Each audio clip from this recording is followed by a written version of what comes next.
Incoming transmission.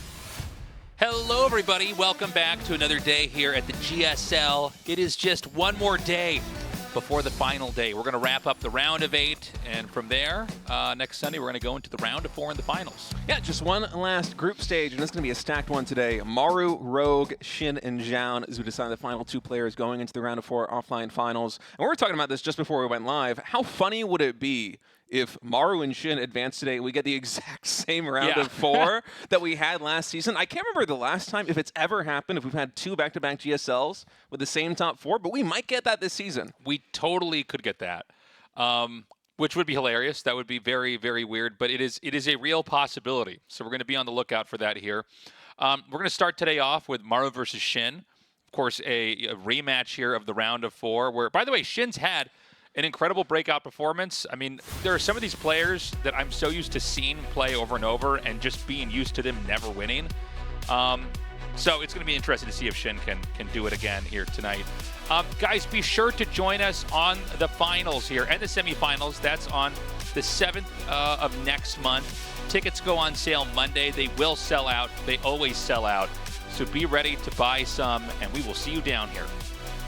Pick up those tickets the moment that they go on sale there on June 1st, 5 p.m. KST. All the information that you need is right there on the screen. So we can only sell about 170 tickets. And yeah, that's all I got to say about the tickets here. Yeah, well, it's going to be fun. It was honestly really special to just have everybody down here for the offline event. You know, we don't have a ton of offline stuff for StarCraft 2 these days. So the fact that we are going to have another one coming up here is exciting. Consider supporting the GSL. You can get Code A Basic or Code S Plus. That's on the SOOP website/app. And you can also sign up for the Patreon if that's something that you use and that's a little bit easier for you, a little bit less friction for you. That's another way to support us here. Yeah, whichever way you choose to support doesn't really matter in terms of the overall crowdfunding goals. You can see the perks that you have right there on the screen as everything eventually gets combined into the same pool. And that'll be determining whether or not we hit, say, the $10,000 goal or the $15,000 goal that we have right here on the screen. So take a look at the crowdfunding goals and pledges for GSL in 2026. We've already reached the $6,000 a month benchmark, which delivers GSL CK, an online event, twice per month. And should we reach $10,000 a month, that will guarantee a GSL Season 3 kickoff, which would just be awesome. Yeah, you can see we have 1, 2, 3, 4, 5, 6, 7, 8 squares filled. Maybe that last square is just needs, you know, it's just a little bit. It needs a like couple pixels. Yeah, 70 more bucks in there, 72 more bucks to fill that in. So if we get to 10K, that's going to be incredible here. So your support is appreciated, guys. Consider signing up. Already it feels like this has been going up and up and up ever since GSL Season 1, where we came back after, what was it, like almost a 1-year hiatus, if not actually 1 year. Yeah. We came back, and you guys have been constantly lending more support. We thank you for that. As we take a look here at the matchups. Group B today, Maru, Rogue, SHIN, and Zoun. The winners will be advancing into the round of 4, the semifinals and the finals, all taking place offline later on. Yeah, and this is quite the group. Again, we're going to see if we actually end up with that set of 4 players coming in here again. That would be hilarious. It is very, very possible. I guess the big question is going to be, you know, how is Rogue going to perform today? He's a bit more of the unknown here. Yeah, Rogue, you either see Rogue at like his championship caliber, or it seems like he fizzles out on group stages like this one. So I hope that we get Rogue at his best. Zoun also kind of a wild card. He had a very up and down 2025. There were moments where it felt like he was on top of the world, and then kind of like classic after the couple of patches, his style really wasn't playing well in the current meta. Instead, other Protoss players around the world have really been taking the mantle for the Protoss race. So Maru and SHIN absolutely the favorites coming into today. Maru and SHIN actually be the first 2 facing off as Maru is getting ready for the first match. And I mean, what else can you say about Maru? This guy is the greatest Terran player of all time on any given day for like 12 plus years. He's been probably the best Terran player in the world. Yeah, I mean, many argue he's the best player of all time, you know, right up there with Cyril. But, you know, this guy is a killer. He has won so many GSLs, it's insane. And he could win another one here this time around. It was, you know, basically the big upset of last season was that he didn't make it. And SHIN had this blowout performance, which was just incredible.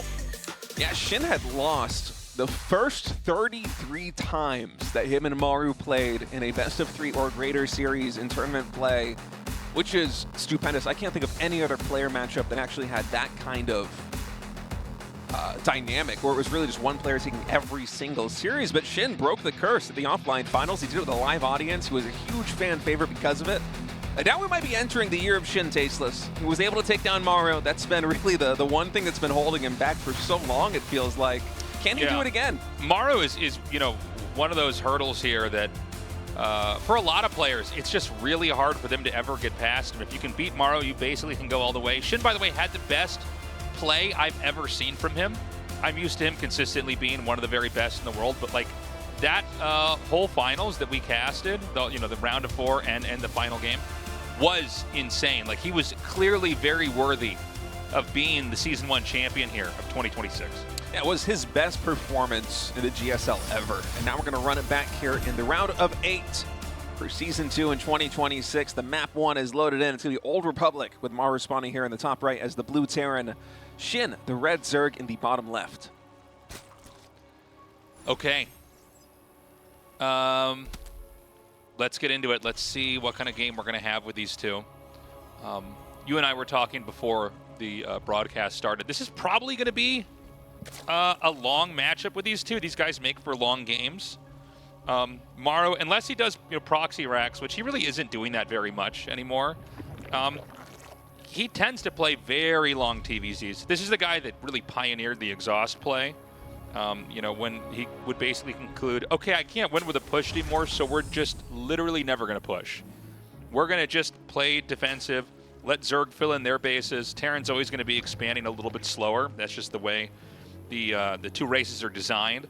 And then I'll take the last expansion while your bases are drying up. I'm not saying it has to happen this time around, but I would say like 50 to 40% of the games that Maru plays, in my head, are those kind of games. Yeah, and so much of that is because of the way that Maru approaches the early game. He's one of the greedier players just because it feels like that Maru has the skills to survive situations that basically nobody can. He can go for a fast third command center and double engineering base super early on and somehow still miraculously survive something like a Roach Ravager all-in. And naturally, that kind of playstyle coming in for Maru means that his power is going to be peaking in the late game. That is just where his strength lies. And occasionally, Maru will have a game where, maybe he will stumble a little bit holding on to whatever aggression the opponent throws at him, and that will knock him off his feet. He'll drop the map. Or maybe Maru will just find an edge early on, despite being super greedy, that allows him to convert a win in the early game or in the mid game. But overall, for Maru, the win condition, almost always, it feels like it ultimately lies in the end game, because that is where he is the best in the world. Yeah, he's just so good at what he does. So this is honestly a little bit greedy here from Maru. CC on the low ground. And it's going to be paired with a 1-1-1. Well, I shouldn't. Maybe I'm being a little bit too deterministic.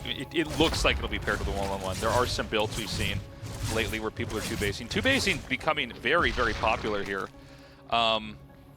with Terran in general. A lot of just locking in, pushing, SCV pulls, stuff like that. Although, again, I think that's a little bit more of like kind of a Cure or a Beyond style, not so much a Maru style. Yeah, I wonder if the pendulum is ever going to swing back towards the CC first 8 racks play that we used to see a lot in the GSL, because it feels like it's pretty good against a lot of the styles that Zerg is trying to deploy in 2026, but we still don't see it very often. We'll see if Maru is going to be delivering anything like that here in game number 1 between these two. For now, just 1-1-1 development here for Maru, throwing down the Tech Lab. Likely going to be Banshees and Hellions to start things out. Just getting a little bit of map control, potentially getting a little bit of economic damage done on SHIN's side of the board as Maru develops back at home. Okay, so he's going to try to... It's like every queen in the world is basically in position to try to get this over here. Can he actually kill the drone? Dude! No one has worked harder to get a third base up than SHIN right now. Now, there's a ton of Lings here, and there are no... the Hellions are going to come in here. There's a chance Maru doesn't lift this up in time. Oh my god. Oh, he still hasn't noticed. The depot still doesn't get lifted. Netherlings in the main base and the natural expansion. A little bit of a disaster here for Maru, who's trying to get some damage done on the other side of the map already. 5 drones have fallen, but that is paltry compared to the number of SCVs that are getting pulled off the mineral lines that are falling to the Zerglings here in the main base. The first 2 Hellions pop out of the factory on the wrong side. They get cleaned up by the Zerglings. SHIN, he right-clicks there on the command center, which doesn't get him any more SCV kills, but with this depot low on HP, we're going to have to send one more back to repair it. Oh. Yeah, one's enough if 3 Lings can only hit the depot, right? I think so. You know, that was insane. I mean, the amount of damage that Maru ate there is hard to comprehend. Now, there were drones killed, about 6. Although, you know, I think 6 is pretty forgivable. I mean, it's going to be hard for the Terran to kind of get back on their feet. There's a nearly double worker count here for SHIN. The Banshee's going to go across the map. I think he got Cloak. Is that correct? It was getting researched. I'm not sure if it actually finished I don't know up. if it got canceled. I guess we'll see in a second.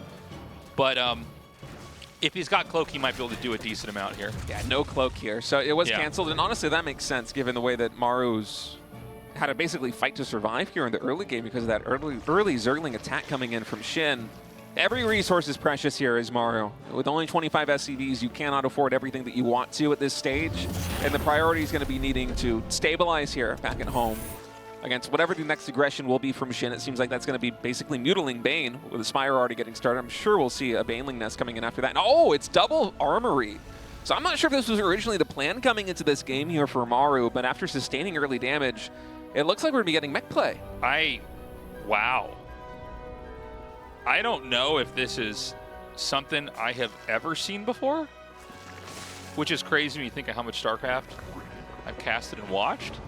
But I almost, okay, I'm going to guess, and this is all very speculative, but maybe this is a response to the damage he took. He says, okay, well, this game is, I'm not going to win going bio. Let's have a really weird mech switch where maybe the Zerg isn't prepared for a game like that. Because the amount of damage he took already, especially for a player of SHIN, the last season champion, you know, maybe he's hoping he can blindside him with this, because if he's going to try to go toe-to-toe, SHIN's just going to come out on top no matter what. Yeah, I think you're right. But one of the... Sorry, go ahead. No. Go ahead, please. I was just going to say, one of the problems that I'm worried about here for Maru is that if you're going mech this early on, I think the engineering bay is maybe about halfway done right now. How are you going to deal with the first flunk of Mutas? I guess it'll be Cyclones here. It might be Battle Mech to start for Maru, and that makes sense. Battle Mech is an army composition which doesn't really cost that much. Most of the cost is just in the production facilities. The factories are very expensive to get up. And Maru's going to get a very early scout that it is Mutalist play with these Hellions diving into the natural expansion. The Mutas have to try and defend that. These SCVs locked outside the gates. Thing is, he can probably just break through here. Actually, you know, the Hellions are at such an angle. Here's the thing. The Mutas are going to come in here, and he's going to see the mech play. The Mutas could also actually hit the command center. That CC, if it doesn't get lifted quickly here. I wonder if there will be enough with just the Cyclones to defend against the Mutas. It is only 8 Mutas on the field right now. 1-1 will not be done for the Cyclones, and the +1 armor upgrade is really the crucial thing there for Terran. But I think SHIN is just a little bit hesitant to move in, because even if the Cyclones can't win a head-to-head engagement, they can at least lock on and pick off a couple of Mutas. That would not be a worthwhile trade for our Zerg player. All right, he's going to take out a couple SCVs while damaging the refinery. And this is going to be that really mobile mech style. It's, you know, if you covered the IDs up, I would have guessed Gumiho's in this if I just walked in here. But, you know, you see a couple of those Cyclones, you kind of know probably what's coming, right? You see Hellion Cyclones, you go, okay, I guess it's a mech game. You know, the fact that there's no Marines, not a medevac in sight. 1-1's already done, or about to be finished. Yeah, 1-1 finishing up now for Maru as the Mutas on their way towards the main base. Still no missile turrets, I think, here in the main. Okay, just the one in the mineral line. So SHIN probably going to pick away at this refinery. Hopefully he can pick off a couple of SCVs with the glaive bounces from those Mutalists. In fact, it's at least one. The refinery will have to be repaired here by Maru. And so well, Maru has been able to, or so far, Maru's been able to deal pretty well with the harassment from SHIN in the mid game. You know, it was a very bad start for Maru, down to, I want to say, the low 20s. In SCV counts after that Zergling run by, but it seems like the mech play has really been a smart decision for him. Okay, the mutas are continuing to roam. Terran is just going to be powering right now. You know, staying back, not really doing a whole lot. There is a Widow Mine here that's like next to the refinery, and he's able to kind of just dart in and out of that position. Honestly, taking out the gas is pretty good. Everything that Terran has, it's of real value. Look, he's going to rotate the Widow Mine down a little bit further. Anything that's a real value for the mech player requires gas. You can dump resources into Hellions, but they can't do a whole lot other than like suicide into drones. Now, SHIN is almost maxed out, and I think it's going to be really hard for Maru to hold this. I don't know how many tanks are in this game. Are there tanks in this game even? I think it's just battle mech. It's mostly the Hellions and the Cyclones. Usually I look at like if the tanks are in large numbers and spread out, maybe they can hold this. Cyclones can like kite away, but I think that the Zerg's just going to take his maxed out army and chase Terran all the way into the natural and then all the way into the main. Right. Cyclones are kind of similar to Blink Stalkers in that you want them to be active on the map. Yeah. Because they're very mobile, they're very good at taking small engagements and kiting away without sustaining damage on their side, just getting a little bit of chip damage on the opponent. But if you back them into a corner, much like Blink Stalkers, they tend to not fare very well. If they don't have space to micro. When they actually have to rely on their HP to tank for them, it's usually pretty bad. So if SHIN decides just to commit to some kind of high-tech timing, or even just go in with one first wave now that he's maxed and has a high-tech unlocked, and trade out all of the Roaches and Ravagers and Lings and Banelings that he's got in the field right now, I think that the punch that comes after that for SHIN once he remaxes with high-tech units, whether it be a couple of Vipers, whether it be with Corruptors and Broodlords, as the Greater Spire is now about halfway done, that might be the killing blow here. But even holding on against this first push will be difficult for Maru.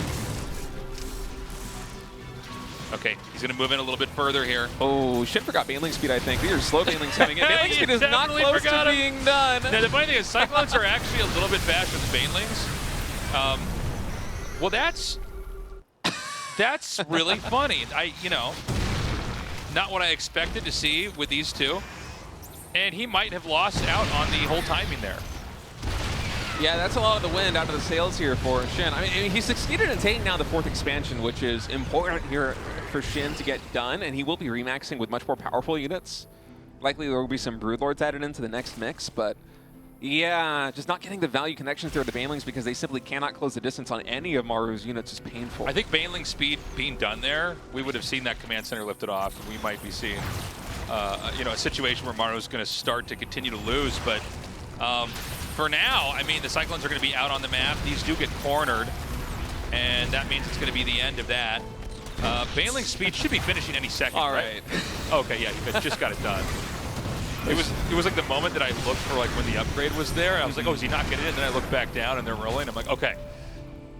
So he is going to morph Broodlords. Now, a lot of times when you see the Broodlord morph, what happens is that the other player just runs around and plays keep away and does counterattacks. I don't know if that's going to happen here, but otherwise I don't know how exactly Terran can fight this. We do have Thors coming, although they're not out yet. It's mostly Cyclones here for Anti-Air. In fact, there's only Cyclones for the Anti-Airs. The Widow Mines are never going to get close enough to these Broodlords to do meaningful damage. And that means that SHIN can just use these Broodlords and focus fire the Cyclones exactly like he's doing. And there's no more answer coming in from Maru. The first couple of Thors working their way down the ramp as the Planetary Fortress at the 4th base is getting lower and lower in HP. Broodlords still standing strong. Most of the army has dissipated here for Maru. He is able to reinforce the Planetary Fortress with repair long enough for it to get some more damage done, and SHIN's ground army is mostly gone. But the Broodlords, they're really starting to pay off. Yeah, I mean, these Broodlings are just spilling out and beginning to clean up these Thors. Nice juggling here. Although I think eventually the Corruptors are going to be able to take this out. And, you know, with still 2 Broodlords left, I mean, it's like 1 or 2 Broodling shots away from killing these Thors. Oh, they're all going to survive. All right, some more Lings coming in. If they focus fire down, they can get the 1 low HP Thor. This is literally 1 HP. Okay, I was like, please God, someone click on that. Well, he's still hitting this command center with these Corruptors. And he's going to Ling Hydra here. Probably not a bad idea. He should be able to overwhelm this. It looks like it's probably still going to be a slow, painful death here. But yeah, I mean, I don't know how on earth Maru could ever come back from this. Yeah, this looks so dire. The next punch is going to be so dangerous. I mean, look at the income advantage over the course of this entire game. It has been nothing but SHIN. But, you know, Maru, he has succeeded in taking a 5th base. You know, he keeps taking these blows where he loses either an expansion or he loses his army or a mix of both. But he's still surviving. He's still in this. He's still at 150 supply in total. And SHIN's going to try and take down this planetary fortress. With the Hydras, there should be enough DPS just to quickly dismantle this planetary. So that's one more base down here for Maru. But as long as Maru's able to hold on to these 4 expansions, I think he is still in this game. The problem is these Vipers abducts are going to be huge here, Tasteless. Yeah, he's going to pull these Thors right out, and they're just going to get obliterated by these Hydras. The Hydras continuing to push in. There's some tanks here in the back, which are going to be quite strong against the Hydras, but I think the Hydra count is so high, it's not going to matter. GG, SHIN takes game 1. I'll tell you what, the Ling run by at the start was incredible. Timed out right when the Terran's going to be tunnel visioned on the Hellions. But forgetting Baneling's speed there did make for a kind of a sloppy ending. Yeah. You know, in the end, a win is a win, even if it was a little bit sloppy there in the mid-game by forgetting Baneling's speed with a Baneling timing attack. But hey, the Ling counterattack early on, it got so much damage done, nothing really mattered there. SHIN's able to take game number 1. You know, Maru, again, he won the first 33 Best of X series that these two played Yeah. in StarCraft 2 history. Is SHIN now going to tie the score with 33 back-to-back wins? Because he's close to winning his 2nd in the row here versus Maru. He's got to start it. He's got to start the combo. We're going to be casting this in 2030, and Yeah, they're going to be all tied well, up. you know, Maru never beats SHIN. I mean, SHIN's so good. Oh, it is really cool, though, to see SHIN actually delivering some performances like this versus Maru. It is match point again here in the 2nd series. These two have played against each other in the GSL. SHIN winning the first one, I think 3-2 in the GSL Offline Finals in Season 1. And now so close to knocking Maru down to the lower match here in Group B. Will he be able to do it here in map number 2? Or will Maru tie this series up as Maru spawns in the top right as the blue Terran, SHIN the red Zerg in the bottom left? Okay. So, by the way, I really like that mech switch. I thought that was pretty interesting. Sometimes, you know, when a player has a really rough start, that's when you can learn the most watching them. It's like, okay, what do you, because like, you know, as an example, like if that's me, I probably just still try to do what I was going to do anyways and lose, right? The fact that Maru looks at that and goes, well, we're not going to do the normal bio game anymore at all. I'm going to make 2 armories and land my 3rd anyways, and we're going to try to go into mech and see if the game can be won that way. That's pretty cool. Yeah, that was a brilliant adjustment from Maru. It didn't work out in the end, but I guarantee you if Maru goes for the standard bio play after losing that many SCVs in the early game, he's going to have much worse odds actually winning that match. Double racks. So he's going to be going for the Reaper play here. This is the same thing as what Beyond used to do, except he's doing it in the main. So if he gets that Wallen up there, I guess there's no drone scout, so you know you're not going to immediately know what's coming. It's interesting to see this build coming back for Terran now in TBZ. You know, Yeah. it was in the meta for quite a while, especially when he would build barracks in the low ground, like Beyond used to back in the GSL days of a couple years before. But I feel like most of the TBZ series I've been seeing recently, we're getting this 2 racks build in the main base with the Reapers, and it's still a pretty low Reaper count that players generally go for. We're not getting usually the 4 or 5 Reapers that just try to guarantee there is no 3rd base for Zerg, possibly because Zerg players have been so good at going 2-base layer in the current TBT meta, but it is fun to see this mixed in again. I wonder how many Reapers Maru's going to make. Yeah, I've seen people stop at 3. I've seen people go all the way up to like 5 or 6 or 7. Now, he did show the first Reaper, but there's going to be Lings running around again. Yeah, the Lings are probably going to try and catch the command center as it's under construction here, the natural expansion, but with this many Reapers, I would be surprised if SHIN was able to force a cancel with this. We'll see, though. 2 Reapers already out. They're working their way across the map. And actually, no, Maru pulling one of the Reapers back. He suspects something. Well, I guess he sees no Lings, right? He goes, oh, okay. If there's no Ling at all, then I guess I gotta back up a little bit and just play it safe. But so this isn't gonna work. I mean, Lings are definitely gonna be on Maru's mind after that first game. Yeah, certainly. And oh, look how fast this third command center is here for Maru, throwing that down immediately after the third Reaper pops. I really like how he's playing this. He's going to try to come in here and get the Reaper. Now, Maru's pretty fast to respond. He's going to have some of these Lings target the SCV, so the SCV is going to get denied. The Lings can never catch the Reaper if Maru controls correctly. And obviously it's Maru, so that's going to happen here. The Lings come back, and he's going to have to send one more SCV down here. Did they get in the main? No. Just a little bit of delay here, and I'm not sure if the Lings actually spotted the third command center. No. They did not. Wow. And it's going to be Stim from there. Stim in a third barracks. This is a very interesting opening. I think he's going to go with that medevac-less timing attack. That it's kind of high risk, but it hits at a weird time. It's one of those. It's one of those attacks where you never run back. You just go all the way. You like try to kill the queens, then the roaches, then the drones, and hopefully you've kind of sandbagged them enough. And behind that, you're going to have your third base up and running, and looking pretty strong. Yeah, it's going to be one of those timing attacks where you basically just stim once and you full send it and try and trade everything out, because this will be 3 barracks with 2 tech labs, engineering base also done. Reapers, I'm not sure if they're able to actually delay this, but even just bruising the hatchery, although I don't see any queens coming, so it's possible that we force a cancel here with these 3 Reapers. Yeah, this is going really badly for Shin. Maru's playing a great game here. Yeah, +1 infantry weapons and combat shield starts up. So the timing that comes out with a bunch of Marines will have +1 infantry weapons, stim pack, and combat shields should Maru decide he wants to go for that opening. Yeah. He's going to try to run up here into the main, and he will suicide these in. You're not going to be able to deny the other base for that much longer. Any drones you can kill is going to be great. He does see that it's layer tech. Sees the 2 hatch layer, sees the roach horn. You can see it jiggling a little bit right there as it's researching roach speed. And we'll spot the 3rd hatchery. So you trade out 2 Reapers for that. I think it's a very good move by Maru. Just get the full scout off on the Zerg infrastructure. He knows exactly what kind of game this is going to be. And if Shin is expecting to get damage done with these roaches, which he might be, he's cut at 45 drones and he's really starting to pump the roach numbers up. I'm not sure that's going to work out. There are 2 tech labs here for Maru, and Shin's going to see the bio count here with this changeling, and he should know this is a 3 racks opening. Right. Okay. Yeah, you can tell he knows because the roaches are turning around. He's going to be moving out right now, and you can see he's leading with the Reaper. He's going to see the target. Shin is going to run around from behind. Oh, does he want to sandwich the bio maybe? I don't know. Does he have enough? Oh, wait. Is Maru backing up now? Huh. A little intricate dance here in the middle by both players. Oh, wow. Talk about good game sense. Okay, so he's going to back up here.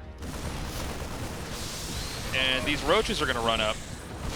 Now, he is going to be cleaning out a lot of this infantry, so this didn't really amount to very much.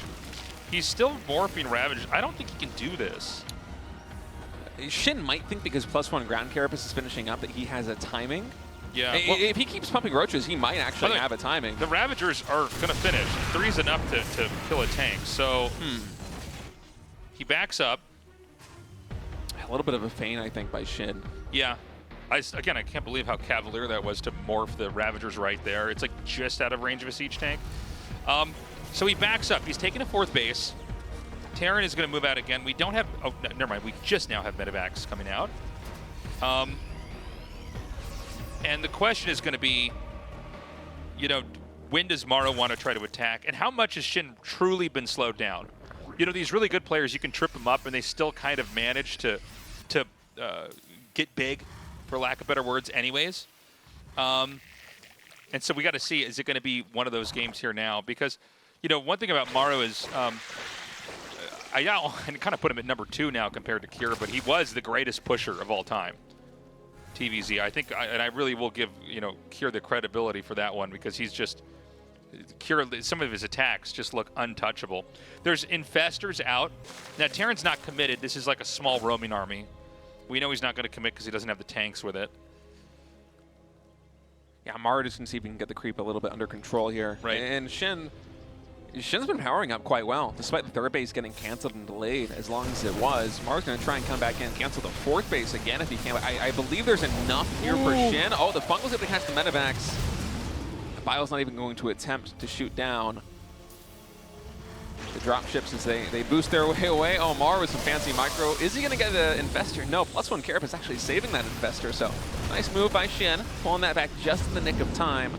And in terms of upgrade timings, I really like where SHIN is set up. There isn't going to be any window where Maru has +2 infantry weapons and SHIN is just on +1. It's actually +2 Carapace finishing first for the Zerg before the upgrades of Terran. Not something you typically see in a ZVT, but it has been catching on to the meta to go for these really fast Carapace upgrades. Okay. He basically runs and tries to get something done. Doesn't, not a whole lot going on right now as far as what Terran's getting done here. Zerg's in a decent job. By the way, SHIN is going to have the power spike into Ultralisks and basically be ready to really fight the Terran. This is going to be with a very late 5th base. In fact, the 5th base hasn't even started yet. We want to watch carefully when the fights happen. How much value does he get with the Ultralisks? Sometimes we see players kind of throw the Ultras away, and when they lose a couple of Ultras, they really have lost their ability to break positions. The Ultras, when the chitinous plating's done, they can soak so much damage that you can kind of bomb your way into these positions that otherwise Terran would just kite their way out of. Right, but with Maru already going into Liberators and having a Marauder count as high as it already is, I think we almost have as many Marauders as we have Marines here for Maru. I'm not sure how much the Ultras are actually going to get done. It seems like Maru is actually navigating his army composition in such a way that he will be perfectly set up to deal with this kind of timing attack by SHIN. So let's see what this is going to build up to, because I feel like with Ultras here as Zerg, you almost always want to try and hit a timing, especially with Microbial Shroud finishing up in just a minute. Those 2 Infestors, they should be very high in energy. They've only spent, I think, 1 or 2 Fungals on the medevac drops earlier on. So yeah, one of them full on energy, one of them nearly full. In SHIN, even though there isn't a lot of static defense here besides the Planetary Fortress and, a couple of depots to kind of clog up the pathing here for Zerg, he is going to have a hard time attacking in. Oh, especially if you lose the Infestors. One of them going to get sniped by Maru. Nicely done. Small price to pay to take that Infestor out.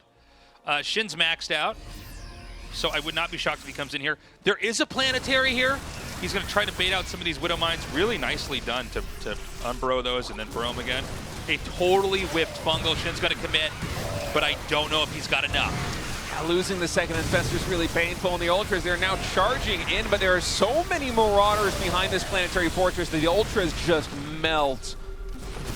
I mean, Maru just stomped that army, and now it's Roaches and Ravagers on the retreat. Maru's able to stem forward, pick off a lot of these retreating units, even another stim coming in for a section of this bio. And SHIN's trying to load back up on more Ultras, more Infestors, more Zerglings. That was such a shift in momentum. I mean, talk about a perfect hold for Maru. He lost basically nothing. Yeah, I mean, that I think is probably where we're going to look back and say SHIN lost the game.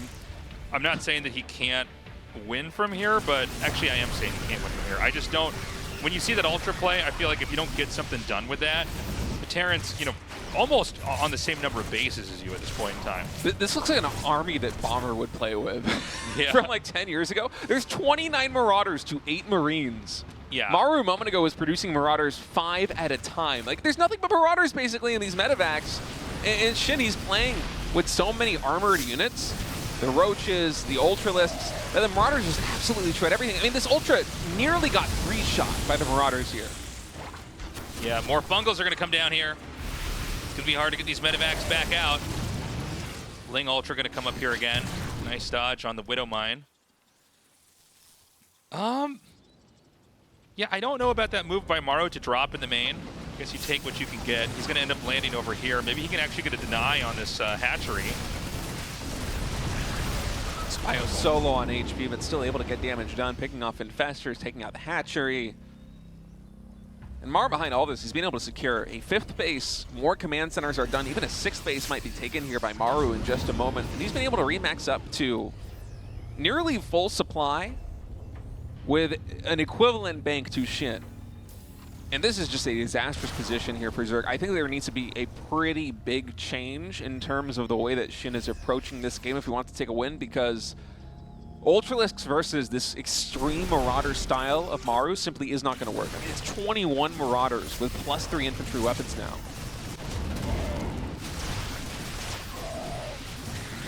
Okay, he is hitting this location in such a way that's going to be so annoying to try to chase this off. I mean, this is truly the perils of having melee units versus ranged units, right? Is that like it's so hard to ever get in and actually take them out. He has to hit both sides. He doesn't seem to quite have the right amount on either side. Maru's going to take such a good exchange here. This is doing so much more damage than even I thought was possible in this position. Maru going to drop over here. Again, the moment the Ultras, in fact, he even runs back away before the pickup happens. Maru just getting so much damage done in the main base. Here at the third base, the hatchery is going to fall. Nothing can really touch these Marauders. Finally, now the Lings are able to come in and get us around, but there's so many Widow Mines set up. It is a literal minefield for Zerg to try and fight through. The Overseer and more Lings even getting taken out by that last Widow Mine. 10 kills on that mine as Maru's continuing to drop. And Maru can afford to lose these units. I don't think he cares very much about them. He's just trying to fish for one more hatchery, and he might get it. 60 HP. It's going to survive with 66 HP. And Maru is starting to push in here. And again, the Ultras are just getting thinned out. And, you know, it does seem like with the kind of a Roach, Ravager, Infestor into Ultra play, like, you really have to make something happen as the late game starts.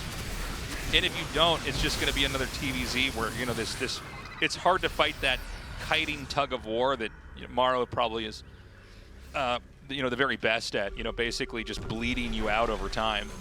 You can see the resources lost over the last couple of skirmishes, almost double in favor of Maru, and that hatchery gets killed, not canceled. And the forward expansion for SHIN. Maru just absolutely everywhere right now, and you know he has his eyes set on trying to get the kill on the triangle expansion as well. As it was at 66 HP earlier on. If Maru's able to work his way down there, a couple of shots from these Marauders will eventually be able to take it out. And Maru's just firing on all cylinders. You know, he's up to 83 SCVs, which is something you basically never see in TVZ. The worker count is so high. And Maru is still, with these very small armies, just able to take trades that are nonetheless cost efficient, despite the fact that his SCV count, it's higher than the amount of drones that we have on the field. Yeah. Yeah, now, you know, SHIN is still growing on the map. Terran has not gotten the killing blow off yet. There's going to be another attack coming in over here. Again, a planetary just set up over here as a defensive mechanism. The Ultras are going to be able to take it out, but it does buy Terran a little bit more time. The push is going to come in a little bit further here now towards the orbital. Oh, this is looking really good for SHIN right now. Able to take down a couple of these command centers as well as a planetary fortress, getting an Ultralisk into the mineral line too. A couple of SCVs are going to fall. More command centers dropping to the Corruptors. This is one of the risks that you play here as Maru. If you're going with such a high word count style, and you're playing Marauders and you're trying to find damage on other sides of the map, is if SHIN attacks you where you are, and well, suddenly a lot of infrastructure is going to be lost. Now Maru, with those units pulling back from the top left side, is able to finally stop this aggression. But that was a lot of damage done. That is a win for SHIN for sure. Yeah, it does seem like if you're going to retreat with the Ultras, you have to at least have some Lings left over that you can like attack into the infantry with. Otherwise, they will just stim and catch up to it. Ouch. Oh, 2 Vipers fall into 2 Widow Mines. That is a painful loss for SHIN. And now he's going to go for a Ling counterattack. Ling counterattack's really good against a Marauder-heavy composition, but Maru's been a little bit more well-rounded with a comp. Over the last couple of minutes, there are Marines reinforcing right now, although these Lings just making quick work of the SCVs. SHIN is starting to fight back. I am liking this from SHIN. Yeah, I gotta say, SHIN is really impressing me. I do feel like this is such an unwinnable game because SHIN is just gonna have to control the bottom right corner and the top left corner. But let's see. Let's see. Right now, Maru has stacked up a lot of minerals and gas, where SHIN is basically only minerals, spending the rest of his gas. He's going to attack it again. Oh, really good fungals by SHIN, connecting with basically all the ghosts. The Corruptors, they stutter step forward, able to pick off most of the medevacs, so Maru cannot evacuate out of this. Can the counter punch go all the way back to the base? He's got to be careful. Again, if you like I was saying before, you want to have some Lings for when it's time to retreat. Don't go so deep in that all the Lings are gone and you realize you've got 3 or 4 Ultras and you can't fight. He's going to just turn around for a second. I would not mind seeing like a bunch of spines made, maybe, at the 2 bases. So yeah. SHIN can win this game. it is possible. It's going to be hard. Again, I think this is still very it's my favorite movie series, the Maru universe. If you're in the Maru universe, it's still going to be tough to take. There is one base, by the way, at the center right. I actually, for some reason, just ignored it. I was about to say every base has been taken, but the reality is the 3 o'clock base is still vacant. Yeah, Maru hasn't been able to expand past these 5 expansions for a very long time. The problem for SHIN is that it's so hard to actually defend the top left and the bottom right corner. Maru are going to send out a small section of units like this, and this will get cleaned up by SHIN, or almost get cleaned up. This is a surprisingly close fight between these Lings. Who wins this? I think the Lings just barely win. Wow, three Lings survive. I mean, that's a pretty cost-efficient trade there for Maru still. You know, he takes down a hatchery, he takes down a ton of Lings. The resources lost. Yeah, it's literally 1,000 for 1,000 right there. So it's as even a trade as it gets. And SHIN just doesn't get the base up in the top left once more. Maru can just keep making moves like this. And if Maru is now able to secure the expansion over at the 3 o'clock position, in the center right, I am concerned for SHIN. Yeah, he has to keep Terran off this base. Terran has to keep punishing the corners, but Zerg basically has to deny this base. It's going to be very tough. I feel like Maru never loses in games like this, by the way. It's rare that he does, but SHIN is really starting to fight back right now with all this Baneling attack coming in. The command center, I think, going to get denied once more. Baneling's got some pretty good connections there on the bio. Most of the ghosts survive. There are still 9 ghosts out. Oh, he's going to maybe overextend here with these Ultras. He's going to come up here with the Corruptors and try to take out these medevacs. Oh, man. This is a hard position to attack into with all these Liberators, static defense. Oh, he's going to try to run out. Okay, but immediately the CC is going to be lifted. Oh my god, the mines here are just punishing anything that's going to try to escape back through. SHIN needs more gas. I'm looking at the minimap right now, and there are at least 4 extractors that SHIN could take that he has not yet taken. And I'm worried about this because he is able to get enough gas income to trickle out a couple of Corruptors, a couple of Ultras. But right now, gas is the real bottleneck in the Zerg economy. I mean, 2.4k minerals. Are you just going to make Lings from here on out? There was a game in the finals that we casted, just having this issue as well, where it's like he physically has access to the gas, right? I mean, you can look at his bank account and say, oh, he's out of gas, but it's like, that's not really the issue. The issue is he's not mining the other gases that he has. So many mules land at that 3 o'clock expansion as we're watching the income advantage here just spike for Maru like a meme stock. Yeah. Just going through the roof right now. And this is one of the reasons why having an expansion like the center right is so deadly for Zerg, because Terran taking that base means that every single mule can land on those fresh patches, and all of the extra expansions that Maru has that haven't yet mined out, they're going to have even more resources in the bank because Maru doesn't have to drop the mules there anymore. Like these 4 mineral patches here on the top left, they're going to last a lot longer now just because Maru has access to these fresh patches. Yeah, Terran's slowly creeping towards the bottom right base. The top left has been taken, by the way. Terran can both defend 3 o'clock and keep destroying this bottom right base. I think that is going to be one of the win conditions for Maru. The top left base is going to be neglected. We might see like a small drop go over there or something like that. And look at the mini-map right now between this bottom right base and the center right base. SHIN's going to be attacking into it, but this seems like it looks like a campaign mission. I mean, these are missile turrets in Widow Mines absolutely everywhere. How do you actually break into this position? We haven't gotten a full shot of it, but we might now with SHIN trying to attack it again. Maru inching closer with those Marauders, able to take down the command center. And look at this setup. There's missile turrets, Widow Mines, siege tanks, Liberators. This is so difficult to attack into. A command center is being built in the middle to turn into a planetary fortress. Yeah, I mean, I just don't know how you're ever going to get in here, right? It's just this gauntlet the Ultralists can't traverse. And, you know, he's going to try to attack it again. There's so many Widow Mines, so many tanks, Liberators. If you can get your melee damage all the way through to that last tank, maybe you do take it. I see some ghosts, I see a tank back here, and I don't see much else left over here for Zerg. With no gas in the bank, that's going to be it. GG is called. Maru able to take a masterful game number 2 win here over SHIN. It was a great end game from Maru, but it was also a very kind of clumsy mid-game with late game starting there for SHIN. And let's also keep in mind, Maru denied the third base early on, had a couple pokes in there that slowed the Zerg down overall. But basically, Shin, when he got that power spike with the Ultra Roach Ravager Infestor, he wasn't able to really do anything. You really have to pry the Terran open. You got to try to get in there, take out that 4th base, maybe force the 3rd base to lift, mass expand. Also, we were just talking about this with Shin. I don't even know if it was last week and the finals that we did, but he does not take his other gases when we get into endgame. Yeah, this happens quite often. Yeah. You know, eventually the gases in the main and the natural especially are going to start mining out. And if you don't retake Vespene Geysers, you get into this situation like Shin where, you know, a couple 100 more in gas really would go a long way. Yeah. If you're able to remax with some more high-tech units. But honestly, Shin could have had perfect macro in the late game, take exactly the correct number of extractors. I'm not sure he's ever able to break through the position that Maru got in. Yeah. On the right side, with all the static defense, with the Liberators, the missile turrets, the siege tanks, the Widow Mines, I mean, you need such a complicated mix of units as Zerg to actually break through a position like that one. Terran just, it feels like, has an answer for everything. I mean, the missile turrets to deal with the Corruptors, the Widow Mines also to deal with the Corruptors if you target fire them. And if you don't have the Corruptors, then suddenly the Liberators just absolutely melt your Ultras.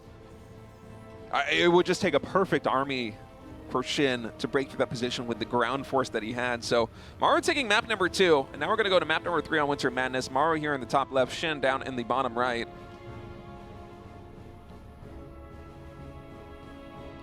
And I'm thinking back to game number 2, Shin really didn't accomplish anything that he wanted to with a fast Ultra move out, but I'm going to push back a little bit and say that I don't think Shin really made very many mistakes in the early game. Maru was able to delay the 3rd expansion from Shin, and I think that was probably the most impactful thing. But besides that, Shin kind of made it to Ultras without a hitch. The problem was Maru had the perfect read on what Shin was going to do so early on that the Marauder count was basically the highest we've ever seen in at least any of the GSLs we've had over the past couple of years. I mean, having that many Ultras on the map, the moment that that many Marauders on the map, excuse me, the moment that the Ultras are getting on the field when it's like an Ultra Rush build like that one, it's almost unheard of. So Maru almost blind countered the expansion there from Shin, although it's even a stretch to call it a blind counter because Shin was already playing a Roach Ravager style, which the Marauders are excellent against.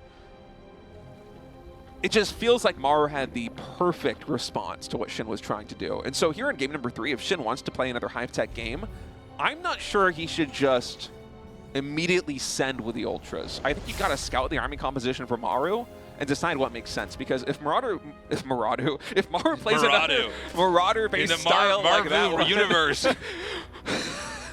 If Maru plays another Marauder-based style like that one, I think going into the Ultras that fast is just straight up a loss, unless you completely outwit your opponent. Yeah. And, you know, game 1, he did get those Lings in there and did quite a bit of damage. So, you know, we're going to see if Shin, you know, in this week is able to kind of go toe-to-toe here with Maru. Because Maru in that last game just looked so much more complete, you know. Okay, so the Reaper is going to be chased back here. This is not that kind of mass Reaper style. He's going to have his 3rd CC starting. And so this might go into the classic 8 racks push. Yeah, although knowing Maru, I would be surprised if we got anything like that. It feels like Maru, in the current state of the game here in the GSL, kind of has the confidence against everybody except Terran that he's just going to win in the late game. Or against Protoss, excuse me, that he's going to win in the late game. Right. You know, in a TVZ, Maru versus literally anybody that plays in the GSL, I think that Maru is content just to go into exhaust play because no one has reliably shown that they can beat him. Shin has probably been the closest, especially at the GSL offline finals for Season 1 in 2026. But even that series came down to the wire in the game number 5. So I think if Maru were to go for something like an 8 racks, it would be exciting to see because it's so unexpected. I feel like it just doesn't make sense given how good that he has been in the late game. Yeah. Yeah, let's see. Banshee Cloak being upgraded this time around. It looks like the Reaper actually... Oh, never mind. It's not going to be killed. Here come those Lings. Now, the Marines are up, but is he watching? No, so he's not going to get any surprise moves in here. He could get a lot of these SCVs. Actually, none of them. Yeah. Okay, so this is not great. He's going to get 1. You know, you might look at that and go, yeah, but he didn't lose that many Zerglings. But when you make that many Lings early on, you really, those could have been drones, right? So you really do need to try to get some kills there. He's not going to know Banshee and Cloak is coming just yet. So we also want to watch for when the Banshee goes across the map, how many drones are actually killed. Yeah, I don't think we have a lair just yet, so the Spore timer, or the Spore Crawler timing, excuse me, is going to be very important here for Shin. Should Maru allow Cloak to finish researching here in game number 3. He had to cancel that in game number 1, but I think it was mostly a money-saving maneuver after losing so many SCVs early on. This time likely will allow it to finish. And look at the minimap. I think the first Banshee, yeah, it's right here in the top right. So there still is time for Shin to start morphing in some Spore Crawlers, but that time is starting to close in, Tasteless. Okay. Banshee's going to come down now. Ooh, preemptively cloaking so the Overlord does not spot it. But Shin, he might have seen the glimmer because he's already throwing down the Spore Crawlers. He's moving Queens as well. Man, Shin just really on point with this. Unfortunately, the Spore timing is a little bit late, so 4 or 5 drones should fall. He's going to try to shimmy over to the side here. And 4 is not bad. Half health Banshee. Second Banshee on the other side of the map. Now, Lings are going to come in again. Yeah, there's too many Marines to make that work. He's going to plug that area up as well. And now we're going to see if he can do anything else with this. And honestly, my God, he almost loses the Banshee. And that really didn't get anything done. Oh, but it might be able to deny this fourth hatchery. This would actually be massive if he gets the kill on this, or the cancel at least. I mean, the kill would even be, that would be even crazier. At the very least, Maru's going to bruise it quite a bit, and it's still cloaked. Only about 6 energy left, so Maru eventually will need to kite away with this, but that is now going to be a target. It sustained a couple 100 HP of damage, and Maru, that might be where he moves out with the first volley of Marines with 1-1 and stim to try and snipe down that 4th hatchery. Speaking of 1-1, that started here for Zerg as well. He's going to clear out that Overlord. And then basically move down towards the bottom left to that bruised hatchery. Shin expanding into a triangle expansion as well, so trying to go up to 5 hatcheries. Going up to 5 hatches this quickly makes me think that Shin is mostly been playing a Ling Baneling style. We see nothing but Lings and Banelings in a production tab right now. Maru Cactus Shin trying to take out these destructible rocks. Oh, that's not an angle you want to go to. Is it Shin? Oh, he's getting this around actually with the Lings. Maru has to evacuate out of there. Shin much more confident than I was about taking that engagement, but I guess having +1 ground carapace versus no infantry weapons makes the difference. Yeah. Okay, so we're getting the rest of the racks down here. We're going to be finally in the moment of the barracks explosion. Terran scans come through here. Again, the hatchery's very low. Is there going to be enough to take this out? It looks like there might be. Yeah, but if Maru focus fires it down, the hatchery is going to fall, only losing a couple of Marines to trade for that. Really nicely done, getting in between the minerals and the gas geyser, where you can't quite get the Lings to have the surface area to deal damage that down. So that was a deny on the 5th base. Now Shin is getting a ton of Banes over here. Oh, and Shin's going into Hydralisks as well. All right, I like this mix-up by Shin. Hydraling Bane is a really good composition against somebody that tries to out-multitask you the way that Maru is now, because if you take favorable trades, you actually have a tool at your disposal in the Hydralisks where you can snipe down these medevacs, and Terran can't just drop you endlessly the way they sometimes do versus Ling Baneling. Yeah. Looks like we're going to have an unload over here. So Terran's still trying to push here into the bottom left. We're waiting for the Hydra Tech to basically kick in here. And right now it's Terran again regrouping. A lot more Banes are coming. We do have the Hydras incorporated into the mix. Baneling speed is done in this game. This is a very committed attack over here. He could get another deny on this hatchery. I don't see Lings and Banes coming down to protect this. The damage is going to pile up pretty fast. I think the hatchery's basically gone. Oh, Ling get this round on the Marines there on the top right side, though, so a nice catch by Shin. Now, is Maru going to keep pushing here? I think he might. His interesting position is really good on that cliff ledge. Okay, he's going to come in here now. He's going to try to hit the 4th. There is a Ling counterattack here. Doing a decent job. SHIN is going to expand into the 3 o'clock spot now to try to take his 5th base. And SHIN's waiting until Carapace level 2 is done before he goes in for any sort of engagement. Just now it is finished. SHIN ahead in upgrades right now. Pretty meaningful versus a early Marine composition here from Maru. Just a couple of siege tanks assisting. See, it takes a lot more damage for those Marines to actually chew through the lings. I'm not sure about this from SHIN. I think that this might have, you know, we're watching him lose base after base, and you know, when he's finally, in air quotes, ready, I think it's literally going to be too late. We saw 2 link counterattacks that weren't big enough to do anything, and now the push is looking pretty scary. Even if this is cleaned up, I mean, we're having Zerg, you know, trying to rebuild their 4th base here now. I'm honestly surprised that SHIN didn't try and save this hatchery. It felt like he had enough. I thought he might. I mean, the position was pretty good for Terran. The problem is, like, I do respect players that don't just, like, dive in and lose their stuff, but it's also like, well, now you've lost all your bases, you know? No banelings over here on the right side. Just lings will get chewed through by those Marines, and now they're going to work on the hatchery. SHIN cannot afford to lose any more bases, especially when you're playing such a larva-intensive style like this one. Baneling connections here for SHIN are very good, but there's still more Marines reinforcing, so I'm not sure it's going to be enough. SHIN needs to send a lot more units this way to defend.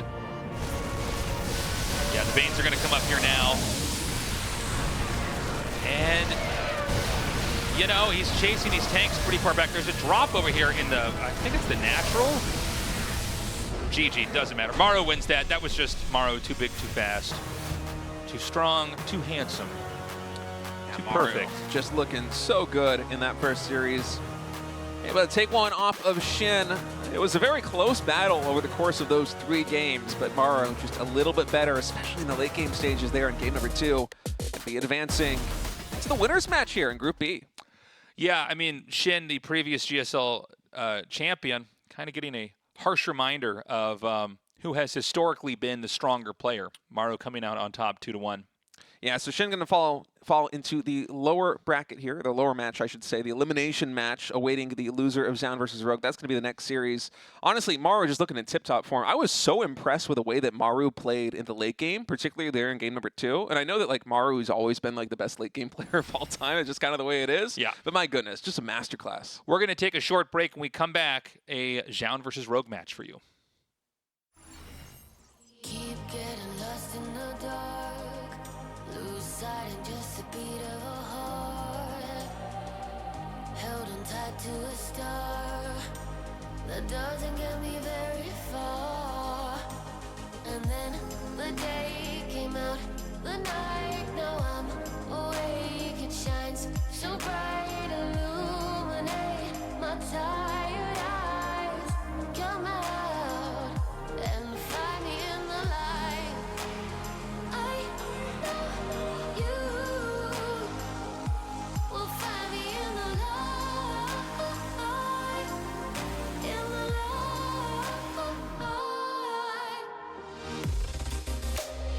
That's the thing. Tomorrow we both know the sun will rise.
thoughts shaky, I'm still in my head.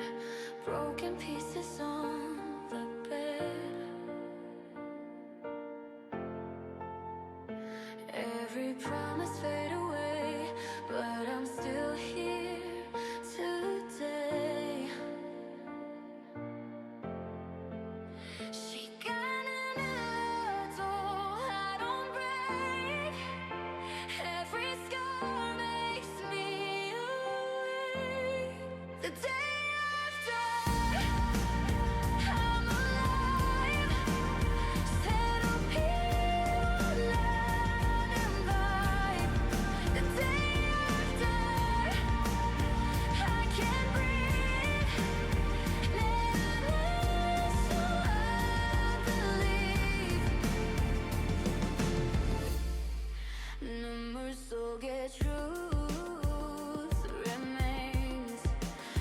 Every loss it fuels my veins. And I don't know that I can see a stronger version of me. The day after.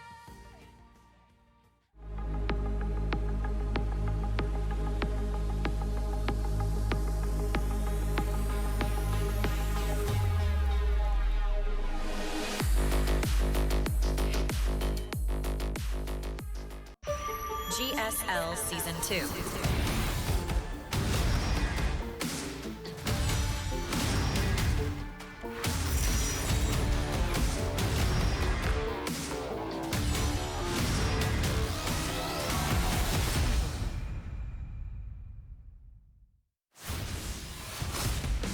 Welcome back, everybody. Thank you for waiting. Zoun versus Rogue coming up next. Maru versus SHIN, though. Maru reasserting his dominance here in just an incredible series here.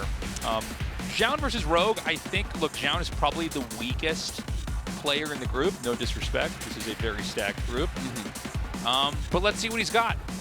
Yeah, Zoun definitely is a dark horse coming in here to Group B, but let's not forget, in 2025, Zoun had about as good a run as anybody could. You know, Zoun was taking games off of the best players in the world. He was taking series off of Serral and Offline Events. He was looking to be basically unstoppable. You know, you might put him on a pedestal with Hero and Classic there in 2025 in some moments, but since then he's kind of quieted down a little bit. Did have a lot of round of 8 performances, both in 2025 Season 2, last season of GSL, now he's back in another round of 8 in Season 2. But going up against a Rogue that just continually looks stronger, I'm not sure he's going to be in the best position. I think stylistically especially, Zoun versus Rogue seems to be not the best matchup for Zoun. I feel like Rogue is very crafty in the way that he tries to dismantle a Protoss player. And Zoun ideally wants to try and get to a late game, I think. I think Rogue's a bit more unpredictable. There's a lot of different stuff he can do. And, you know, the thing with... like, for instance, we looked at that game with SHIN, and it's like, I knew he was going to go for ultras and Titan splitting, right? Like, that, and he's very good at what he does. Rogue, I do not know what he's going to do. He'll mix it up every single game with something different. He still does a decent amount of all-ins and timing attacks. And, you know, Rogue, coming back from his military service, looks really, really strong.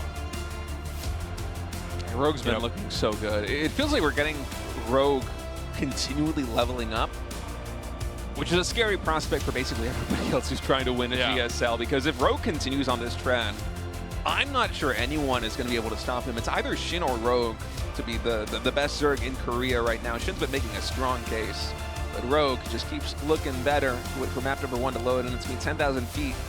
Zoun versus Rogue. Winner of this is going to be advancing to face Maru in the winner's match here in Group B. The loser going to fall to face SHIN in the elimination match. Okay. Zoun here in the bottom right, Rogue in the top left. I need to issue a correction. I don't know why I was saying SHIN won the last season. I literally was there and casted that. That's so insane. I think in my mind, SHIN beating Maru was such a big deal that was like my giant takeaway from the day of casts.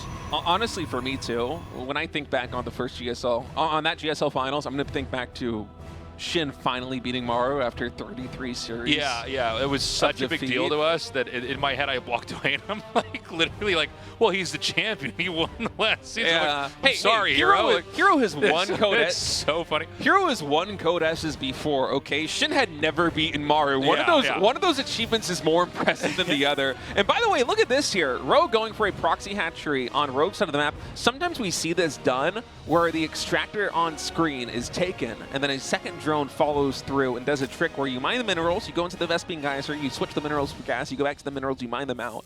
And that is how you break open the wall in here on Protoss' side of the map. But Rogue is just straight up building a proxy hatch. And so he's going to be mining out of this with drones straight up. And it's almost like we have like a 2-drone rush here at the natural expansion of Zoun. This is ridiculous. There's a 3rd drone. This is ridiculous, Tasteless. What am I seeing? This is so crazy. The drones are going to try to nibble their way through and open up this path. The blocking over here at the entrance as well. Zoun going to have to think on his feet. He sends 2 more probes of his own. Oh, the deny! Any denial you can get on the cybernetics score is huge. And is that a full wall-in? That might be a full wall-in. Is it one more mineral or 2 more to mine out over there? It's 1 more. It's 4 minerals deep. And yeah, this is a full wall-in. Rogue tests it with 1 drone. It cannot get past. And now these drones are kind of stuck here. You got to mine 1 more patch at least. 1 or 2 more patches to actually break these drones out. Or he would have tried to get through there. Yeah, it looks like it is 2 more patches. Oh, this is so awkward. Honestly, I'm a little bit confused about what the drones were trying to get done here. I think Rogue probably wants to build spine crawlers, but is he not going to mine that mineral? What am I watching? What is Rogue doing? What is he doing? You've got to mine those minerals, right? What is? He's building a spine with it. I mean, you can mine the minerals and then build a spine. I'm not exactly sure what's going on. Maybe he wants the minerals to be up a little bit longer so the Zealot can't go down and take out the spine crawler. He has a gas, so he could try to mine that. No, the Protoss is actually trying to mine their way out of that. Yeah, I think it was intentional by Rogue not to mine the minerals. He wants to get the spine crawler up. And Zoun's like, no. I'm not letting you build spines outside of my base. I mean, this is looking pretty good for Zoun. It's looking excellent for Zoun. I mean, the second cancel signifies that too. What a peculiar-looking early game between these 2 players. Rogue behind this is going for another expansion. Zerling speed is being researched. 6 more Lings are in production. Actually, make that 14 more Lings. So Rogue's going to be able to do a little bit of a Ling flood in about 30 or 40 seconds. Unfortunately for Rogue, the hatchery's already going to be dead by then.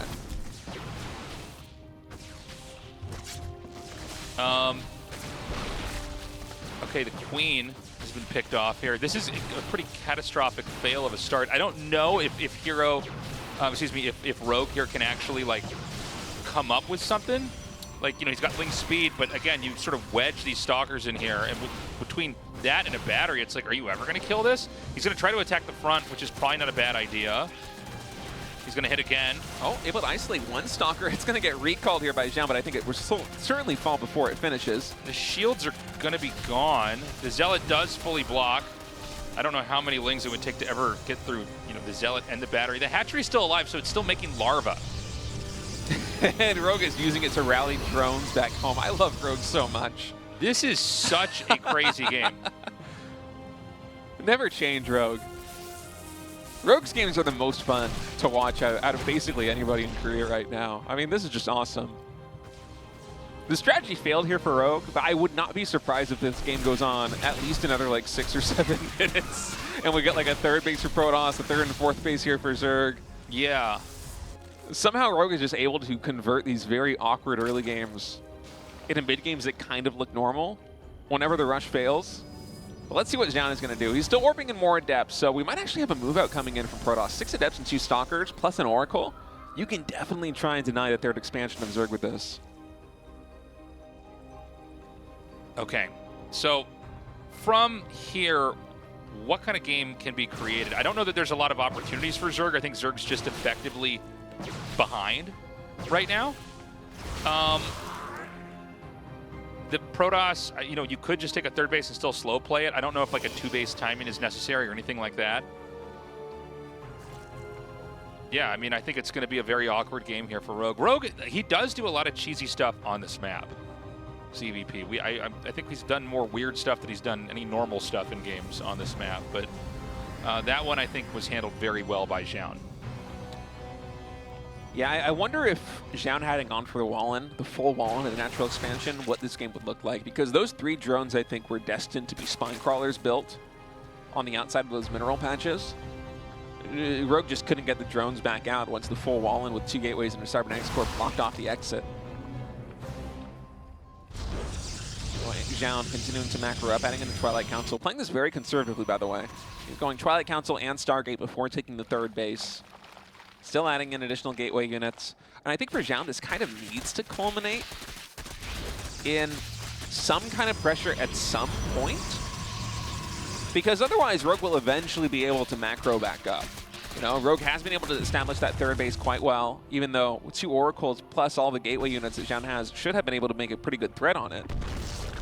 And if Rogue has free reign to fully saturate this 3rd expansion, I'm not sure that Zoun's 3rd is fast enough. You might be to right. Still be ahead. Okay, the Lings are going to come in here. They're going to get a decent amount of damage. Now, these are core units that are going to be really helpful if they had been alive for the next big attack, because it looks like Rogue probably just going to wind up for a huge attack with Banelings, +1 attack and everything else to hit this 3rd base. Again, the whole tempo and the development of this game is a little bit wobbly here. But I think you're right about what Rogue could do here. Yeah, and I like the decision actually to go for Banelings here. Although Zoun is moving out with the Adepts, let's see what Zoun's able to get done. There are a lot of Zerglings in production. +1 melee attack is nearly complete, maybe 30 seconds away. I don't think it'll be done to actually deal with these Adepts, so it'll just be unupgraded Lings. Shading gonna get canceled right now. The Adepts are flush up against this hatchery. Oracle's providing some assistance, but there are enough Queens to push them back. Gonna get a recall? I guess it's too late to even do that. Okay, Rogue might be able to break down this 3rd base now. Yeah, that's what I was going to say. I think that this is... I don't know how you can keep that. Remember that there is this entry point now over here. I mean, the entrance is basically through this line of minerals. So he could end up taking that out and then going all the way up towards the main, you know, the natural, all that. And Rogue might have been able to take out this 3rd base if he fully committed to it, but instead he's taking the more economic approach. A ton of drones in production here for Rogue. He's adding in the Spire as well. Nothing but droning. A 4th base here at the top, or 5th base, excuse me, at the top right. Zoun was not able to get it canceled for the 4th base in the center. And now it's going to be +1 Lings versus a Blink Stalker composition. And with Blink nearly complete, I think this is the window for Zoun to try and get active on the map with the Blink Stalkers and the Oracles and try to either deny the creep spread or delay any extra expansions here for Zerg. But it's very hard to feel your way through a game like this one as Zoun with how topsy-turvy the early game has been. I feel like this is the kind of game that you look back on and it's like, where exactly was I at 7 or 8 minutes? What was the best decision? Because, you know, this isn't a game where, you know, you've played this exact situation dozens of times or hundreds of times on the ladder or in practice games. This is a unique, one-of-a-kind game where Zoun doesn't know exactly where Rogue is at. He doesn't know exactly where he is supposed to be at. Yeah, it's definitely kind of like feeling through the dark here. Definitely a weird one. Any kind of post-cheese game, you know, has that element there. We haven't seen him hit the 4th yet either. I kind of thought that Rogue would be attacking it a lot earlier now. He is continuing to get his upgrades. The Stalkers and the Oracles are now out, able to do that kind of roaming style akin to what we see Hero do a lot of. And he's going to try to push up here onto this side. Yeah, a lot more Lings in production, but this base might get taken out. Rogue's actually going to go for a almost full counterattack. After those Lings do get pulled back, a little bit of indecision from Rogue as he then sends them once more into the expansions of Protoss, but it's hard to break through. You know, the mineral wall, it is fully blocked off by that Adept. There's cannons and more static defense at the 3rd base. The 4th base is potentially a target, but with 3 Oracles coming back, Rogue has to retreat. Now he's going for a surround on these Stalkers. Instant recall by Zoun will save most of them. Yeah, nicely done. I think only 2 were picked off back there. He's going to lay some stasis wards down here, and that's going to freeze a lot of the Lings, enough to where you have to turn around. You cannot commit with what you have right there.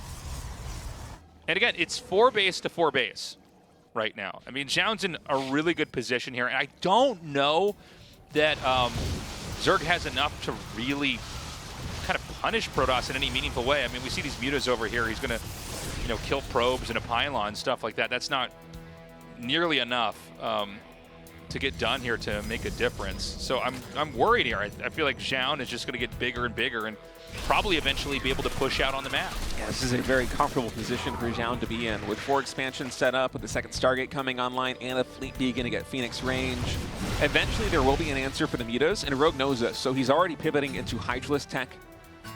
Hydralisk, I don't know if speed or range is being upgraded. Okay, the range is being upgraded right now here for these Hydralisks, so Rogue, he's near max supply. Eventually, he's going to be trying to hit a timing attack as he attacks the third again with these Lings. I think there's enough that he can take out the static defense, but the problem is that the army from Zoun is so large, eventually we'll get there to deal with this. Although Rogue's doing a pretty good job with these Mutas of at least distracting Zoun. Hey, he might be able to get the Nexus. Yeah, I think he's barely going to get it. I'm worried, though. I'm worried, honestly, for... Slings are still frozen over here. I'm worried that... what are these queens doing here? Like, can Zoun not just counterattack with all this, like he's going to do right now, and basically win this game? I think those are all the Banelings that are being morphed total are right there. Baneling speed is nearly done. Honestly, Baneling's very good against the heavy Zealot composition of Zoun, and Zoun only has 3 Phoenixes. He didn't overcommit, although he is trailing out a couple more Phoenixes, getting Phoenix range as well. And it's not going to help him very much versus the Hydras. Colossus tech will soon be coming online, and oh, the disruption here at the third base mining is huge for Rogue, being able to slow down the economy of Zoun. Zoun's main base is mined out. The natural expansion will be very soon mining out. So the income for Pross actually not that great. Okay, Hydra, Bane gonna come up here now. And, you know, is this actually enough damage? It's only Hydras. The Banes really didn't do that much. The next wave of Banes is going to come in here. Note that if Zoun loses this base here, he's going to be knocked on to 2 bases. The third base is basically morphing, or not morphing, excuse me, is warping in over here. Damn, a lot of damage here. Actually, Rogue, why would I ever doubt you, Rogue? Look, just cheese every game, and then let Protoss get 4 bases while you're on 4 bases, and then win. Rogue is just something else, man. I honestly don't know if I understand that game that well. Like, the way that it went down. This is what ladder games feel like as Protoss. Yeah. If you're losing a ZVP versus, like, Mass Zergling, Zoun is living my daily experience right now in that game versus Rogue. It is such a claustrophobic feeling when you get, especially after a failed cheese like that, to still get bullied and contained on your side of the map by Mass Zergling. And you keep trying to concoct exactly the right answers to the formulas that the Zerg is throwing at you. And it just feels like Rogue is constantly one step ahead. You know, like the Ling Flood was there. Okay, Zoun is able to deal with an answer for that, but then the Mutas come in, and as Zoun is working on the answer for the Mutas, Rogue is already transitioning into Hydras. And the Hydras come online before the Colossus gets online. Was that picture behind Rogue before? It was. I was going to say the same thing, but I wasn't sure. Yeah, he's framing pictures of himself now with every GSL victory. He just does dips on that workout machine, looking at that photo of himself kissing the trophy. He's been doing those dips, man. You know he's been doing dips on there. Dips are excellent. Dips are my favorite exercise to do. They're good for your lower pecs and your triceps. Oh wow! I feel like I'm on like one of these muscle websites where like I look up the exercise and like it highlights the part of the human body. That's you, Tasteless. That's me. You're just telling everybody you just see about a the YouTube physiology. video of me shirtless, like, just you start there. doing the dips. I'm and like you're almost naked. Yeah, I go. You guys do dips like this, and I get my nerd back out. I go. It's actually supposed to be like this, and I get my spine straight. Your pecs go from red to green. Yeah, it's my oily 15-second. My oily spray tan body there. Tasteless has been getting jacked. I'm not sure if the gamers know this, but no, they Jack don't. Tasteless is coming. What's actually going on is I have a little muscle suit I wear underneath this, just so that you think I'm big and strong. You've been fooling me, Tasteless. Yeah. And I take it off at night, and then I've got my fat body thing that I put on. I had this joke that with our toast that we would talk about Maynard back when Maynard was a caster. Is that Maynard, not only are his dreads fake, but also his beer belly's fake too. Like when he's done casting, like he takes off fake dreads. He's like, what? Fat guys are gregarious, right? Fat guys are funny. Let me just get the He pop takes volley. off People like a fake beard, and he's just a skinny Australian guy with short hair. Master disguise, man. Yeah. It's a fun image to create in your head. Yeah, it is. I love Maynard. Yeah. I haven't seen him do StarCraft stuff in quite a while. He's been streaming a does. lot of boomer shooters, a lot of Quake, yeah. a lot of. I think he was doing. I turn on his stream on almost every time it's on, but I think he's doing Doom 2 right now. He was doing some of the other Doom. I guess he was doing speedruns. Oh, that's doing cool. speedruns. Speedruns are fun. They are good. Yeah, I gotta check out his stream. He streams morning. Yeah, basically morning time, our time. Maybe, that's not maybe too at like bad. 1 p.m. Yeah, that's usually what I'm watching on Twitch. Try to wake up at like 10 a.m., catch pig, casting some StarCraft 2, get ready for my day. Yeah, if you're in the Asia time, you know, we wake up to Australians doing StarCraft stuff in the morning. They seem to wake up super early to try to catch the Americans, so we catch the ends of their streams. But Korea is too much of a nighttime culture. We're up too late gaming or sojuing to be getting up too early in the morning here. I actually had to set a bedtime for myself. Or not a bedtime, but like a time where like I just turn off the computer. If it's 12 a.m. now, my computer has to be off. If it's 1 a.m., I'm not even on my phone. Mine is 1 a.m. Yeah, mine is 1 a.m. and then I'm getting old, man. I realize like if I just stay up until 3 or 4 a.m. playing StarCraft or Factorio or like whatever other game that it is, I'm just gonna completely ruin my life. Bad. Like I can't control it anymore. For me, because I do ASL late. I mean, because I have to wait for Artosis to wake up, so I'm like sometimes casting that late. But then I'll try to get into bed at 2, and I'll go to the bedroom and I'll just see my wife on her phone. I'm like, "You're still on your phone? You're never gonna fall asleep now." Anyway, folks, here in game number 2 between Rogue and Zoun. Honestly, there's Zoun. About as standard as an opening as you can get between these two. Zoun going for the standard fast expand into a Stargate play. And the only real wrinkle in this game that you might not see in a typical ZVP is the exceptionally fast +1 melee attack from Rogue. I mean, this +1 melee is so quick, tasteless. This is about as fast as it ever comes. In fact, if we take a look at the production tab, is this +1? Okay, it is +1 before speed. Yeah. That is how fast this +1 melee attack is. And so you would have to assume this is some kind of a timing attack here. Yeah, maybe designed to take out the third Nexus. I think that's exactly what it is. It's like, no, he wants to get +3 sooner in the late game. Well, no, he might get +2 really quick. But well, he will for sure, but I'm just saying, yeah, I think you're totally right. He's going to hit that third base. Being able to disrupt the third base of Protoss, it kind of has the same effect as stopping the fourth base of Zerg. Yeah. Where it just really cripples the economy at this critical moment where either the Protoss player or the Zerg player, if you go for the 4th expansion, is just trying to get fully online so they don't really need to worry about income anymore. It can focus purely on tech, purely on trying to build up their army. By the way, Sportcaller not yet done here, the natural expansion, and only 1 queen.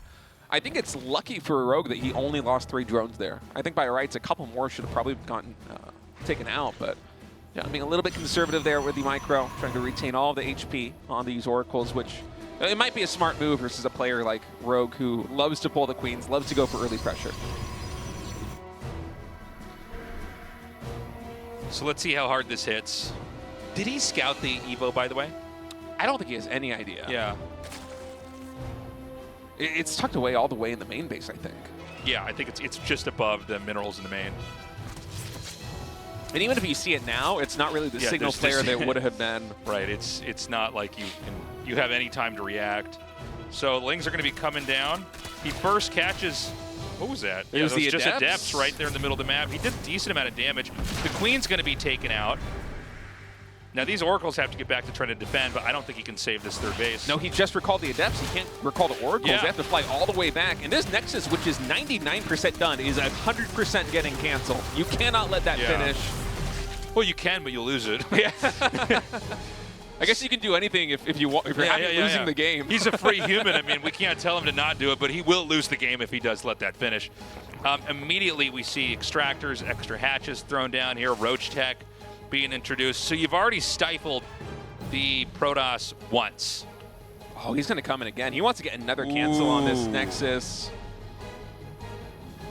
Yeah, probably enough Adepts. It's not a good idea, not unless that had just started. This has been a very successful early build here for Rogue. He's been doing this on the back of a pretty low drone count, but I think delaying the Nexus of Protoss by like, what is this, nearly 2 minutes in total? Because not only was the Nexus canceled, the Nexus was nearly done and then got canceled. That is so much time lost. Yeah. And, you know, Zerg's 4th base is going to be coming up right at the right time. He has not turned those oracles on, by the way. He has these oracles right-click, but will only turn them on if they commit onto the Nexus, which is kind of funny. Now, the 4th base, I don't know that this can be defended. The Lings need to get up here pretty fast. Is he going to let these finish? No. But he's also not going to be able to shade away again in time here. The oracles are going to come up, but there's queens here, so I don't even know that this is worth fighting. All these adepts are going to be killed off. +1 is a pretty good upgrade, Tasteless. Not a single shade gets out. As Rogue was defending that, he was building 11 more drones, and now he throws down a Spire. There is so much momentum building on a Rogue side of the map.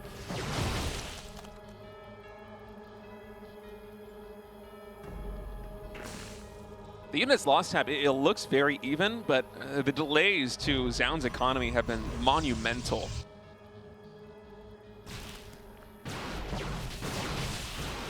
Okay, so he's going to try to do another poke-in with the Stalkers, and this hatch is going to finish. He's also a free human. Can let this finish, but where is the army to come down here and protect this? He's just going to let it die. That's crazy. Huh. Yeah, I guess Rogue was just a little bit too focused on droning. Perhaps wasn't expecting the Blink Stalker timing to come online so quickly after the attempts were cleaned up. Denies that base up there, too. Very little work needed to get that done as well. Yeah, nice moves by Zoun, actually. I think had a Rogue been able to safely get that 4th base up, it would be very hard for Zoun to fight his way back into this game. But again, as we were talking about just minutes ago, denying the 4th base of Zerg has a very similar effect to denying the 3rd base of Protoss. So now it's a Rogue who's in a little bit of trouble. We have a fast mothership for Zoun, too. Oh, this mothership play is smart. And 4 more photon cannons are warping in for Zoun. I'm not sure how much static defense is already up for Protoss, but Rogue is going for mutas. And the muta composition here with Zerglings, it's very good at doing counterattacks and trying to get damage done that way. It's bad in a straight-up engagement. But if Zoun continues to pile on the static defense and just pushes across the map with a mothership and the full gateway army, that could just be a win condition here for Zoun. I think you win a base trade as Protoss if Rogue decides to fully commit to the base trade and you have all the static defense set up in the 3rd. Yeah, that mothership about to pop out. I'm starting to really like the way this is going here for Zoun. Yeah, I think Zoun played a really, really clean mid-game. I think Zerg was a little bit greedy after denying the 3rd. It is a very different looking game. And, you know, Zoun is bouncing back really nicely. Now, again, I do feel like Rogue's games are the hardest to follow because, like, sometimes he will just end up winning and kind of navigating weird, wonky games really well. Nicely done. He's going to take out all 3 oracles, which means no more tagging unless he makes another oracle. Yeah, that's huge. That complicates the micro of Phoenix versus Muta quite a bit. You know, if you have the tag, it just makes it that much easier to constantly follow them with the Phoenix and make sure that you're staying at range. And for now, Zoun, he is content just to stay on his side of the map and defend. And I think as long as Rogue isn't getting damage done with these mutas, this is a win for Zoun. You know, you just got to get a critical mass of Phoenix out with range such that you can deal with these Mutalisks. And then once you're near max supply, that is the time that the Protoss can be unleashed on the map and go for a huge push. Yeah. There's going to be a little bit of a calm before the storm here. But Protoss is going to be moving out shortly. He's getting Storm now. Robo is being incorporated as well. We have Phoenixes coming out in pairs now with the double Stargate. Again, you got to be careful. If you let these Phoenixes get too close, they can just slowly chip away at your mutas until they're all gone. Zerg, I think, could be doing a little bit of a better job paving creep, by the way. Feels like that's slowed down a little bit for how not present Protoss has been on the map for most of this game. Yeah, and looking at the minimap, it seems like Rogue just has complete control. So is he going to just go into Carriers or Tempest here? I think I just saw a Fleet Beacon started. Oh, no. It's for the range. I'm crazy. I'm sorry. That's not a Fleet Beacon. That's a shield battery. Excuse me. Well, the Fleet Beacon has done it. It's just for the Phoenix range. I think that Zoun, once you max, he is going for a 4th base right now. I honestly feel like the best move is just to push across the map and try and end the Zerg. You know, the Phoenix, they can follow these mutas and eventually the Corruptors quite well on their own. Static defense is already set up back at home. And Zoun's army, if he's able to trade out some of these Zealots for Archons, it's just going to clobber what Rogue has. Rogue is literally pure Ling Muta Corruptor. Only just now is Baneling speed about halfway done, so eventually this will be added into the mix, but currently this is about as glass cannon as Zerg armies possibly get. Yeah, just gonna pop that assimilator. Anything you can take, you will. And we're at the point both sides gonna max out. Just a few more warpins available here for Protoss. So just gotta be careful. Don't throw away too many of those units. These Lings actually gonna skirt away and not try to deny that 5th base. Rogue growing into the top left corner of the map as well, in a game that has dramatically slowed down. Yeah, Zoun is contained, but he's been able to take a 4th expansion. The Corruptor's Muta's been coming in once more, trying to snipe this assimilator. I'm not sure if there are any air weapons upgrades. Okay, Zoun is moving across the map right now with the whole Gateway Army and the Mothership. Lings are coming into the 4th base. Templar might actually get sniped right here by the Mutas. Oh, the Storms are pretty good there by Zoun, given the circumstances. No Archons being made just yet. Oh, I love this. Oh, he's going for the base tree, but I'm not sure he has enough DPS. There's a lot of static defense, and there are Phoenix coming back to deal with the Mutas, which are already bruised. Now he's got the Corruptors, so the Phoenixes have to first deal with that. He did not take out the Forge, surprisingly. I kind of thought that would be the biggest target to hit. Zealots are counterattacking. Get a crazy game here. You were saying this earlier. I don't know what is actually back here to defend. I guess all he has to do is keep hatching Lings, right? Yeah, but I mean, the Lings are going to get 2-shot by all of these Zealots. And the reinforcements coming in, they're so disjointed because Rogue has to pop them out of the hatcheries everywhere on the map. And the Zealots, they're in so many different locations. Eventually, this is going to get cleaned up, but the supplies really tell the tale. That was a massive victory for Zoun. I think it was ill-advised for Rogue to try and go into the main base. Your army simply cannot beat Protoss' army at this stage. Yeah, now what is he refilling his army supply in with, right? Because it just feels like the Ling Yuta is just not going to cut it. Not against what Protoss says, not against Archons and, you know, all these Zealots. GG. Okay, weird game. Zoun takes that. Well-deserved win, by the way. Kind of an odd setup for the end game there for Rogue. I don't know how you win with that. Yeah, I don't know if Mutas are the best follow-up to denying third base like that from Zoun. I mean, I'm trying to think back to exactly what the game state was after the Nexus got canceled at the 3rd. But I guess what was maybe more impactful was Rogue losing the 4th hatchery, because that really disrupted his economy. It kind of evened things. You know, the Protoss losing the 3rd base, getting canceled, the Zerg losing the 4th hatchery, actually getting killed. Eventually, it's kind of like a wash, right? And so Zoun was just able to safely back her up on those 3 bases. He got a very early scout that it was going to be Mutalisks. He actually, I think, saw those with the Oracles at the 12 o'clock expansion quite early on. Eventually, the Oracles did follow the Mutas, but Zoun was already able to get the Fleet Peak and get a 2nd Stargate, get a Phoenix production that the Mutas never did meaningful damage. And Mutaling is a composition which thrives on harassment and base trades. It is terrible in the straight-up engagement. So the fact that Zoun was able to safely get up to a max supply, like what can you do there as Rogue? Yeah. Like, go for a different composition, I guess, but at some point, you're already so committed to the Mutas, you can't really transition. All right, guys. 3rd game between these two. Zoun here in the top right, Rogue in the bottom left. And let's see what kind of game we're going to have here from Rogue. He does have such a big variance in how he approaches each of these games. Yeah, the way that Rogue plays in any given game does not signify at all what he's going to do. Yeah, it's never going to be necessarily reflective of what you're going to see in the following game from there. I did like the opening with the +1 attack. Oh, that was awesome. Like, I thought it was a pretty smart move. He did not seem to have any kind of plan, though.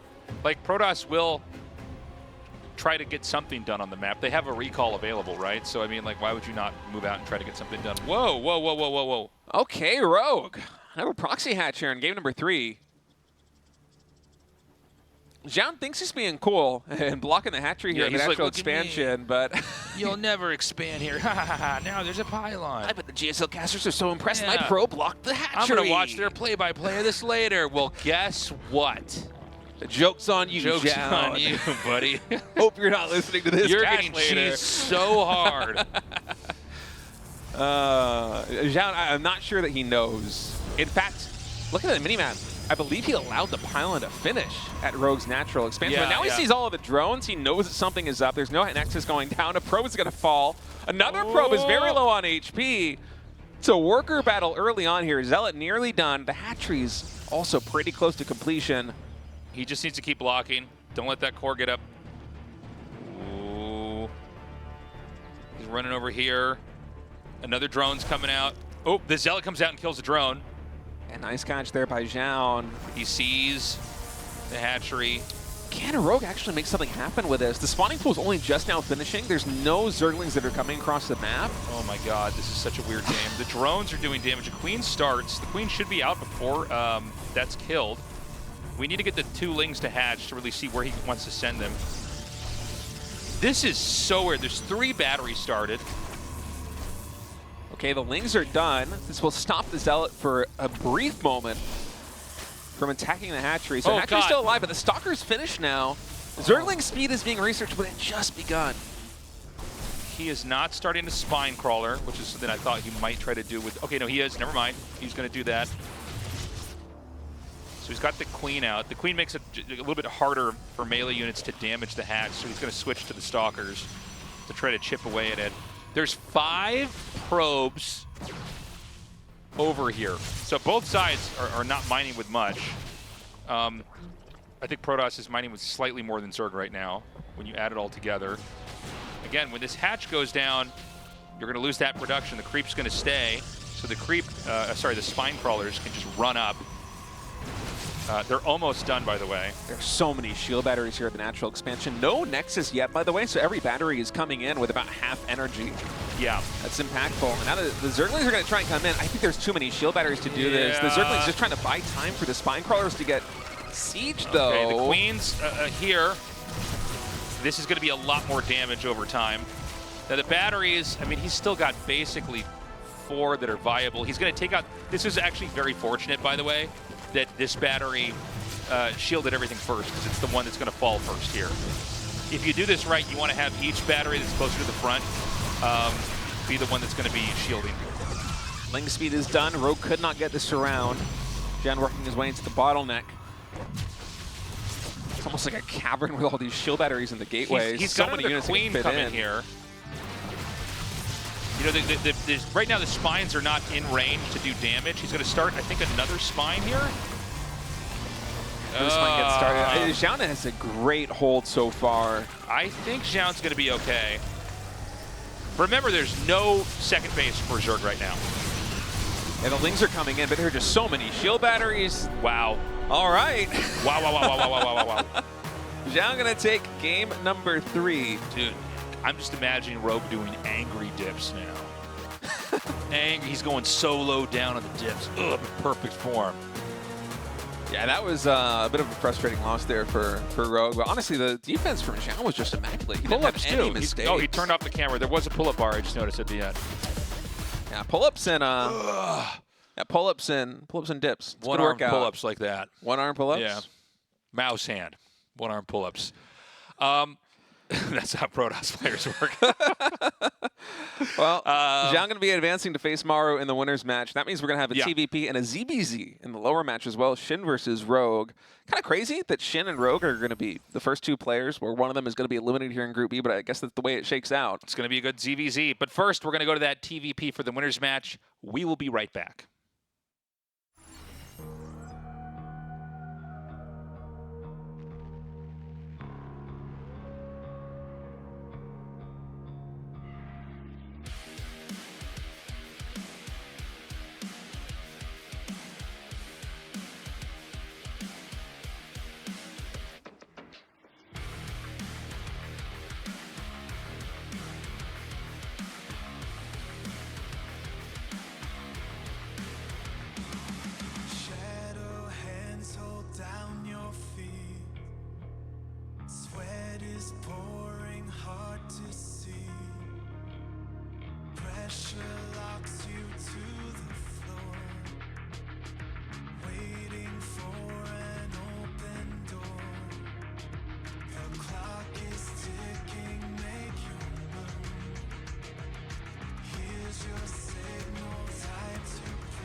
Can you hear me now?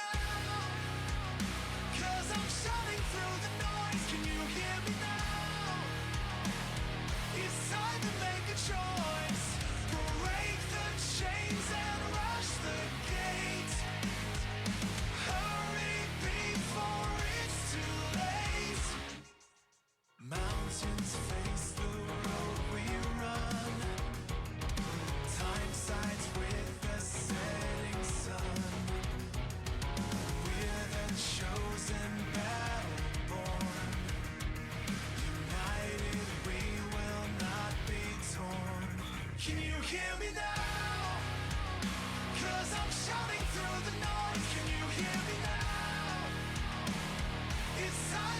a choice. Break the chains and rush the gates. Hurry before it's too late. Can you hear me now?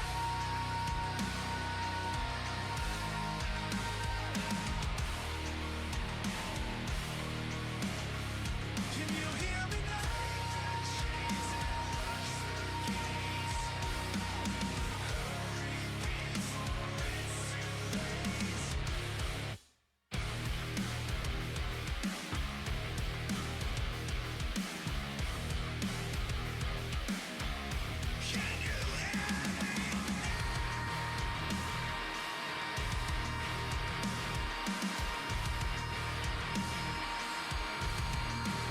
Can you hear me now?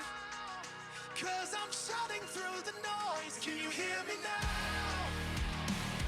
It's time to make a choice. Break the chains and rush the gates. Hurry before it's too late.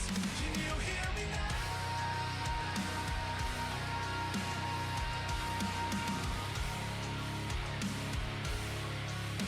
Can you hear me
Keep getting lost in the dark. Lose sight in just a beat of a heart. Held on tight to a star that doesn't get me very far. And then the day came out, the night, now I'm awake. It shines so bright, illuminate my tired eyes.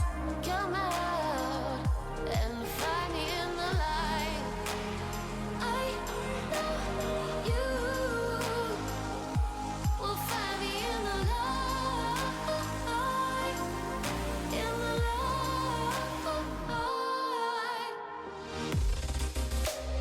That's the thing. Tomorrow we both know the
GSL Season 2.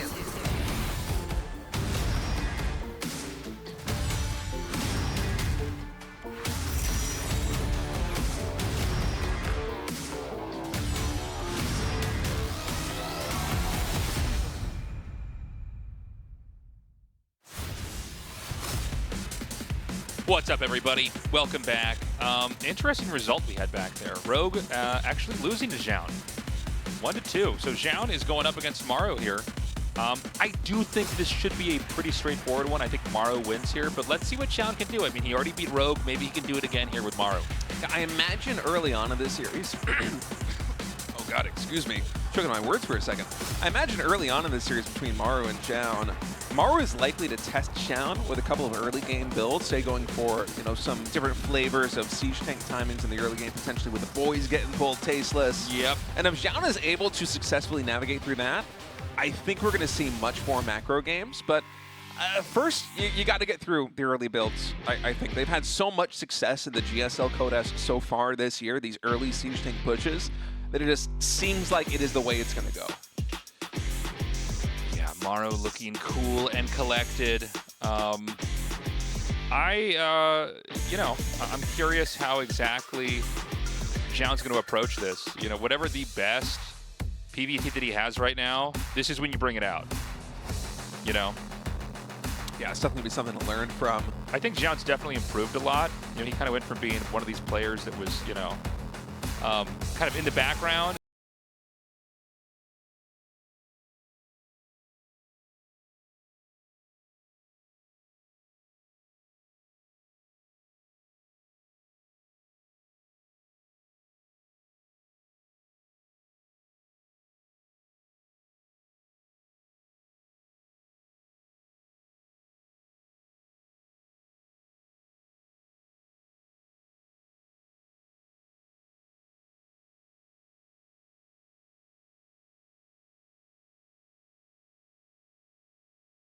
These two, as map 1 has loaded in. Maru spawning in the bottom right is the blue Terran, Zoun the red Protoss in the top left. Yeah. And, you know, Maru, by the way, just looking stellar today in his games. Probably hungry after that GSL loss in the Final Four, come back here and dominate, win another GSL. We don't know if there's going to be a Season 3, so, you know, if he's going to win a GSL this year, it has to be this season, at least for now. Yeah. For what we know we have, right? I think Maru may be a little bit humbled by finally dropping his series versus SHIN, which, you know, it's not an embarrassing thing to lose to SHIN. SHIN is one of the best Zerg players in the world. He's arguably the best Zerg player in Korea so far this year, but Maru just had such a good record that I bet you he's one of these players that takes that loss and just practices even harder and comes back stronger. And so I'm really looking forward to what Maru can do should he make it to another round of 4 offline finals. So we have the SCV coming directly across the map. Zoun actually went for kind of a little U-turn scout around here at the lower left side of the map. Just to see, is there like Terran proxing anything right away? And the eBay block is going to get off, so this probably will force Nexus somewhere else, unless probes are going to commit to damaging down the eBay. I think the probes likely will commit because Zoun is going Cybernetics for Gateway here. Yeah. And he was able to get on top of the SCV fast enough that there wasn't very much production on this engineering bay. So Nexus a little bit delayed. They go down at 21 supply, 145. Not the worst here for Zoun. Yeah, I mean, basically the command center and the Nexus both start at the same time here. And, you know, we've had several different approaches here, PvT. It does feel like each of the Protosses have really come out with different types of favorite techs. We saw with Clem, you know, being pretty active, pushing a lot, even going for the 4-gate style. We've had other Protosses, you know, go for 3 gateways with a later 3rd base here, and tech, you know, further up into Blink. We have still seen the 2-gate play into 3rd base, which is maybe the greediest. And we saw that with Classic even. Yeah, the 2-gate, you might go for it if you feel especially safe in the early game. Yeah. But if you don't have the scouting information, it's definitely a gamble. And I don't think Zoun is going to be doing something like that here. Yeah. Likely going to be much more safe play versus a Maru who has shown a wide range of builds in TVP so far in Code S this year. Zoun is working his way across the map here with this depth. The Reaper is going to loop back and see if he can get another scout into the main base of Protoss. And that Twilight Council is built right on the front lines. So should Maru try to get into the main, if he decides he's willing to sacrifice the Reaper, will get the scout off. Yep. Oh, blocks the gate. And he'll be able to go into the main now. Full scout here. Seeing the Twilight Council finishing. Again, you're not seeing a ton here. There's nothing like, oh my god, a Twilight Council. Like, I didn't see that coming. But you at least know exactly what he's got. You know where this game is. Yeah, it's always good to have a confirmation scout, even if you're 99% sure. Yeah. Just being able to get that extra 1% to be absolutely certain that it is what you expect. It takes a load off of your mind. It means you don't need to plan for some really unlikely scenarios here. Zoun is going for about as standard a build as it possibly gets. It is 3 gateways in a robo. This is the most conservative opening building up to a 3rd expansion in modern PvT. And Maru on his side of the map, he's going into Cloak Banshees. We'll see if Cloak actually finishes getting research here or if it will be canceled. And likely Siege Tanks behind it.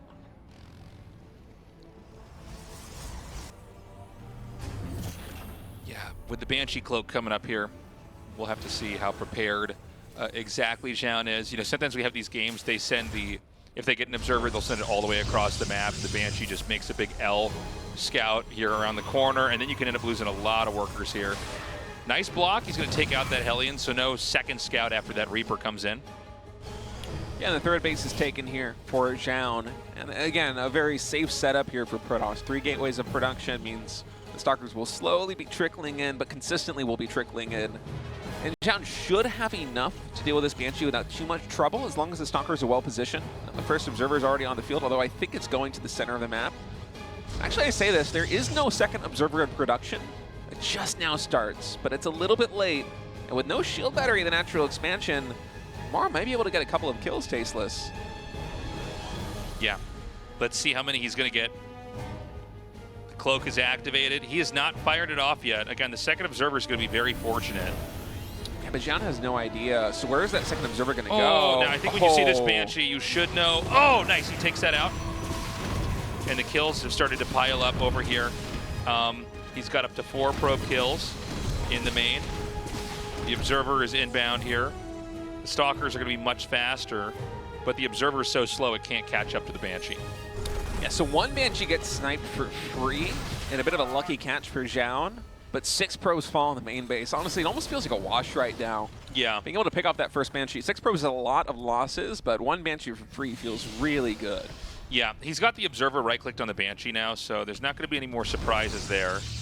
Going with the additional gates, going with charge, going with the robotics bay. Looking a lot like the games we casted yesterday, PvT.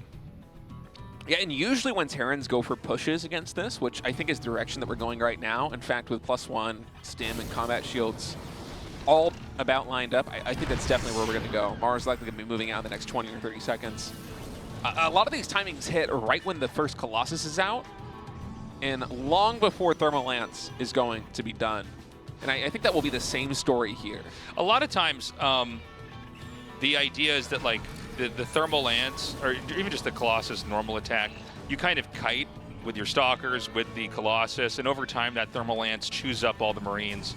And then by the time the tank sieged up, it's just not viable. And so when you push like this, you basically get there as the Colossus comes out. And so you probably already, if it's perfectly timed, you're already set up in you know, siege mode. You've got your position, you're doing your damage. And sometimes I think you might even want to try to push where the Robo is. Most Protosses put the Robo in the natural, and so sometimes that's a great target to try to hit. And I'm not sure about Zoun blinking back on the defensive side like this. I think these Stalkers are better utilized trying to catch reinforcements moving between these armies, because Maru is happy to chase Zoun all the way back to his base. Yeah, he's going to be moving through here anyways. Now charge is done, but the tanks are going to siege up. He's got the Marauders in the front to basically soak damage. Zoun needs to buy more time. The first Colossus is only about halfway done. I don't think you can try and engage this army until the Colossus is out. Yeah, I mean, he's already taken out a lot. There's so many Widow Mines here. The Colossus pops out, and it's going to be working to get... Oh my god, he keeps that tank alive. That's insane. Tank barely survives. The Widow Mines actually did a lot of friendly fire damage, though, on top of the bio, and so Zoun is able to break out of the natural expansion with the additional firepower of the Colossus, with the Widow Mines getting a favorable shot. for Protoss on the Zealots and also hitting the Marines, hitting the Marauders there. And that was an excellent hold for Zoun. It was looking dicey for a long time, but we talk about a breakout performance of being able to absolutely clobber that position of Maru's. Yeah, I mean, he's coming in here now, and I don't know, man. I feel like Maru was looking great until those Widowmine hits really damaged everything. And now it's going to be hard for him to have a third base. Zoun's already taken his fourth base. Thermal Lance is going to be done. A lot of everything Terran was doing back there is sort of hinged on that push doing much, much more. Now the medevacs are stuck up here. Yeah, it almost feels like if you lose a push like that as Terran, the only option is to try and go for exhaust play. And so I wonder if that's the game that Maru is going to try and send us down now. And Maru, kind of similar to the way that a Protoss player would play in the early stages of a PvT, is going to be trying to use these dropship plays just to buy time, just to keep Zoun on Zoun's side of the map, because Maru needs time to get Vikings out, to get more Widowmines out, potentially even build a couple more siege tanks if he wants to go down that route, just to get the static defense up. But man, Zoun with another excellent catch, 2 nearly full medevacs, one of them barely surviving actually, 3 HP, a bit of a surprise. Yeah, I can't believe that actually got away. So the third base has just been taken. SCVs were just right-clicked onto those minerals. You know, Maru actually with a pretty big army, despite how much he's lost here, both in fights and just medevacs being picked off. So, I mean, he's macroing pretty well. So, you know, maybe he's still got a shot in this, despite, you know, everything on paper looking pretty bad for him. Yeah, Widowmine's causing a disruption right now. Zoun's happy just to take the loss in terms of mining time, because his entire army, it's on a beeline towards the third base of Terran. Photon cannons being set up in every single mineral line means that these Widowmines, they're not going to be able to buy too much time anymore here for Maru. And now it's Zoun's time to move. Can he catch this bio? Yeah, he's coming down right now. And, I mean, he didn't really get much done there. I guess he does take that medevac out. I don't know why these medevacs are even over here. He's going to have another warp in. This warp prison, by the way, could not be in a safer position. Although, obviously, he can't kind of reinforce as quickly. I think he might want to try to move in and attack again. The problem now is that the Viking count is increasing. You know, when you get enough of those Vikings, you're happy to trade them out for the Colossus. And without the Colossus, you don't really have anything. He is going for Disruptors as a tech shift here. Yeah, I'm a bit surprised at the fast tech switch and Disruptors when it feels like all the momentum is behind Zoun. If this was Hero in this situation, I think we would have like 3 or 4 more gateways, and he would just be sending it at the third base of Terran. Yeah, it almost feels like he's given up on the Colossus tech the moment he saw the Vikings. He's like, oh, I can't do that. Yeah, but the position for Zoun, it's so good right now. And I feel like if you're going into Disruptors against an exhaust play, it's not going to help you quite as much as just having a large number of gateway units and some Colossus to assist. But let's see what the Disruptors can do. Maybe it can actually crack the shell on this third base. They're at least excellent at clearing Widowmines, which Maru's been relying on heavily here to defend the third base. So that is one thing that is going to be an advantage here for Zoun. Ooh. I don't know about this Tasteless. Yeah, this is looking pretty impenetrable on some level. Like, Protoss is basically bleeding Zealots off that don't touch anything. Most of the time, the Colossus aren't even getting shots off. The Disruptors might change this, though. The Disruptors might force the Terran to you know, respect what Protoss has and moves away. The problem is we're not really seeing a lot get done here, right? He's not denying the base. Basically, Protoss is having units shaved off over and over again. Nice EMP on that, too. Against the Sentry and a large clump of units now without their shields. Zoun's going to pivot down, attack up this ramp. Widowmines can get some big shots on those Zealots on the front line, though. Disruptors will likely be able to push the bio back, but Zoun not even sending the Disruptor shots out, just instead peeling back. I mean, 14 Zealots have fallen for basically nothing. The Vikings are now going to come in here and hit those Colossus. And, you know, it's funny. When you watch Maru fight, sometimes it looks like Protoss would never be able to beat Terran. You know? You're like, oh, of course, this game's broken. Terran have never lost before, but we know that's not the case, right? But it just, there's something about the way that he moves and how he spreads everything out and how he disengages where it just looks so perfect. Yeah, I'm really not so sure about this Disruptor switch coming in for Zoun. I honestly feel like Zoun's playing a great macro game behind this. He's been able to expand across the map. He has the high yield Vespene gas on the bottom left side. He's double expanding to 12 o'clock to 1 o'clock. So Zoun, he's firing on all cylinders economically, but the thing is the armies just have not been trading well for him. You know, the Widowmines have been consistently getting good shots off, and it feels like Zoun should have had a huge moment pushing into the third base of Maru, considering just how well Zoun was able to defend basically everything else. But Zoun keeps attacking in, and now Maru's army seems almost unstoppable. Unless these disruptor shots get huge connections, I don't see any way that Maru's army is going to get cleaned up by what Zoun has. Yeah, and for now, again, he's not. I mean, look, Maru's going to get on a fourth base. Let's assume that this is going to be that exhaust play game, which is really what it looks like, right? Eventually, he's going to switch into all Marauders. In fact, he's almost there. He's got 24 Marauders. And he's going to have his moment to maybe counter push here. And you just need 4 to 5 bases as Terran to do that. Planetary over here. Moves forward, loses 2 Stalkers, and switches back over here. It's hard to attack into these positions. You know, there's a choke point here in this center. Zoun actually going to push into this one. It's a tough choke to try and get through. You know, the arc for Terran's going to be massive on the other side. Yeah, no matter how you push in, the Terran's going to be in a better position here. But then if you go over to the right side, there's a planetary waiting for you. Yeah, DT Blink being upgraded here. I wonder how many gateways Zoun has right now. Whatever count it is, I feel like it isn't enough. I would love to see this go up to like 16 or more. Oh, he's adding 7 more. Okay, excellent, excellent. 19 gateways in total soon. Just totally takes out those DTs. One more is going to try to slip through, probably heading towards... Okay, here we go. Hold on. Oh, big attack. Oh! Disruptor shots not getting the connections because Maru's able to focus fire down the Disruptors first. The Colossus all fall to the Vikings. Warp Prism's going to drop as well. And Zoun is back to sticks and stones. Nothing but Zealots and Stalkers here on the ground, as those Disruptors certainly going to be picked off on the retreat. And this is Maru's time to push across the map and see what he can get done. Yeah, that is pretty painful, man. And, you know, when you're warping in and all you've got are these gateways, I don't know if you're going to have the right stuff. You know, we didn't see Storm. Again, he kind of abandoned the Colossus tech here.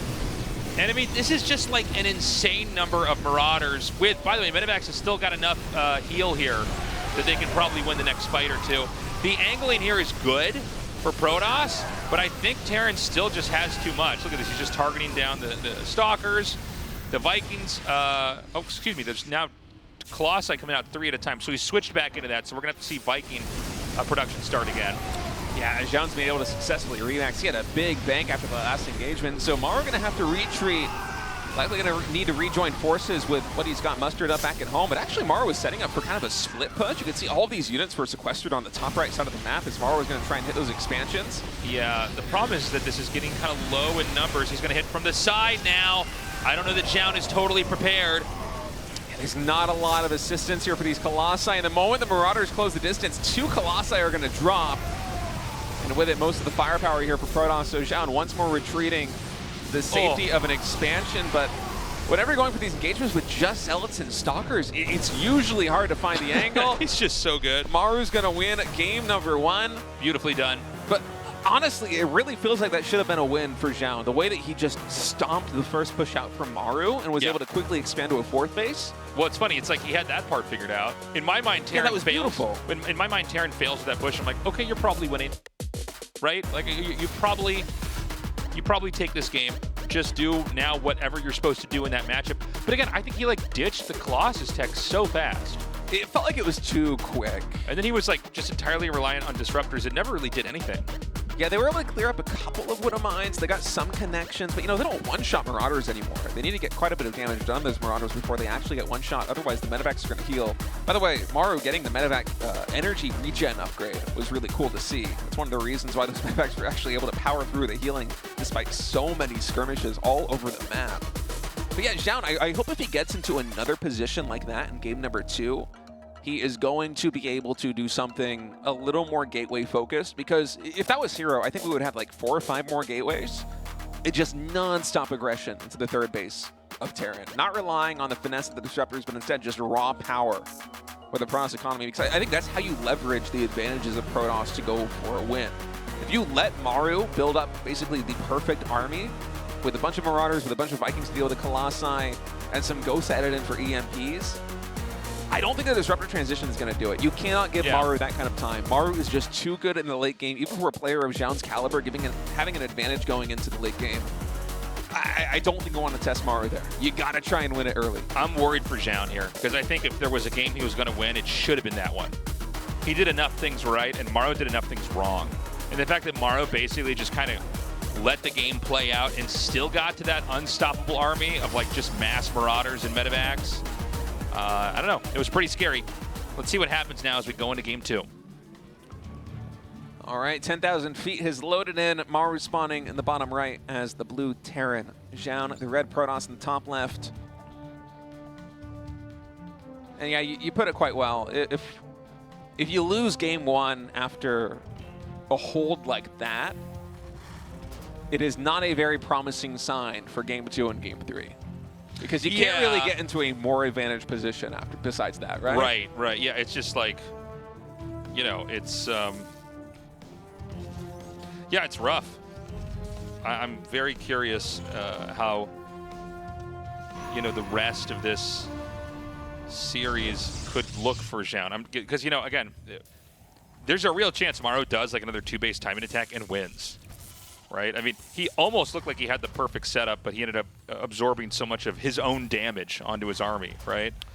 Yeah, I would like to jump into a replay of that engagement one more time, because it seemed like Maru had enough, and the positioning was pretty good for Maru. But 4 Widow Mines is a lot of Widow Mines, and it seemed like they all connected at the same point when the Zealots were flush up against the bio. Yeah. And they just shellacked the Marines. Well, it was the funny Marines took so much damage. When I saw the setup, I thought, oh, Maru wins now.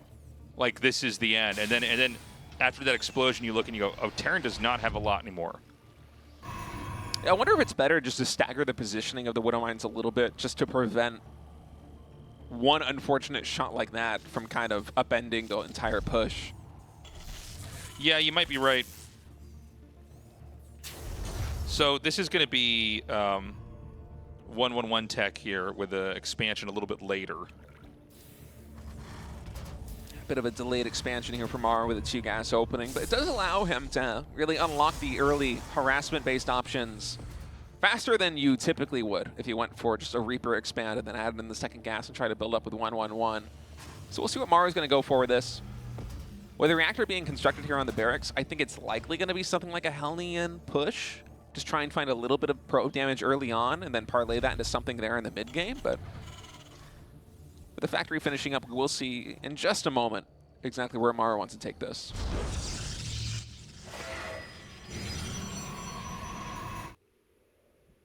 Okay. So, you know, probably the same starting point here for Protoss, the Blink Tech, you know, the 3rd base, the inevitable 3rd base with the Robo. I'm more concerned for Zoun, mostly in how he's going to tech in a long game. Right, assuming that we get to a super long game, by the way. Yeah, and again, also... go ahead, please. Oh, no, I was just going to say, it actually isn't going to be the Hellion play coming in for Maru, who starts with a Cyclone and Reactored Marines. Yeah, interesting. Sometimes Terrans poke with this. So let's see, you know, a lot of times when you get these 1-1-1 armies, you know, you can get these, you know, little technical drops, and there's so many different versions of them. And you come in and you try to do some damage and see what you can trade out with. The Reaper is going to get shut down here, so no more scouting there. Reaper vanishing out of existence as the Stalker's able to take it down. And Zoun's going into 3 gateways and Blink before the robotics facility, which I actually like quite a lot versus what Maru's going for. Yeah, this is a much safer approach. Yeah, and the gateways are going to come online so quickly. I'm not sure what the tell was to Zoun that this isn't going to be Cloak Banshee, because Cloak Banshee would be an issue for this. And there is a robotics facility coming online, so it's not like Zoun will be completely dead to rights if it was a Cloak Banshee play coming in. But the fact that these 3 gateways are all going to be done before the medevac hits the main base or the Cybernetics Core wall in here for Zoun is pretty big. Okay. The fact that this is getting shut down immediately is a really good sign here for Zoun. Because Terran wants to try to trade out as much as they can. The medevac's damage, he's going to have to go all the way back home. Doesn't really accomplish that much. Raven here as well. We'll probably see the Raven just go out and throw auto turrets down behind the minerals. And keep in mind that Terran, You know, you sacrificed a little bit going for an early dropship play like this one. It was a double gas opening here. The command center on the low ground, it's a little bit later than it typically would be for a 1 barracks mass expand. And so the fact that Zoun was able to deflect the first attack that easily, just taking a little bit of hull damage on one stalker. It's just a beautiful start for Zoun again here in game number 2.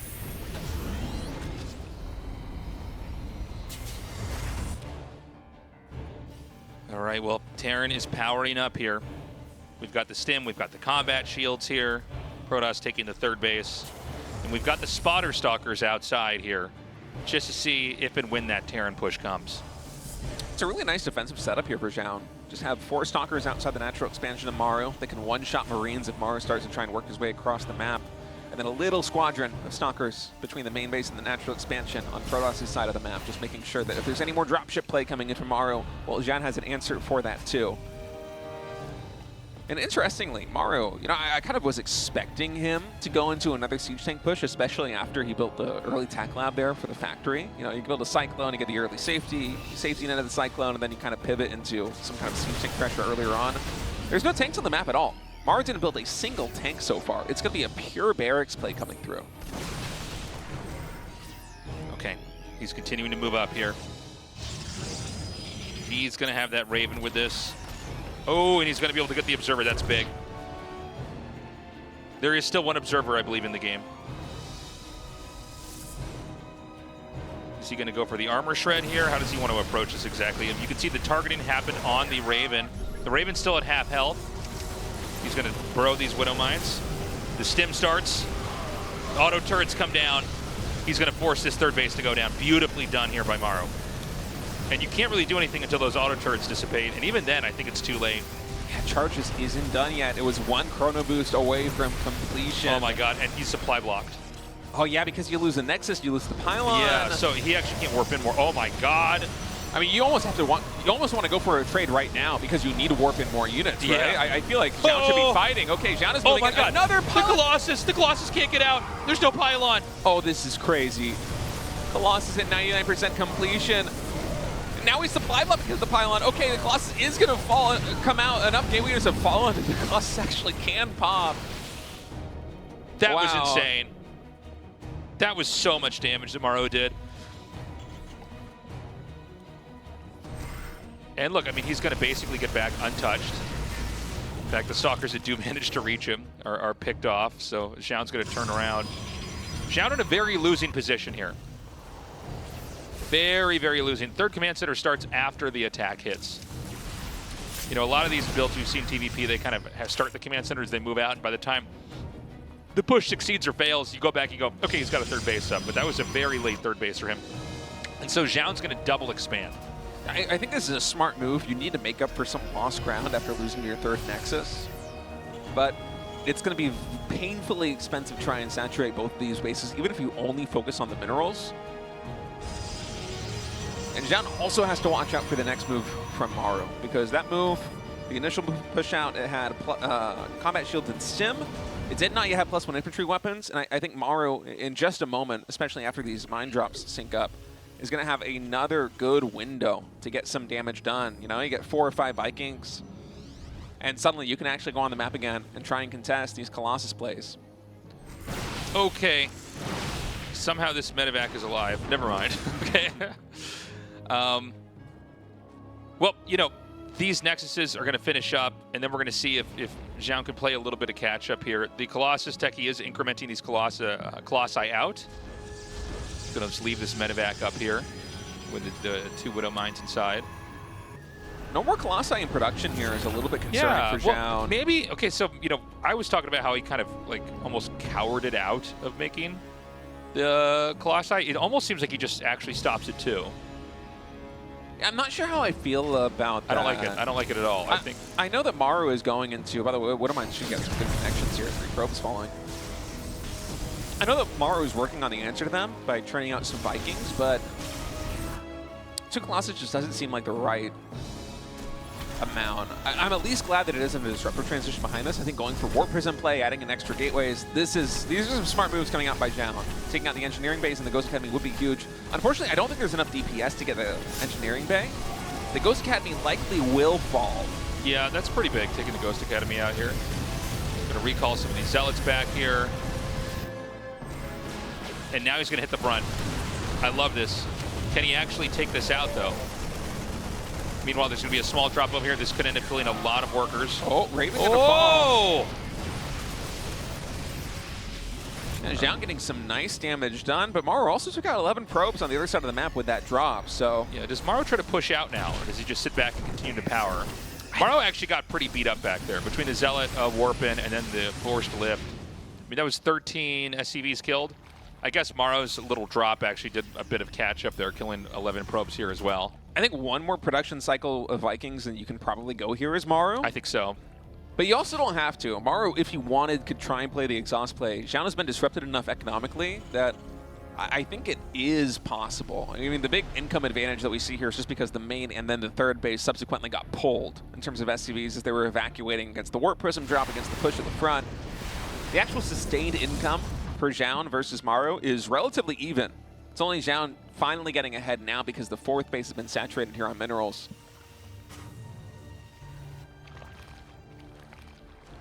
Okay, Stalker's out here now. Again, just a 3-base Terran. The 4th command center is almost done. I would not be shocked if he just fills that bottom base in.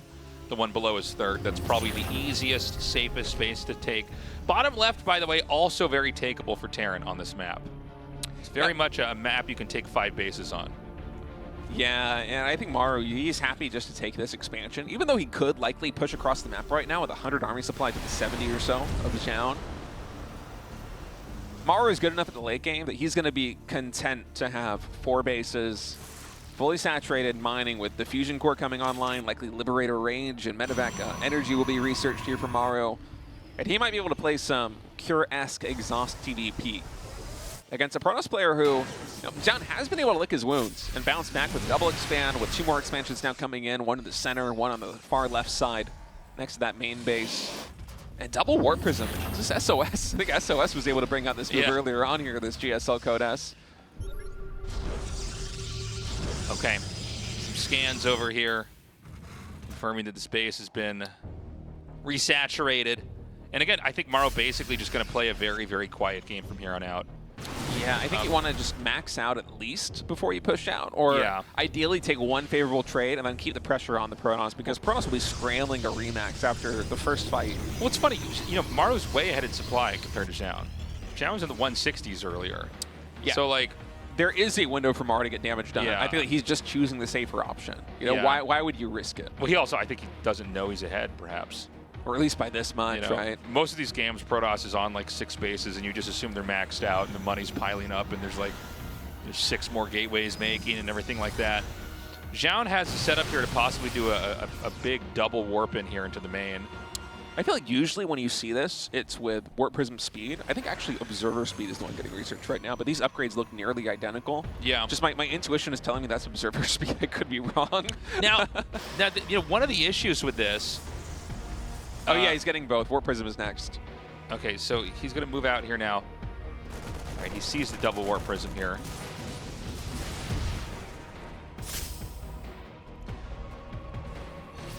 Yeah, I mean, Maru's just stayed back. But as I was going to say a second ago, the big issue is are you going to be ready for this late game push from Terran? Do you have what it takes? Right now, I'm not so sure. I think you need a lot of different types of splash damage. You need to have a lot of counterattacks ready to go. Zoun's going to push in here and just take out the sensor tower, trying to zone Terran off of the soon-to-be 5th base in the bottom left. Oh, and double Warp Prism coming into the natural expansion. Unfortunately, the Vikings are here, so even with 2 Warp Prisms, Zoun unlikely to actually get a warp in here. Doesn't really do anything, to be honest. He can damage that command center, but I think SCVs can even save that. He's going to go ahead and commit down. He's going to take that out. I think Maru just, if he turns around and takes the fight, might actually be able to win it. There's no Zealots with that army at all. Yeah, that's what I thought. I thought that was actually something he probably could try to fight there. Yeah, but Maru just playing the very safe game. He doesn't want to take any risks. I do think cannons are good to put down now for Zoun. There's a point where you have so much money, and you're going to have money in the next couple of attacks, but just to have, he's going to make more gateways here. If you have enough cannons, something like 1 Medevac and 8 Marines can't do damage. Because what happens to a lot of Protoss is they have all these bases, but they're not defended at all.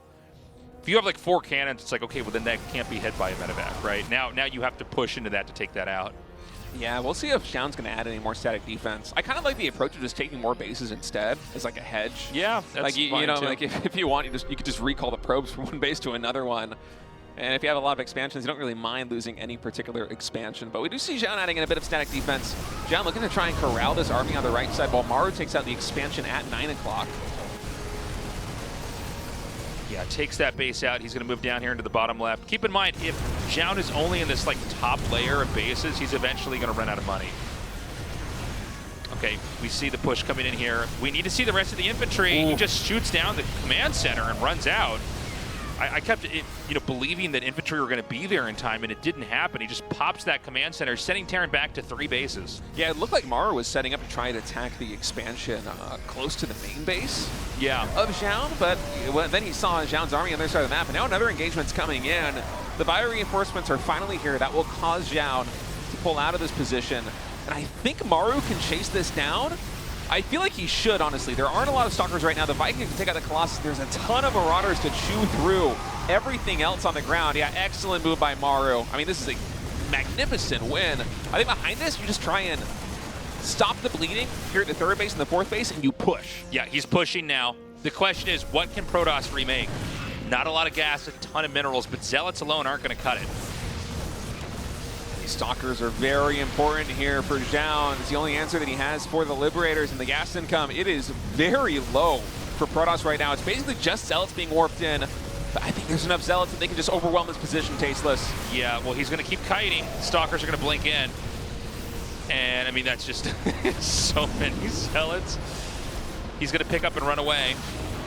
The Stalkers actually can't snipe the medevacs. So the question is, what does Maru have back at home to try to keep dealing with this?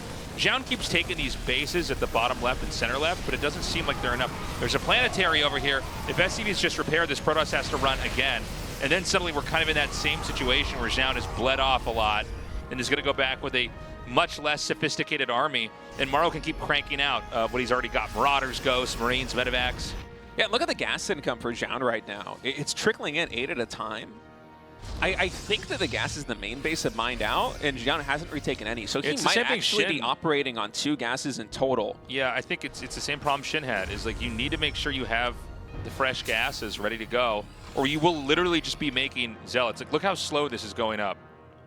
I think it's literally 2 assimilators that are functioning. And Zoun, this is probably an intentional move. I think he mostly just wants to remax with Zealots, but you need to keep the core Stalkers alive. If you have enough Zealots, you might just be able to overpower the position, or you just continuously churn out these Zealots. They're the meat shield, and then none of your critical gas units, the Stalkers, the Colossi, the Immortal, actually fall. And that's usually the way that you muscle through a Terran position. But if you're not able to break through, you need to start adding more gas so you can actually transition into something more viable. It's these periphery bases that I'm worried about here for Zoun, because Maru can keep trying to lash out on the map, take him out, and then flee back home. Zoun's going to be moving down here towards the bottom left. Okay, he's going to blink in. This is a planetary. These SCVs need to start repairing, and they're not reacting in time, so that's going to be picked off. Terran once again knocked down to 4 bases. The counterattack is going to come out. The 4 bases that Terran have, I mean, he's very sealed up over here. Looks like this Nexus won't be canceled, so he's going to be able to kill that as well. And Protoss attacks in, but I do feel like this could be an overextension. I don't know if we have a War Prism with this army. The Zealot reinforcements, they're about to arrive, but they're a little bit late to the party. Finally, now they are here, and that's going to prompt Zoun to try and take out this planetary fortress with 4 Immortals and +3 ground weapons. Zoun can power through. Stalkers working on those Liberators now. Even more Zealots streaming in. As long as the Stalkers stay alive and Zoun is able to trade Zealots for the rest of army here with Maru, I like this position for Protoss, but again, the gas tank for Protoss, it's very low. Zoun has to win this fight. Yeah, I think Zoun's doing it. Maru's very, very low. His army's very small. The question would be, would the counterattack do enough? Zealots are going to come forward, and he is beginning to clean those up. Stalkers blink away barely in the nick of time. The problem is, okay, so by the way, there's going to be another command center landed over here. I don't have a good idea of where these other bases that Protoss have had the whole game are at. I think this is going to be the only full mining base. Every other base, I believe, is lost at least a couple of mineral patches. Yeah, so it's starting to get a little bit smaller here. Now, Zoun is maxing out. again. Terran's poking. This doesn't feel right from Terran, but let's see. Maru's just so poor back at home. He has to attack into this one. The Liberators get taken out, and there's just too many Zealots on the ground. I think Zoun is finally worn There it is, through. GG. Wow. Great game from Zoun. That was impressive. For a little bit, I thought when he kind of dove into that base and took it out, I thought, ooh, I don't know if this is the right idea, But I guess Terran's so low, if you just poke out those few bases, the income plummets so fast for a little bit of time. You're right, all you need is the Zealots. Have a couple of Stalkers there, have a Colossus or whatever other kind of splash you have, but just have so many Zealots that the damage just kind of piles on. And there's not a whole lot that Terran can do to get it off. Yeah, the Zealots just absorb the damage, and they do a pretty good amount of damage, too, when they're in large numbers like that. And as long as you're only trading Zealots for everything else, it's fine. The issue is when Terran's finally able to break past the Zealots and actually connect with the Immortals, with the Stalkers, with the Colossi, because those units cannot be easily replaced if you're working on... I mean, Zoun was, for a while, just 2 Vespene Geysers that were actually saturated. Yeah. Interesting game. It's funny because Maru's push did so well. I kind of looked at that push and I'm like, okay, he took out the 3rd. He actually denied the Colossus coming out for a while. And then he ran back, and then it was like, Zoun still just took the whole map. Yeah. All right, here we go. Game number 3. The winner of this map moving on into the round of 4 offline finals. The loser will fall to the final match here in Group B of the round of 8. Zoun with another early probe scout. And just to go back to that game again, I wonder if we could just in theory, say you resume from replay, Maru after he wins that push, there was a window where he was up 30 plus army supply, it felt like, either when Maru was on 3 bases or just when he was taking the 4th base. And I looked at it and it felt like he should be moving out, Because typically, in a typical PvT, you don't want to move out in that position because Protoss is going to have too many expansions. Protoss is looking to try and trade with Terran the entire time because they want to churn out these Zealots, sacrifice them, trade them for bio, and then recharge and go in again with Zealots and just keep doing the same thing to win a war of attrition because their economy is bigger. That's why you don't go for those move outs as Terran. But that was not a typical PvT.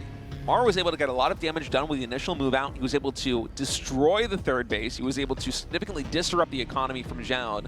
And I think Zoun going for the double expansion, both Nexus after losing the 3rd base, was a smart move, but it was a very risky move. And I think that if Maru was able to move out before those double expansions had actually paid off, I think Maru would have been in a winning position. I think you're probably right. I don't know that he knew that there was double expansions happening. He might have thought it was just a 3rd base, and then he was playing a tighter game. But yeah, once you get those the double expo up, and then you have a little bit of time for those minerals and gas to come in from that, I think you're just in a really good spot, and you're able to recover. I mean, Terran did take a really late 3rd base. We saw the 3rd base start, that 3rd command center start after the push was finished. So, yeah. By the way, this is a barracks and factory just outside of the main. Yeah, I was kind of expecting this just to be a proxy barracks here in the left side of the map, but actually going for a proxy factory as well, and in such an interesting position too. He might go for a drop with this, but the thing is, Protoss might look at this and think, oh my god. Oh, certainly, and this is like the 2026 version of the Mocker X. It almost feels like what we're seeing right now, because it wasn't just the barracks, also the factory was proxied. Zoun still doesn't have an expansion. He probably thinks it's a 1-1-1 hidden somewhere on the map. Exactly. And Maru built the barracks and the factory out there and then immediately lifts them back into the main base, and he's building a bunker in the main. He's building a command center in the main. Zoun has seen nothing. Zoun thinks this is some all-in coming. There is still no expansion for Protoss. These are some insane mind games coming out of Maru right now. Yeah, it's so smart. So basically his Nexus will have started so late. He's making a pylon here because he thinks maybe he can make a Zealot or 2 to counterattack and hit in here. And I think now he's going to realize, oh, nothing's happening. The Reaper comes in here just to check. Oh, nice, gets that Marine in there. Going to chase out that Zealot and Stalker. The bunker finishes just in time, and Zoun is 4-gating. That is the 4th gateway being produced, and Maru's going to scout everything. He's so good. Here's the thing. I actually kind of like what Zoun's doing, all things considered. I think that you can't just try to make a Nexus from here. Maybe this works. I don't know. I mean, the thing is, he goes in there, he sees no Nexus, he sees 3 gates. The only piece of the puzzle he doesn't have is the 4th gate and now the Robo proxy here. 4-gate Robo on 1 base here for Zoun. Maru just needs to hold the main base, and he should be in a winning position. Yeah. And Siege Tanks, the first one is done. Yeah, he's going to put this in a very conservative spot. Yeah, I would love to see a second Siege Tank, though. Oh, he's going to scout with the medevac. This is crazy. Yeah, I mean, Maru, he's probably finding it hard to believe that Zoun is actually 4-gating. And also, you see the 3 gateways, and it's like, oh, I fooled him. But you don't know that Zoun is doubling down on this, or even tripling down with a Robo. Obviously, Terran buildings can fly. So when he sees that there's nothing here, he's got to immediately go home. You need to defend now, because this is a huge attack from Zoun. I don't know if there's enough for Maru. Yeah, Maru needs to hold here. The repair is going to come up. He is just eating a lot of splash there. He's going to take out the top SCV, so I don't think that he can repair quite. Oh my God. There isn't enough DPS. There just isn't enough. Yeah, the Siege Tank, the shots were so premium. They were hitting like every single target. He's going to start a late Nexus. He's going to lift this command center, which of course you're happy to do. The tank has been nudged up. And the Banshee's going to come up. Now, Banshee Cloak is on the way. I didn't even notice that Banshee Cloak was being made, to be honest. I was so caught up with that attack. There's no observer here for Zoun. Yeah, Zhao's going to probably lose this by having all of his probes die. Zoun can't afford to lose any probes. He's at 23 workers right now. He's just building the first probes to start saturate the natural expansion. But Zoun is still completely fixed on trying to break Maru. He's going to try and do it with a Warp Prism and an Immortal drop to snipe the Siege Tank. But there's going to be a Cloak Banshee in the main base. There is no detection. In a world like this, it takes forever in your mind for an observer to actually finish. That's GG. it. That's GG. it. Maru wins game number 3. He is going to the offline finals. You see Zhaon laughing like, oh, you got me. Okay, I don't have the cloak here. That was just a brilliant game for Maru. That was one of the coolest, cleverest builds I've seen a Terran player do in the longest time. He basically just tricked Zhaon into freaking out and over-defending, and then Zhaon's like, oh, wait a minute. And then he's like, oh, I got to all in from here. And he's like, that's fine. I will make a Cloak Banshee. That was like all strategy. That's like the biggest mind game I have seen all year. Yeah. Even thinking back to like previous seasons of the GSL, I can't remember a mind game that was this successful. That was all strategy and then like really, really good repair there on the bunker. Yeah. That was really clutch. You could even see that Zhaon was trying to kill off the SCVs at the top. Yeah, because it's hard. It's too hard to loop around the force field to get over there to repair. But the Siege Tank damage was too good. It's crazy. I mean, just an incredible game played there by Maru. He's going to be advancing. And now we have, from Season 1 to Season 2, 3 of the same 4 finalists going to the offline finals. Yeah. Shin's the only one out, and we still have some games left to be played. Yeah, we're going to see how he does in that ZVZ when it's finally time. But really great games from Maru. Again, that tickled me, that game. That was like so smart. I so appreciate every part of that. Perfect ending there with the Banshee Cloak. We are ready for our interview now with Maru. Maru, congratulations on your first place victory here in Group B. Look, I have to ask you, can you walk me through the game plan there in game number 3, the Proxy Barracks and the Proxy Factory? Because that was such a cool build. 네, 일단 조선 선수 승리 축하드리고요. 일단은 마지막 게임 얘기부터 해볼게요. 일단 그 전진류 빌드에 대한 좀 얘기를 좀 해주신다면 되게 좀 신박한 빌드였거든요. 그 빌드가 어떻게 나오는지 한번 좀 얘기를 해주시죠. 예전에 이제 전진 배럭 전진 건물 많이 할 때 생각해 놓은 건데 쓸 기회가 없었는데 오늘 좀 상황이 좋았어가지고 그렇게 쓰게 됐습니다. Yeah, this build is actually the one I have been in my mind since when I used to do a lot of proxies. I think like back in like a few years ago. So yeah, I think the circumstances may mean like not to use that build for a long time, but actually this was the time to. This was a really good chance to do that build. So yeah, just went for it. Awesome. Well, congratulations on your victory. You are now moving on into the round of 4. You were unable to win the last season of GSL. Do you think you can win it this time? 이제 4강에 다시 진출을 하게 되셨는데 지난 시즌은 좀 아쉽게 이제 결승에 올라가지 못했지만 이번 시즌에는 좀 우승을 할 자신이 있으신지 궁금합니다. 일단 4강을 넘어야 될 것 같아가지고 도욱이 형이 준비를 잘하기도 하고 까다로울 것 같은데 그거 이기면은 충분히 가능성이 있는 것 같습니다. Yeah, I'm not gonna like think that much, honestly. I'm just trying to beat Cure in the TVT. Since he's preparing a lot, and he's doing a lot of stuff that are hard to counter. So yeah, I'll just try to focus on the initial semifinals, and then if I get through, I think I have a good chance to win the trophy. Well, congratulations again on your win, and best of luck in the Final Four. 감사합니다. 네, 감사합니다. I'm like, but also wish him luck in the round of 4. I said that too. Excellent work as always, Maddox. Thank you for the translation. Man, that build was sick. Anyways, guys, we actually got to cut to commercial here. SHIN versus Rogue. Little ZVZ coming up next.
I know that you're longing for a little change, a bit of something different in a different place, somewhere the grass is greener. Call it a spiritual healer. I hear you, darling, I feel you.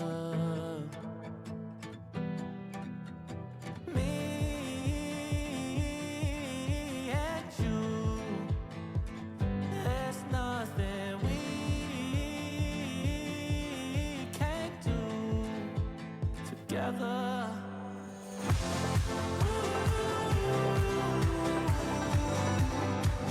come on, let's go fly away.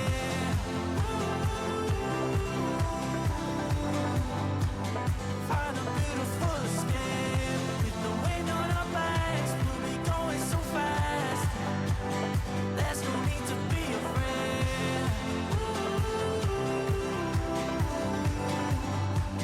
Come on, let's go fly away now.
GSL Season 2.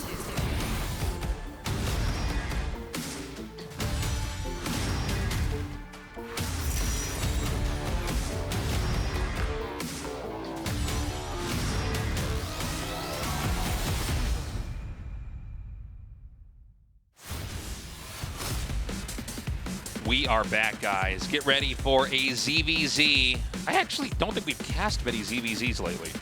No. Right? I'm trying to think of the last time we cast a ZVZ here in the GSL, and it wasn't this season. We actually haven't had a single group with 2 Zergs in it so far this season until now. Yeah, I mean, RSL's been very sparse with Zergs. Although it's different this season. That's true, but I meant historically. So I'm curious what ZVZ is going to look like with these two. SHIN, having an amazing run, getting, to the finals in the last season, or as I said earlier in this cast, he won the whole thing. It felt like he did when he beat Maru. Felt like he did when he won. I was like, that's it, it's over. We could have all just gone home after that. Like, you know what, this GSL like, has who no cares champion. about this rest of this tournament? It's like the time person of the year. No, it's everybody. There is no person. No, the winner of the GSL is SHIN. We don't need to play the finals. No, but I mean, I'm curious what ZVZ is going to look like right now. I think SHIN's in great shape, but I think Rogue is pretty scary. I think Rogue probably going to be even scarier in the mirror matchups, right? Yeah, you have to imagine that he's got some zany builds in ZVZ that we just have not seen yet because we haven't really been exposed to much DBZ so far in Code S. Is that creatine that he's got over there by the curtains? It looks like a C and an R. I think it's creatine. Yeah, creatine's I think it's the same one that I got at home. They say it's good for your brain now, right? It's not just so you have big, bulging balloon muscles. Study. Yeah, I read that study. Apparently, it takes a very high intake of creatine for it to actually affect your brain, though. Well, most people take like 5 grams a day, or something, and then you get fully saturated in your muscles. Well, how much do you need to have your brain working fast? I can't remember what it was in the study. I think it was like 15 or more. That's a lot of creatine. Oh my god. Yeah. Well, I mean, creatine is like one of the most studied substances of all time when it comes to like performance enhancement, right? It's been studied for ages, but yeah, that is interesting. I read that and I'm like, well, creatine's really expensive to create. I'm not buying any more of it. That's a lot. There's no chance. I didn't know it had to be that high. That's crazy. Yeah, I think it's a lot. Wow. Okay. Anyway, well, folks, ZVZ time, guys. Get ready to watch that production tab. Oh. No, okay. Don't get too excited, Tasteless. Extractor trick versus Overlord. Into later Overlord. Do you remember we cast a day of GSL where there were just all these Zergs in the group, and we had a couple games where they went to like 5 minutes. And yeah, the builds were no completely one did identical. anything different. I remember that. I was like, well, this is one of the funny things is if you get a mirror matchup where they're both doing the same thing, which already isn't happening this game, by the way, but when they're both doing the same thing and you're like, well, what do I say? I'm like, well, he did this, but he also did this. Like, it's just, it gets so weird. It was fine the first time they did it because it's kind of like a novelty. You know, like, oh, look at this, isn't this funny? But then it just kept happening. Yeah, it just kept on going and going, and it was like, huh. This game, it's not. That is not the case. I think it's a 14 pool coming through here for SHIN and a hatch first for Rogue. Man, I'm realizing now I haven't cast a ZVZ in a very long time. I'm kind of out of the loop in this this matchup a little bit because even the tournaments, I feel like do they still make Zerglings and Queens in this matchup? Let's find out. I feel like even the online tournaments that I typically see, like other folks casting, like if I'm tuning into like Pig or Wardy or anybody else who's casting these tournaments, you're not seeing a lot of ZVZs. It's a funny thing with the meta and like kind of what's working or what's not working. Because yeah, sometimes you just I think the same is true for me. I'm thinking back. I don't think I've cast a lot of ZVZs. Like this season of ASL, there were so many Terrans. I casted so many TVTs. Artosis told me at the end of this season, he was like, "You've gotten so much better at casting TVTs." Like I'm really impressed with you. I was like, "Thank you, Dan." Well, Terran's the best race in StarCraft 1, right? So naturally, there's going to be a lot of TVTs. Oh, you just gave Artosis a heart palpitation. He went, no! If Terran's the best race, then I must be bad for losing all the time. Well, if Terran's the best race, it means they're going to win the most Brood War championships, right? Isn't that the case? Oh, that is true. Okay, anyway. We got the Lings coming through here. It's going to be hitting this base. The drones are going to be evacuated. He's going to be able to probably get this one in the middle. See? Yeah, I think you're just kind of keeping that in the back pocket. Like, try to get one more drone, and then eventually cash in on the one that you guaranteed to got to kill. Oh, look at this split coming in from SHIN, actually. Is he going to connect? Oh, he's going to get one more drone. That was a sick move. That was really nice. Pulls every Ling back except one. The same move he's doing right now, but unfortunately the Queen's out, so he cannot replicate it. But, oh, some nice little tactics. Going to get one more drone kill. Oh, and behind it too. Oh, this is beautiful. Because you know when you're moving out as Shin and you're doing this pressure on Rogue's side of the map, Rogue's not going to have any lings coming after your queen. You can actually queen walk all the way to this central expansion and take out the Overlord, and likely it will be safe going back home. Rogue's going to try and catch it, but I think that queen should be back okay. That's not a thing. Illusions of grandeur. I thought it was a Zergling. Definitely isn't. Cover me! Okay, so where does that put us now? We have Ling speed coming along right now for Rogue, but he's only droning up. Oh, nice. Actually keeps that one alive here, too. It's a fast evolution chamber here for Shin. With no Ling speed, will this be +1 ranged attack?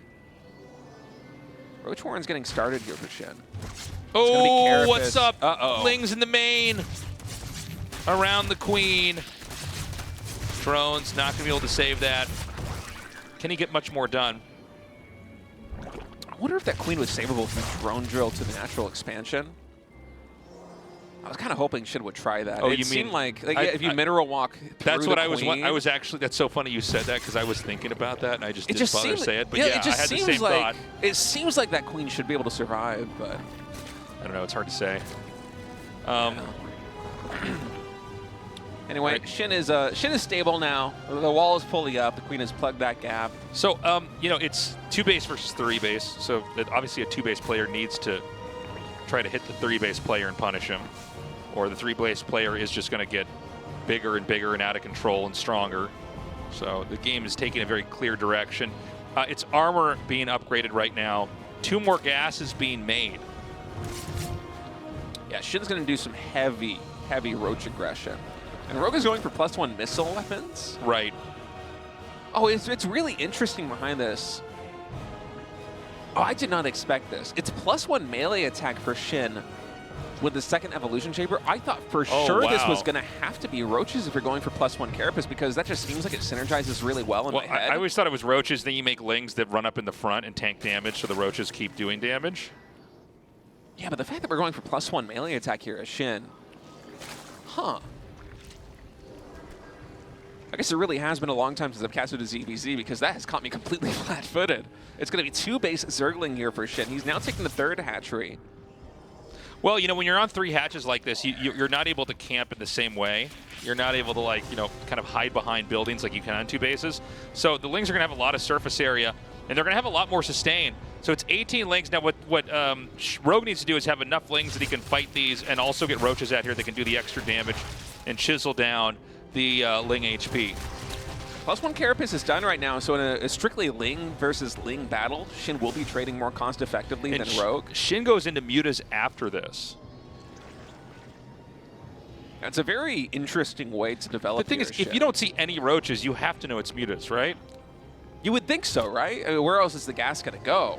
You know, Shin's been 2-basing for so long. There's no way he's only saturating the minerals. He's going to take the Vespene Geysers. He's going to saturate those.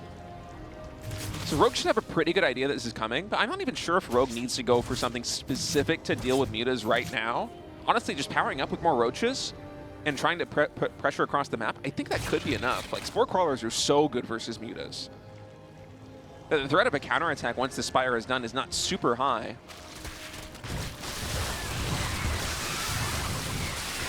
Okay, the Ling surface area here for Shin is pretty insane.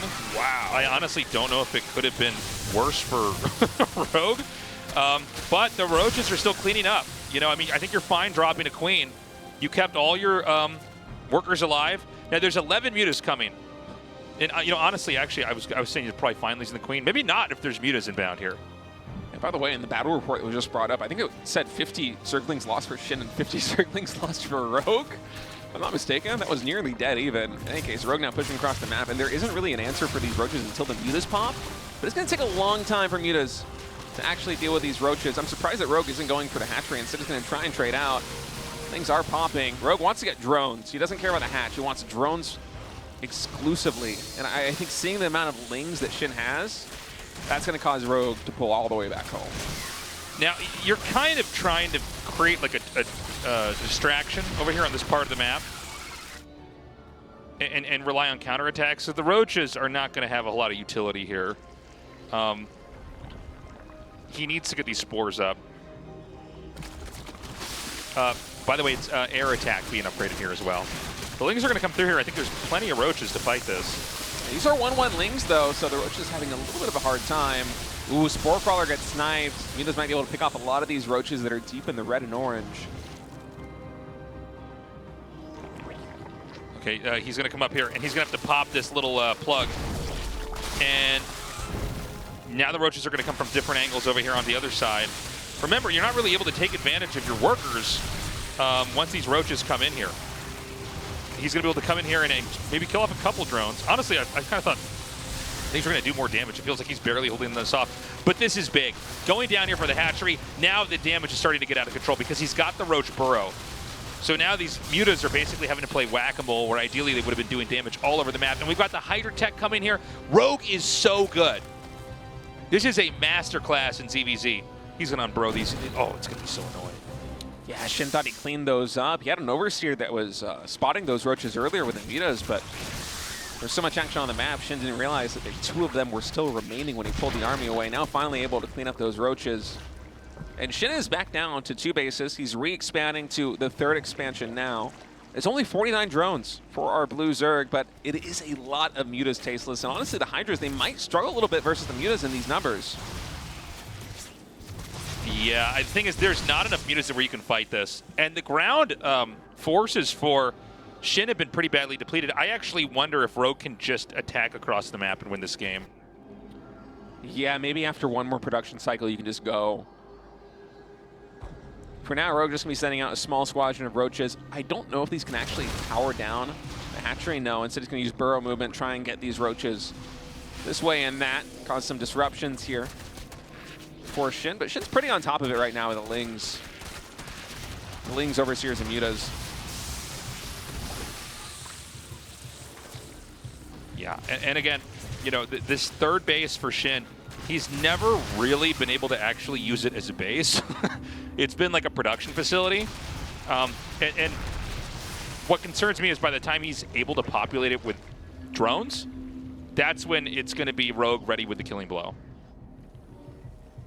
More burrow Roaches coming out. Rogue just trying to use a couple Roaches here and there to try and snipe. Infestors is so good. Yeah. You get 1 fungal on those Mutas, and these Hydras are going to go to town.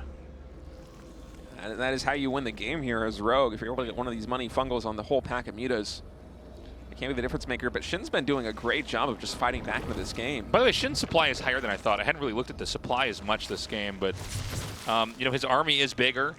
He actually has more workers. Oh, look at the army value. It's like 2,000 or 3,000 higher for Shin right now. Yeah, that's all in Mutas. But, you know, the timing attack with the fungal is where this game is going to be probably decided if Shin wins. Now, there's Ling Bane coming here too. And you have Banes versus Hydras. It's kind of like the same thing they are versus Marines, right? I mean, if you just get those Baneling connects, you're going to obliterate everything. That's a very similar dynamic. And now Shin coming here into the main base. There should be enough Spore Crawlers to deal with this. So Shin pulling back for now. Hydras, oh wow. Bane's actually fish and get some pretty good Hydra connections right there. The Hydra count's all the way down to 8. Honestly, with 8 Hydras, even if you get a good fungal on this pack of Mutas, you're not going to have the DPS to take them down. It'll take chain fungals to actually clean them up. Yeah. Fungal can also be used on the Banes too. Right, but this is concerning here for Rogue. You know, so much of the army of Rogue is fragile right now. It's Infestors and Hydras that are making up the backbone of this force. And that means that if Banelings roll in from multiple angles, if you're not able to fungal absolutely everything, like if the Banelings don't move in just a couple of big blobs, there isn't much front line to create distance between the Hydras and everything else. And so Shin's going to attack in here now. Okay, that was so good. Just like completely slimes the Banes as they come forward here, shuts that down. Suddenly the supplies flip. It's Rogue now with the 20 supply lead. Oh, just nasty chain fungals here. 3 of those Mutas getting picked off. Honestly, some really good trades for Rogue. And he's feeling confident enough that he can now go into Hive. And adding Vipers into the mix is going to be really beneficial for Rogue. Not even to mention Lunge on the Hydralisks here in a ZBZ situation. We're able to get that short burst of speed, either to dodge Banelings, to close the distance on the Mutas. That'll be very useful.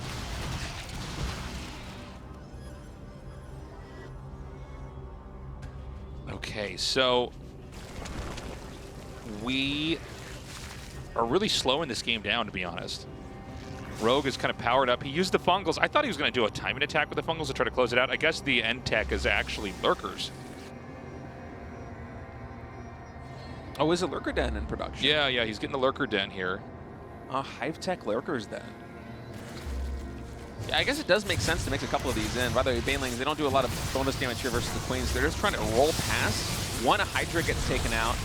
Yeah, the Muta's actually taking a lot of damage there. The fungal could have been much better, but still good enough to take out some.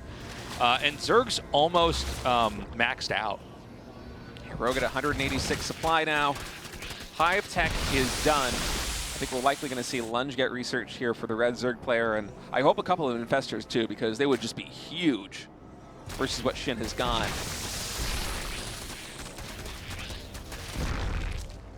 Okay. Where is SHIN going to take the game to answer the lurker tech? He's still got this mass Mutaling, Baneling. There's no way he can get in there to kill the Zerg. The Zerg is just still staying back. He's getting a couple lurkers. There's 2 in production right now. And Rogue certainly can't roam the map the same way SHIN can, but the problem is when these 2 armies have to fight, unless SHIN's counterattacking, it would seem to me like Rogue has the better deal going on here. Yeah, for sure. I actually wonder if SHIN, once this Hive Tech is done, is going to go into something like Ultralisks. I know that in a head-on engagement versus the Lurkers, they are not going to be very good. But I feel like if you already have +2 melee attack and +1 Carapace, it kind of makes sense to go into Ultras as a follow-up. And you just try to hit them where the Lurkers are not. So we'll see what SHIN is going to do with the Hive Tech nearing completion.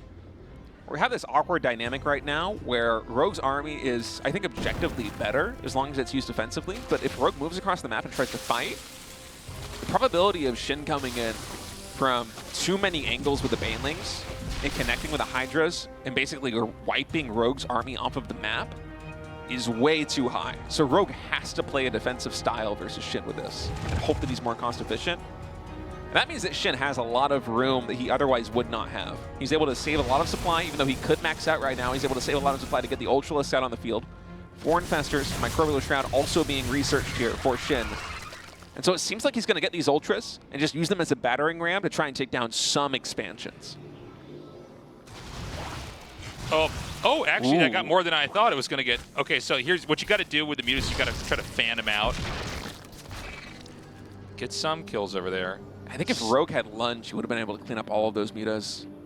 Actually, is that Hydra range getting researched right now? Did Hydras not yet have range here for Rogue? That's so funny. Ultra is also about to pop here. This has been, by the way, like such a quiet ZVZ for most of this. It's been a very slow game between these two. It's not what I was expecting coming into the series. No, I thought it was going to be like crazy all over the place. And I mean, it's been a good game, but yeah, it's been kind of a dramatic macro powering game. Look at this. The Changelings are going to block this. Changelings versus Spore Crawlers. A rivalry for the ages. Are just grinding on each other. Okay. Oh, no. No! I guess. Well, actually, it's not that bad, does actually. make sense. All right. That's definitely intentional. Welcome to 2 Protoss casters casting ZVZ. It's like, not wait, the road sword! That was the tech that mattered in the first couple minutes. No! Yeah, knee-jerk reaction is you don't want to kill your own building, but no, it actually does make sense. Yeah, that you can get. You won't get Changeling blocked there again. You know, in most RTSs that I can think of off the top of my head, you just like press a button to destroy your own buildings. And so whenever I intuitively, as somebody who plays a lot of different RTS games, when I see a building get attacked by the own player, I'm like, this must be a mistake. You could just press the delete button, but not in StarCraft 2. Oh, what's up, son? Oh, the second fungal is so huge, but the Hydras that are not in position. He just needs a fungal like 10 more times, and the Hydras will finally kill it off, and he does it. What's up, dude? Now the Ultras are going to come through here. Is there an Overseer with this? There's 2, but they have to pull back because of the Spore Crawlers. Actually, the Spore Crawlers are going to be able to take both of them out. Fortunately, already, all of the Lurkers except 1 have fallen there at that expansion. Now the Banelings looking for connections on the Hydras there. This is like watching Infestors run behind Banelings. Does he have enough to fend this off? SHIN supply is plummeting. The Ultras are kind of overextending here. You know, an Ultra off creep, I think it can outrun Hydras, right? Oh, but Fungal plus Ultras, they're trying to connect with a Hydra. Some good damage being done right now by SHIN. Well, this is so funny because SHIN like, came out and did a lot of damage, now has 30 army supply. He's going to go back up to 60 because he's remaking. A better fight for Rogue, but Rogue does lose an expansion. Really kind of an interesting engagement, especially with the dynamic of the Overseers getting sniped by the Spore Crawlers. The Spore Crawlers are able to deal so much biological damage to air. Now SHIN's going to come in again. These Lurkers actually with very little cover. I'm going to get picked off here. Or maybe not, actually. With the Parasitic Bomb and the Hydras, you have to escape. Yeah, not able to do too much over here.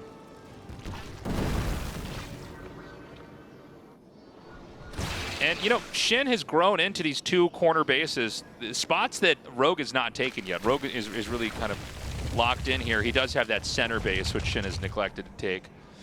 But, you know, I guess with this style that you have here from Rogue, it's kind of hard to hit 2 different sides of the map, right? Yeah, SHIN's going to try and open up a couple more attack paths, just give himself a little bit more mobility. And Rogue is just going to continue to hunker down on the expansions that he's got. There are 24 Lurkers here for Rogue. And honestly, not that much else besides Spellcasters. Hydras are being remade for our Red Zerg player, but there's only 9 of them on the map, 2 Vipers. I'm not sure how many Infestors, if any, are remaining here for Rogue. And Rogue with this army composition can't really afford to move out. The onus is on SHIN to try and get some damage done. All right, he's going to attack it over here. Overseer's getting chased out. It's funny, this Overseer combination with the Spores, it's really hard for Ultras to get in there. You need the vision of the Overseer, but the damage of the Ultra to take out the Lurker, and you just can't quite do it. Yeah, I mean, the Lurkers just do so much damage. It's like Rogue is trying to play an exhaust style here versus SHIN.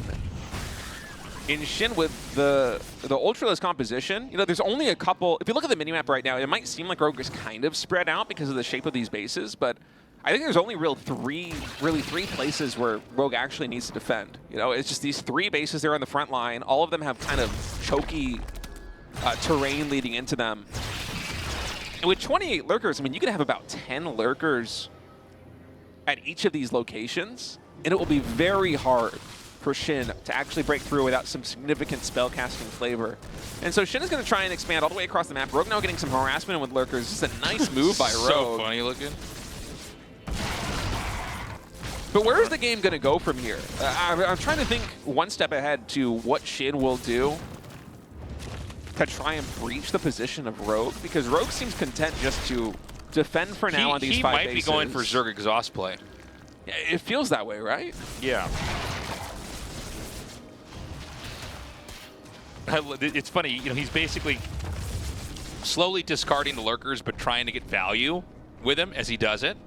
Yeah, Rogue has been so cost efficient with Lurkers that even though SHIN has the more control on the map, especially, I mean, with 18 drones falling to these Lurkers, they've been so annoying. There have been Lurkers in the majority of these expansions here for SHIN. It is such... He's gotten almost 20 drones now. It's such an annoyance to deal with. It's so significantly disrupted the mining of SHIN. Yeah. That Rogue has this gigantic bank. The idea is pretty smart. It's like, well, he doesn't have detection everywhere, so just send 1 Lurker to each spot. Meanwhile, Rogue is kind of opening up his rocks on his side of the map. So SHIN, I mean, he wants to fight. I don't know if he's going to find anywhere. Viper's going to come in over here. Parasitic Bomb connecting there. Okay, SHIN going to be attacking into this choke point with basically everything right now. Incredible Shroud trying to give some cover here for the Ultras. They're able to breach the first line of Lurkers, but can they get through the second? Ultras, they're trying to connect, but the damage coming out from the Lurkers, it is way too big. Oh my God. Well, you know, you can see that, you know, ultimately, Ultras, no matter how many you have, can't really do anything against a, you know, mountain of Lurkers. GG. That was quite the end. My God. Space. Dude. Well, how many times are we going to throw Ultras into the meat grinder? Well, you know, here's what I'll say. The first time I thought, okay. Then when he remade the Ultras, I went, but you just saw Lurkers there. You know this story. maybe he wasn't expecting Rogue to just really try and button up the defense back at home. Maybe you expect Rogue to try and eventually breach on the map and get some damage done and thus go for like maybe more of a Hydralisk composition or more spellcasters. But no, Rogue just tripled down. It was like 30 plus lurkers almost. It was like he sent one lurker to each base. He's like, okay, maybe he has less lurkers. And he runs through. He's like, no, That's 20 more lurkers. here's 7 Ultralists disappear. Because there's nothing worse than when you're dying to lurkers and you can't even see them all. You just see like the damage coming up. You're like, this is so bad. Whatever he's got, it's so bad for me. Lurkers don't get enough hate, in my opinion. Well, I feel like they should be a much more hated unit in I StarCraft hate them. too. Yeah. Yeah, well, I hate them because I've been playing StarCraft 1. I hate they're hateable in all the StarCrafts right now. The only reason we don't see more lurkers in CVP, for example, is because every Protoss just blind counters lurkers with the Stargate tech because you cannot play that game. Yeah. But you see them unleashed in ZVZ, and I mean that was a crazy game. I'm just surprised he stuck with the Ultras there. Yeah, I wonder if there just wasn't enough economy to do a tech switch, because if it's not Ultras, I think it basically has to be Broodlords. Like, but what else can you use to try and break that position? Well, and if you do Broodlords, then the lurkers counterattack everywhere. Or you just make your own lurkers. Just lurkers both running at each other and burrowing underground and firing at each other. Yeah, but even then, it's so expensive to make that transition. Shin had gotten at least +2 melee attack. He might have gotten +3 melee attack before that game was over. That's a lot of resources invested into something which you're not going to be using if you go into lurkers, especially. At least with Broodlords, you have the Broodlings that are going to be attacking, right? And then, yeah, just Shin economically. That was a pretty low eco game considering the way that it went. Both players played on pretty small drone counts for the majority of it, just because they had a lot of tit for tat going on over the duration of that game. I don't know. I think Shin just didn't have enough economy to make a full tech switch, so he had to commit to the Ultra play. It was probably his best bet, but as we could see, it's 30 plus lurkers. You're probably not going to break through that with Ultras. That's one way to end a ZVZ. I'll say that much. Remember, the winner of the series is going to go up against Zoun, who is patiently waiting for the results of the ZVZ to come in. Crazy macro long ZVZ back there. Yeah, one of the longer ZVZs we've casted. We'll see what's going to happen here in game number 2. Rogue is leading this 1-0. If Shin gets knocked out here, I think that would be pretty sad here for Shin. I would love to see a game number 3 just because Shin, it feels like he has been on such an upswing so far in 2026. Had that heroic performance in GSL Season 1. He's back now in the top 8 in GSL Season 2. The thing is, that last game just gives me the impression Shin doesn't seem to know as much about ZVZ as Rogue does. You know?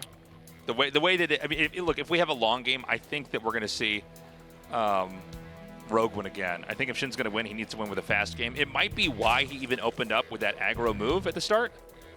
Perhaps. I feel like historically, aggro moves have been really, really successful at ZVZ. And I often reiterate on the like 6 to 10 month period where Solar was just the best ZVZ player in the world by a long sight. And he had like a 90% plus win rate, was taking games off of literally every other Zerg. No one could stop him.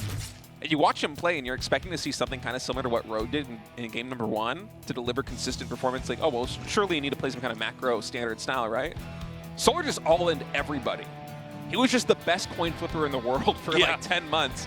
Sometimes that pays off. And by the way, really unique opening here for Rogue. Yeah. He's going with a third hatch and a Roach Warren wall-in at the entrance. I'm not sure I've seen this before. I don't think I've seen this before either. Usually it's double evolution chamber and the Roach Warren here on the front lines to kind of plug the gap, but a hatchery is an interesting choice for Rogue. Especially with the Roach Warren as well. You would think if you see a third hatchery like this, you'd have to go Lings or something. Yeah, like you would want to use the extra production for something very larva intensive. And wait, there's even an evolution chamber. This is now a full wall. Well, I guess he's going to mine out the minerals on the side. Shin's attacking, of course. Yeah. The Overlords actually spotted these Lings. Now, I was so fixated on the pressure coming through. Roaches are finishing now for Rogue. He should be able to save this hatchery, I think. Oh, does he save this? I think he'll barely lose it. I mean, there's so many Roaches, I feel like eventually. Yeah. Damn. That sucks for Shin. That's so many Lings that were basically spent to damage a building that's not going to die. Yeah, and Rogue behind this is super committed to this pressure. It's only 28 drones. Even the natural expansion is not fully saturated here. Rogue is effectively going all in with this. 7 roaches moving across the map, a ton of lings. Oh, the roaches Shin, got what does stuck he on the have? mains back there. They got unstuck. All right, he's gonna have his lings hit this hatchery up here. The lings out here can't really fight these roaches. There's just enough. Oh my God, this is gonna be so hard to stop. He's gonna get a surround on the queens. All the banelings coming into Oh. the lings of SHIN. They cannot connect. Half of them get taken out. Another big hit there for Oh Rogue. my God. More lings evaporate here for SHIN. The roaches that breach into the natural expansion. The mining is completely disrupted. And I think Rogue just won game number 2. That was a series where one player was better than the other by a lot. I mean, first of all, the hatch placement was beautiful. He totally had a read. He's like, okay, you're going to try to do a ling bust. You know, SHIN just losing lings. Again, to damage a building that now is never going to die. Worst thing you could possibly do early on. Sacrifice units for the health of a building that's not going to die. Name something worse. Name something worse. I dare you. I can't. Name it. It's pretty bad, Name tasteless. Name it. You can't do it. Okay? It's the worst thing you could possibly do. Yeah. You can, I mean, most of the time, even throwing units away on a building and it dies is probably bad. Like, we see that sometimes where they kill an expansion but lose their whole army, and I'm like, now you lose to the counterattack. Yeah, it's an unfortunate end here for SHIN in Season 2 of the GSL. But honestly, the way that he's been playing recently, I don't think that one group like this is really determinant for where he's at right now. I think SHIN just looks so incredible. I'm sure we're going to see him in more tournaments around the world. We're going to go to a short break. When we come back, the final match of the night. Keep getting lost in the dark, lose sight in just a beat of a heart, held on tight to a star that doesn't get me very far. And then the day came out, the night, now I'm awake, it shines so bright, illuminate my tired eyes, come out and find me in the light. I know you will find me in the light, in the light.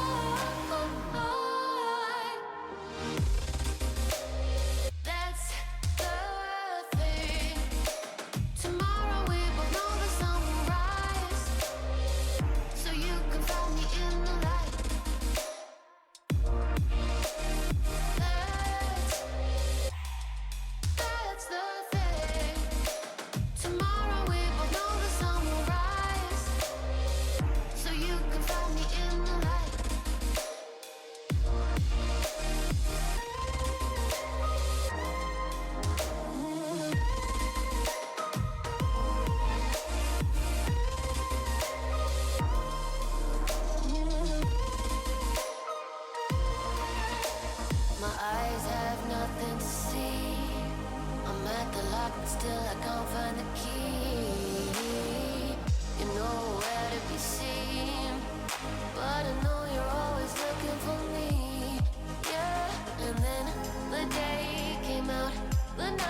어제의 still in my head. Broken pieces on the bed. Every promise fade away, but I'm still here today. 시간은 흘러도 I don't break. Every scar makes me awake. The day after I'm alive. 새로 피어난 vibe. The day after I can't breathe. 내 안에서 I believe. 눈물 속에 truth remains. Every loss it fuels my veins. 내 두 눈엔 I can see a stronger version of me.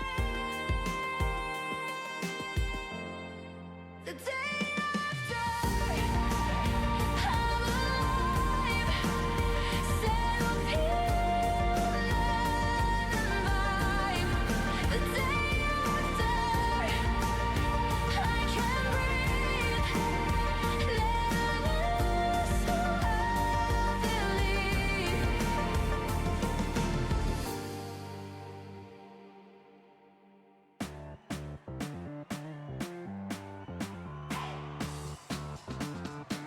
We're just getting started.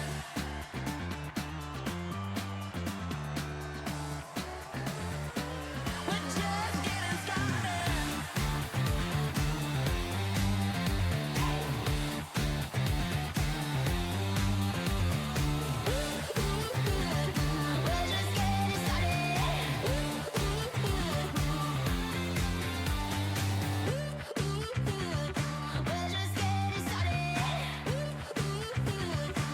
We're just getting started. We're just getting started.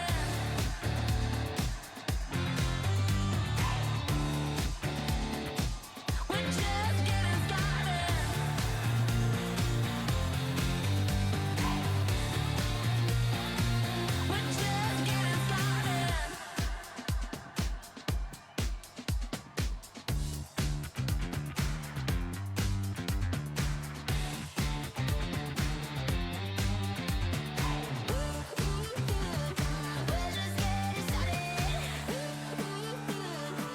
We're just getting started. We're just getting started.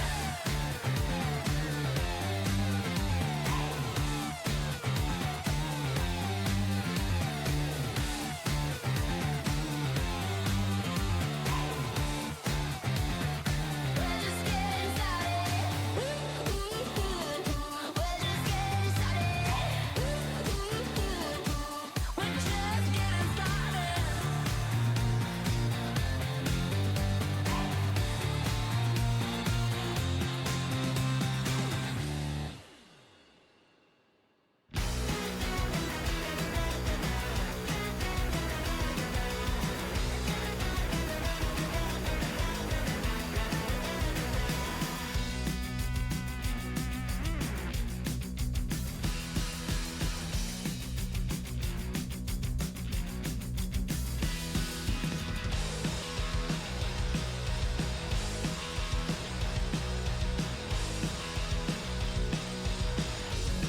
On your mark, get ready, let's go. Come on, let's go.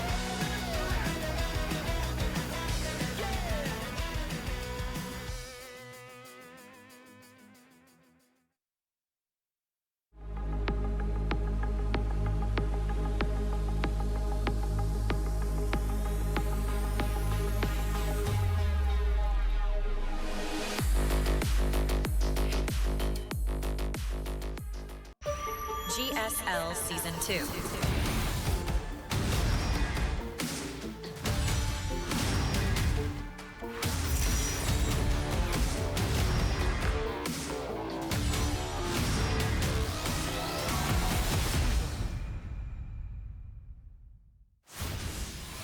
that chick voice to start, man. GSL Season 2. Ew, you guys are weird. We are weird, man. Ew. Video games all day? I don't think so. Welcome back, everybody. We're going to go into the final best of 3 of the round of 8. After this, it's a round of 4 of the finals, guys.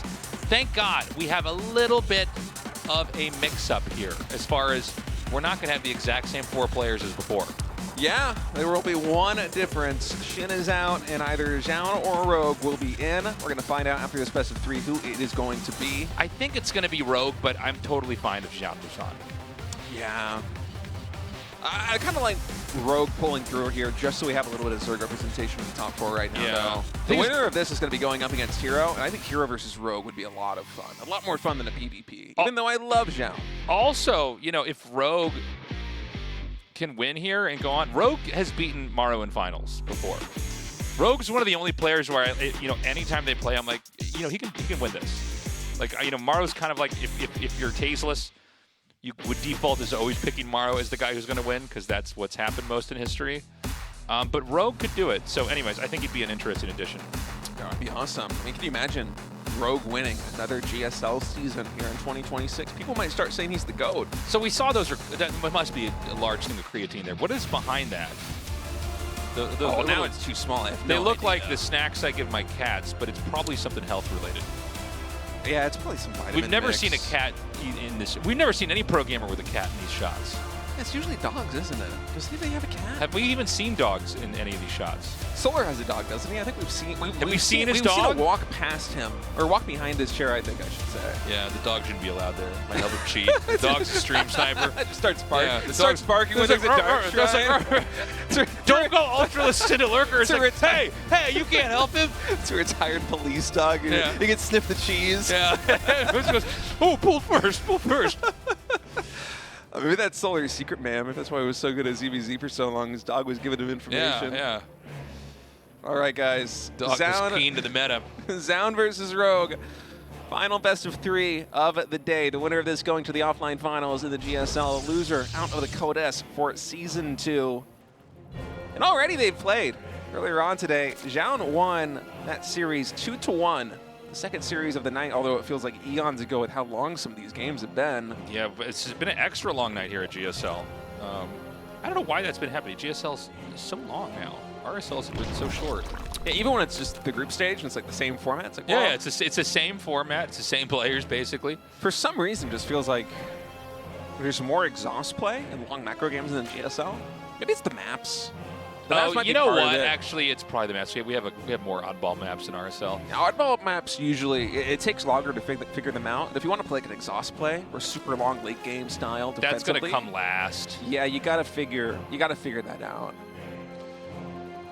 Okay. Well, Zoun's PVZ, I mean, obviously all Protosses can do types of timing attacks, but I would say his has been one of the slower styles. He's very passive. Yeah. He plays about as conservatively as you get at this pro level. And sometimes to his benefit, sometimes to his detriment. I think back to the game that Zoun played versus Rogue earlier on, where Rogue went for the beta play. I think it was even on this map, on Old Republic. And Zoun likely could have moved across the map a little bit earlier than he actually did and won the game. But he just played it as safe as possible, and he was able to convert into a win. And frankly, it looked easy, the way that he approached it. But then I also think back to another game they played earlier on today on 10,000 feet, where Rogue went for the proxy hatch, try to get all this damage done. And Zoun was able to deal with it quite well, but then kind of messed up by letting Rogue macro himself back into the game because Zoun was not active enough in the mid-game, in my opinion. And so I'm hoping that Zoun coming into this series obviously takes the lessons learned from earlier on, where he knows what works when it works. He won 2 out of 3 versus Rogue. He is clearly capable of taking Rogue down. But I think there are some improvements that can be made in terms of strategic decision-making versus Rogue if Rogue decides to get really aggressive with the cheeses. Yeah, I think Rogue's going to have a less cheesy game, or maybe I should say less proxy hatchery-ish game. I think he can still do timing attacks. I think there's, but one thing is if you do like a proxy hatchery and it doesn't work, like you're in such a bad position It's just really hard to recover from. You look. It's one of those things where, like, when you pull it off, you look like a genius, and when you don't pull it off, you look like an idiot. Yeah, a lot of cheeses are that way. Yeah.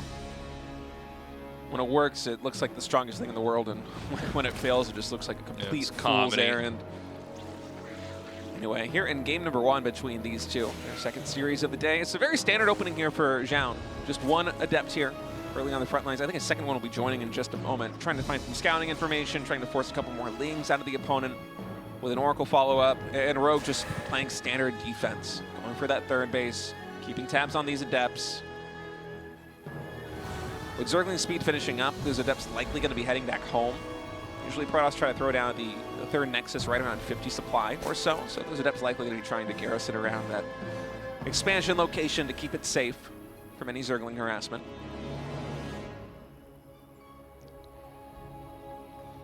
All right. In this game, the Oracle going to come up now, try to snipe a couple drones. We do have the Evo chamber in the back here. This is very, very deliberately hidden. So we could have, you know, I'm thinking back to that +1 attack upgrade, something like that. Maybe him kind of a redemption path, if you will, to the build order that like worked until it didn't. Yeah, if Rogue does go for +1 melee weapons, it will be a very different build though, just because the timing is so much later. The first time he did that, right. it was +1 before speed. So oh, that's right. Really I'm sorry. Yeah. No. You're right though. He is going to be going for it, and I think this is a little bit of a redemption arc for this strategy because the +1 melee, it's still really good versus blink play, and right. I think that's certainly what Zoun is going to do. If Zoun is going to get aggressive in the mid game, it's likely going to be Blink Stalker Oracle, and getting +1 melee makes the Lings so much more effective at trying to deal with that. Yeah, when you get the surrounds on those stalkers, they just start to get obliterated. So we're going to have the Blink play, the third base. Going to be more of a macro-ish PVZ on both sides here. Nobody can really come in and punish the other one. Roach Warren gets started for Rogue, as well as a 4th hatchery. Yeah, he's going to get more gateways here. We're going to start to... We might even see a 3rd or 4th Oracle. We've seen that occasionally with this style of play where you get more stalkers and you can have Oracle Stalker out on the map. And you know, you can find creep tumors, you can get kills there, you can protect the Lings. And by the way, the Oracles, if you get more of them, it is a kind of a nice fit against +1 attack Lings because the Oracles kill the Lings all the same. They don't care about +1 attack, and that can save your stalkers. Yeah. Zoun is continuing to power up here on these 3 bases. I wouldn't even be surprised if we saw 2 more gateways get thrown down by Zoun. Just go up to 8 gateways in total and try and play kind of a more safe and stable game here. A lot of production in terms of stalkers and try and get up into Storm. It's usually around this time, once the third base is fully minerally saturated, that you will see the Protoss take the gases at the third base if they're going to do so. But Zoun notably has not done that just yet. And Hero's actually shown this style, I think, back, it was either, I get confused between the GSL and Hearthstone now because they're both going on simultaneously, but Hero did a similar style with just 4 gases versus, I believe, SHIN. It was one of the most electric PVZs I have seen in a long time. And it was a lot of Blink Stalkers, a lot of Charged Zealots. It almost looked like a PvT game. And it looks like that is what Zoun is doing here.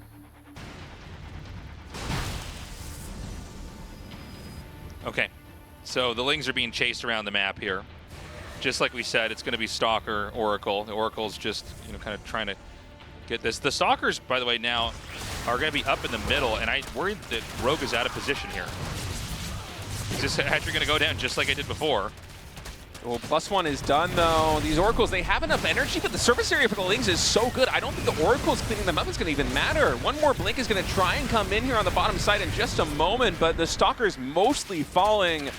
Uh-oh. Zoun moving out before he has a critical mass of Stalkers, and a Rogue surrounding him on all sides means that Zoun is basically reset back to the Stone Age. Yeah, I mean, that went really badly for Protoss. Rogue keeps most of the Lings, by the way. That's when you know it's bad. It's like a battle's done and there's a ton of Lings left over.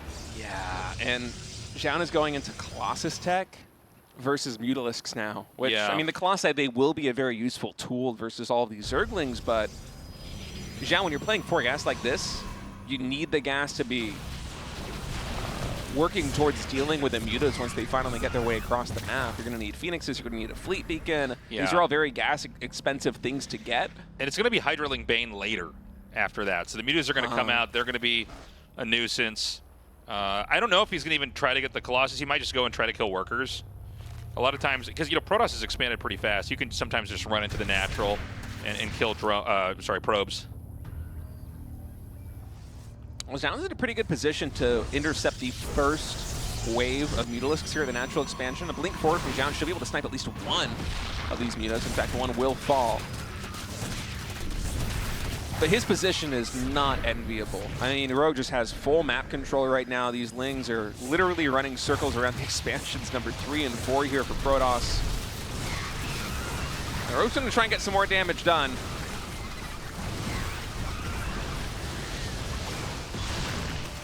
Yeah, the mutas are going to come through. They don't really get a whole lot done, to be honest. Let's see if he can get some more kills on the probes over here now. You can basically ignore the one Phoenix. Remember, there is a giant tech switch behind this. There's going to be Ling Hydra Bane coming up here. So, you're watching Protoss hold this, but this is all a lead-in to the next big attack. Yeah, Rogue supply is massive right now. What you see on screen is not the full army of Rogue. And I think it's kind of brilliant for Rogue to be doing a play like this one versus Zoun, because on this same map earlier today, Rogue went for a pure Muta Ling style. He was trying to win the game with Muta Ling, and Zoun is kind of expecting the same thing here. Look, he's going for the counterattack right now, expecting there to be more resources invested in Muta, expecting to try and shove Rogue out of the map, but Rogue has completed the transition into Hydra Ling Bane. And Zoun is still making Phoenix. I think this is really going to catch him off balance. Yeah, I think that Zoun has been played. This is going to be kind of an M. Night Shyamalan ending. It's like he's got the wrong tech all along. He didn't know. The Banes, what's going to happen is the Phoenixes are each going to pick up one Baneling and then get shot down by the Hydras, and then he's going to die. Well, the first Colossus is about to pop for Zoun, and it's going to need to work overtime against the army of Rogue, which is now working its way across the map on a collision course with Protoss' 4th expansion. And Zoun's just immediately going to sack this. Yeah, you look at an army like that, you're like, ooh, I don't even know if I can get near that. So he's going to give up his 4th base. The Banes are still going to connect to the Stalkers regardless. I wonder if Rogue got ahead of himself here. I mean, it doesn't seem like the, units are kind of working in unison like you'd expect. It might not matter. He might just be able to come up here with everything he's got and just end the game. Yeah, it's a little bit disjointed, but the lead that Rogue has is so large. I don't think it matters. Rogue will win at game number 1. That was a sick game by Rogue.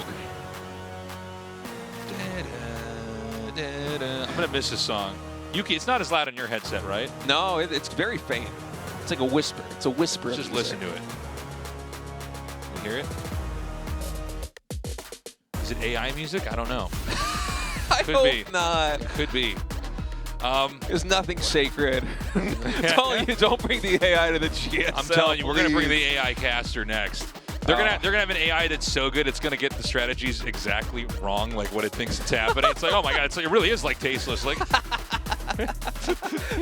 yeah, SHIN was last season. SHIN was last season. Yeah.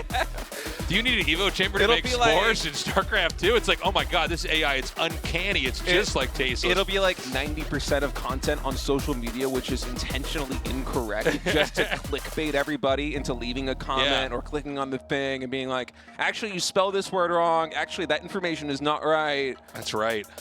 Oh, I don't want to live in this world. I'm getting depressed thinking about this. Well, let's go away. Let's go away from this. Your favorite thing. I'll make you happy again. White Rabbit is map number 2. Thank God. I know you love rabbits and you love the color white, so hopefully this picks you back up, State. By the way, Zoun, I mean, talk about getting played that entire game. He never had a chance. He was just like that. Well, he was Bruce Willison. I See Dead People movie. What is that? What is the name of that movie? I don't know, actually. I don't watch a lot of Bruce Willis movies. No, the M. Night Shyamalan movie. I See Dead People? What? I remember the line. What was the name of that movie? Sixth Sense. Oh, okay. Thank production actually saving us. Yeah, no, I did see that. I think I saw that quite young. So he was basically impressed with production. That was good. Yeah, that was good. That was good. Or maybe we should be very unimpressed with us today. We're like, dude, we've been casting a lot lately. But he was basically Bruce Willis in that movie. He had been dead the whole time. He was going Phoenixes, and he had been dead. He was. Yeah. That's a throwback. I haven't thought about Sixth Sense in a long time. Yeah, it's a good movie. Hey, even if Zoun had the perfect answer to what Rogue was doing there in the mid game, if we start back after, like if the moment that you look back to is after the Stalkers got intercepted in the center of the map, there's no correct answer for Zoun. Zoun could play perfectly, and he has no chance in hell of winning that game. Rogue just really got the jump on him with a +1 Lings and the full surround on the Stalkers. When Zoun was honestly trying to play a style which looked like it was going to be mass gateways, Zealots and charge lots, trying to trade on just 4 Vespene Geysers, which it's a really aggressive style. It's a very active style, but it's similar to very many other Protoss builds. If you lose the whole army like that one, I mean, the game is basically over. All right, so in this game, I want to see what Zoun can do a little bit better. I don't think he made a mistake when he went for the Oracle Stalker. That part I think was fine. I think it's how he... Well, I guess what happened was he saw Mutas, he overreacted, and then the Hydralink Bane just crushed. Maybe Zoun should go for some kind of a timing attack, something like that. Maybe? I'm not sure. We haven't seen Glaive Adepts from Zoun yet. And usually I'm very hesitant about wanting to see Glaive Adepts, but Protoss players throw that build into series for a very good reason, because it's important to keep the Zerg guessing and keep the Zerg constantly worried that Glaive Adepts are going to be on the table. Yeah. It keeps them a little bit more in check in terms of the way that they develop macro-wise. And so far, Rogue hasn't been tested on the Glaive Adept defense. And I know that we have Zoun going for a Stargate right now, but I feel like typically in modern PvZ, at least the way that we usually see it in the RSL and the GSL, you still can go for the Oracle and then build a Twilight Council and just mass chrono boost those Glaives and try and make the same timing attack happen. I'm not sure if Zoun is going to do it, but I think it would be a very good mix-up.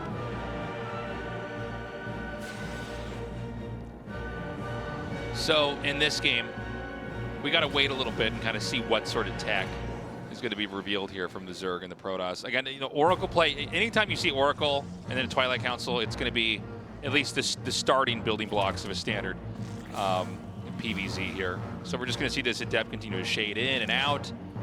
Yeah, watch this third base inevitably be taken here by Protoss. Zoun going for a very safe opening right now. 3 gateway units in total, and the second gateway at the Wallen before going for the third Nexus. A lot less flair than a player like Hero, who oftentimes will just go for the third Nexus, excuse me, with just 1 gateway, with maybe just 2 gateway units in total. It's a quite risky move, but Zoun, he's a very conservative player. He's doing the safer thing. We'll see how that's going to go for him right now. Oracle flying into the main base. Spore Crawler finishing at basically a perfect timing. And this Oracle is going to barely survive right now. 10 HP in total, only getting 2 drones. So far, a nice start here for Rogue. Yeah, there's that Twilight Council. We have the Evo Chamber here. Could be, again, that +1 like we saw before.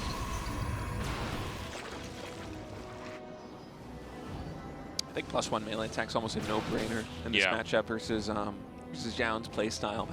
Oh my God, the Overlord! What's up? It was still alive. The Stalker moves to try and take it down, and then the Lings flood in at the perfect moment. Oh no, Dude. This is a terrible feeling for Zoun. Rogue is so good. He totally set that up, and that Stalker got baited, ran right in there. And like, look, you know, so far he hasn't really gotten that many kills, but he's interrupted mining time. He's going to drain the oracles of mana. So these are drones that, you know, in the future that are not going to be killed. That was a sick move by Rogue. That was nice. Oh, that was awesome. Oh, and now he's going to be able to get a couple kills on these Adepts. Nope. Tasteless. Don't try to get ahead of yourself. I'm like, and then he's going to make no more Lings and more drones. Oh, nope, sorry. Okay. Okay, Blink play coming in here again for Zoun. No Forge just yet for our Protoss player. And these Oracles, again, they're very low on energy. And one of them's actually going to fall here to the Queens. Oh, this is not going well for Zoun here in game number 2. Zoun, I think, is probably going to try and run back what he did in game 1. If I were to hazard a guess, I would say that it's unlikely he's going to take these gases very quickly here at the third base. He didn't really get to deploy the style that he wanted to deploy in game number 1, but so much momentum has been on Rogue's side. I'm not sure how this is going to go.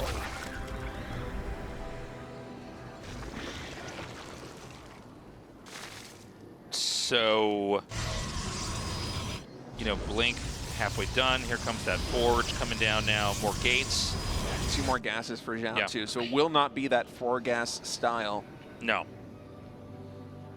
Really thought we might be going that way with no forge started yet for Zoun and a lot more gateways in production. Yeah, Rogue going up on a 5 bases here, looking very healthy. It's so cool to see Rogue back now and looking like so strong, you know. Really looking very similar to the form he was in when he was on top of the world. That Oracle almost died to the Spore Crawler, I think. It's down to 12 HP. I was watching it flash on the minimap for a moment. Concerned it might fall down. John's got to be careful. This is the last detection that he's got. Not that Rogue is really going for anything that's going to be cloaked yet. We don't have any lurkers. Burrow's not being researched, but just having the vision on the map with the Oracle, being able to cast Revelation on units, being able to fly around the map and really scout out all the different attack patterns that Rogue might go on.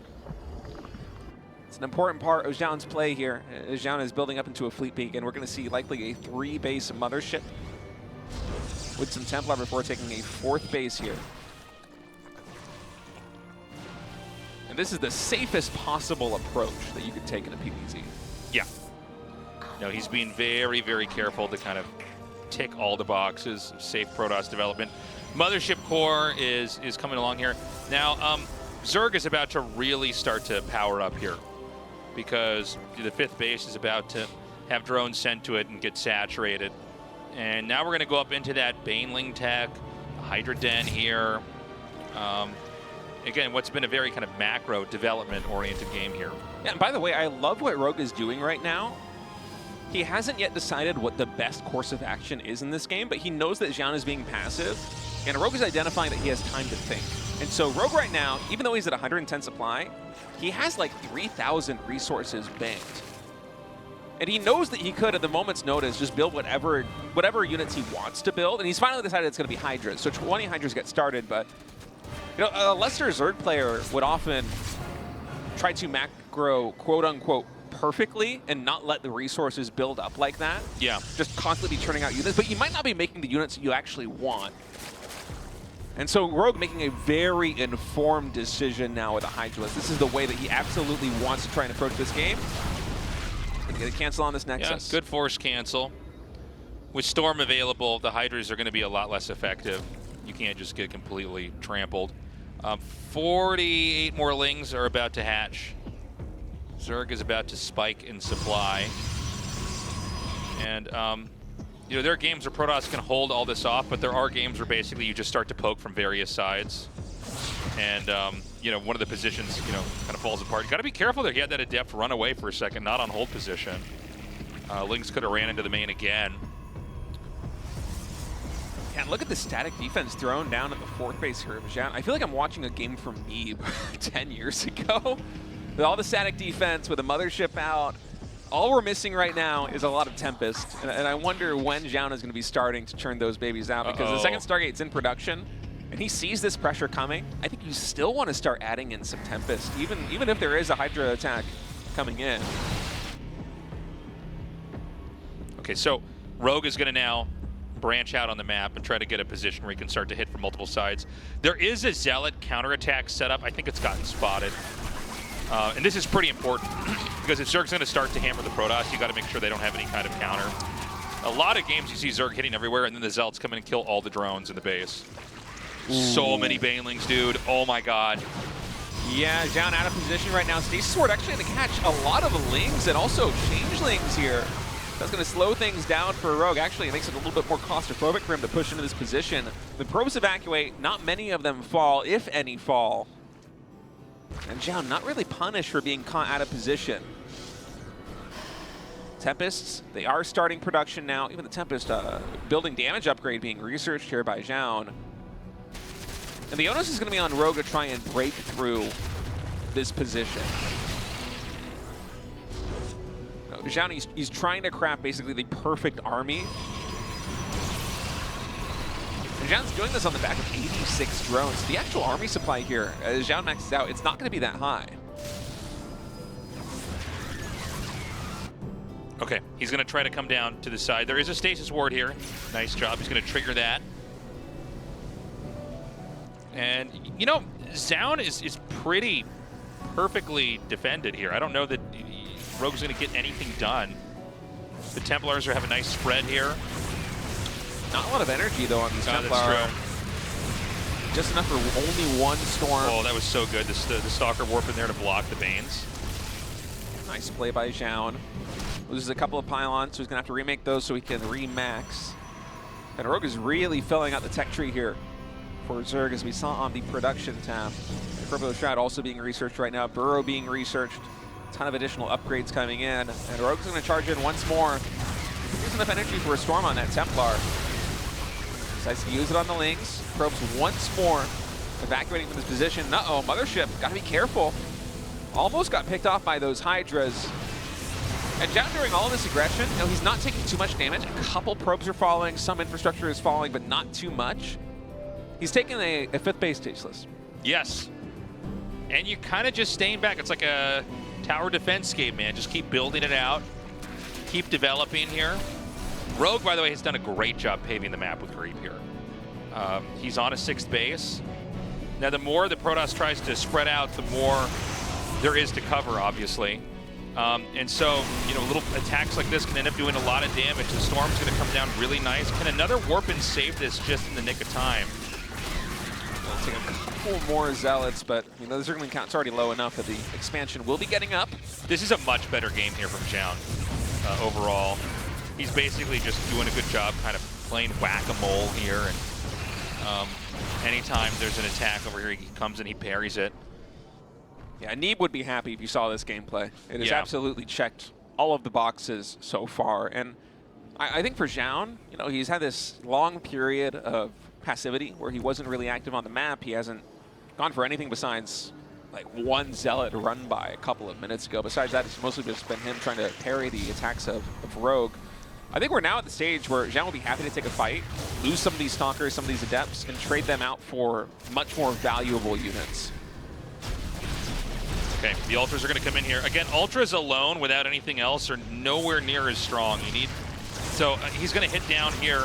I love the cannons, by the way. You just need like a little bit of extra sponginess in the defenses to where the probes, the Nexus, everything doesn't get killed. And like, Rogue can get nothing done right now. He's coming in with pokes and he's basically just losing units. Yeah, Neural Parasite actually being researched here by Rogue. There are no Infestors on the field yet, so Rogue is going to charge up for at least one more attack before he makes a transition into Infestors and tries to deploy the Neural Parasite, but I like that. I like that addition coming in. Zoun is trying to navigate his way to an army composition that is going to be supremely cost-effective, but will be built around a core set of units. It's going to be a lot of Archons, it's going to be a lot of Immortals and Tempests. If Infestors can get in there with some Neural Parasites, it'll definitely be a good tool for Rogue to utilize. The problem is that with the composition Rogue has now, you cannot breach these 5 bases. It's very similar to the ZVZ that we cast earlier here on White Rabbit. You only really need to defend 3 choke points to hold on to 5 bases on this map. Yeah, it's this choke point right here. It's the one in the center with a central base for Zoun. And then there's the expansion at 6 o'clock. If you hold those 3 positions, which are all very close to each other, it's quite easy to try and play an exhaust game.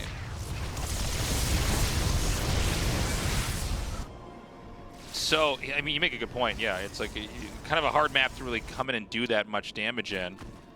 I don't know that Protoss can easily expand to another base. Like, I think that's going to be a tall order. Yeah, but they also don't really need to. Yeah, that's true. Well, 5 bases is enough, right? By the way, we are seeing Rogue sitting on 5.5k minerals and 2.2k gas. Now, Zoun's income is also starting to stack up here. We've got an Ultra attack coming in over here now. Again, a lot of Archons here. And, you know, with the cannons and the batteries, I mean, you are happy to have your additional minerals go into cannons and batteries if those cannons and batteries keep your Nexus from going down. Yeah, the cannons are trading cost efficiently when you consider how much time they are buying and how they're allowing Zoun to pick off units like Ultras, units like more Zerglings. So far, the defense basically impenetrable here for Zoun, and now the limiting factor for Rogue is going to be the gas. That's partly because he's been trading out gas units trying to breach these positions, but it's also because he just invested a lot of resources into Infestors. 8 Infestors in production right now, a bounce pop. Rogue's going to be attacking in again. With Corruptors, he's able to isolate these Tempests, but there are just so many of them. I think a couple will fall, but Zhao's not going to be too miffed about this. It's just like nothing you do. Small Stalker counterattack. He actually wants to free up this supply, I think. He's going to try to run through the map. But, you know, when you have an army that's as powerful, suddenly it's like, well, these could be Archons, right? Yeah. I wonder how this is eventually going to go. I believe it's 8 Infestors. Yeah, it is 8 Infestors on the map. And the play for Rogue is likely going to be going for 8 Neural Parasites. Maybe he'll mix in 1 Fungal or 1 Microbial Shroud. But I think the target here for the Neurals, it has to be the Archons. This is one of the harder inputs to do. Yeah, it's tricky. It's like, you got to be like so good at this to like set this up and then be like, okay, I got it. I have to like do everything really fast, hit all the right units, and then target everything correctly. 4 more Archons being warped in here down. There are just so many Archons, and soon there's going to be +3 shields. How often do you see +3 shields in any pro game? Zoun actually prioritizing shields over ground armor. I think that is just brilliant here for Zoun, because shields, not only are they more effective with the Archon, but they also cover all the Tempest, all the area units, and even the structures. You know, the photon cannons, the shield batteries, the Nexus, all these buildings, they benefit from the shield upgrades. And it's part of why there is so much survivability potential here for Zoun.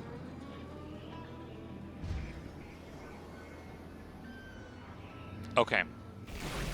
So the game has quieted down quite a bit. The income banked right now is insane.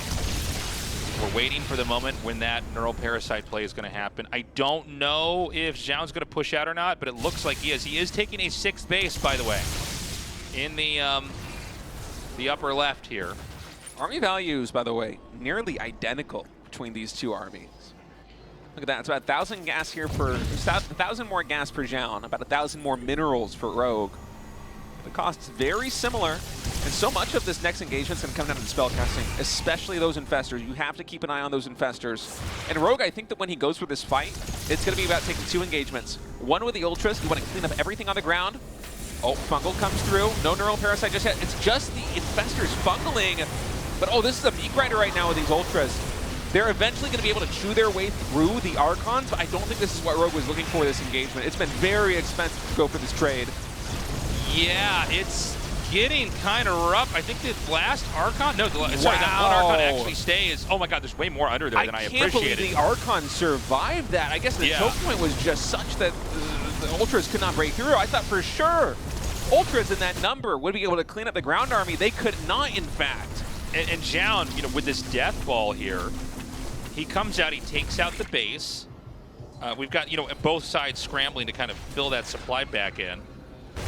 You know, I was looking at that fight that happened back there, and, you know, these storms, they last long, and that kind of, it's like a zoning tool where you can't really use Neural Parasite the same way. The Infestors would have been stuck right underneath that. And then you look at the money in the bank now. So it's a little bit under 1,000 for Rogue mineral-wise, and under 1,000 for gas. Zoun is sitting on a gargantuan amount of supply. So I think if Zoun can win the next fight, win by, like, it'll kind of come up a little bit on top there, he should be able to make just a better army and maybe have a game-ending composition. The storms are pretty big right now, and so many Corruptors are coming in. Archon's looking for the connections. It seems like Rogue has the better army in this moment, but again, you got to think about the supply, or the resources in the bank here for Zoun. Yeah. A lot more Stalkers warping in, and the moment that Zoun gets back to the static defense, Rogue has to stop trying to push through. DT shut down up there at the top. Yeah, he's got these Ultras, but there's Immortals out here now to fight. And this is this thing that happens in StarCraft 2 where, like, you're maxed out, you attack into each other, and then you try to build out a new army that counters whatever they're going to have after that. It will take a long time for Zoun to get exactly the right army that he wants to counter Rogue. But Zoun has all the time in the world right now. He's been able to take out enough bases from Rogue, and Rogue can't even afford to max out. And, oh, Zoun, look, he notices that he has more minerals than gas, and right now gas is the real bottleneck. He's no longer making Archons with High Templar. He's using Dark Templar, which is more resource intensive, but it's considerably less gas than making one with High Templar. Maybe this is a game where Protoss doesn't even really have to do that much more attacking. I don't think so. I mean, look at the economy of Rogue. He's on 53 drones. The income is very small, and Zoun still has this massive bank. I mean, he's like a dragon sitting on top of a horde, a pile of gold. Yeah, no, it's crazy how much he's got. The gas is low for Zoun, but I think the gas is going to start to pile up. He can't make anything else right now.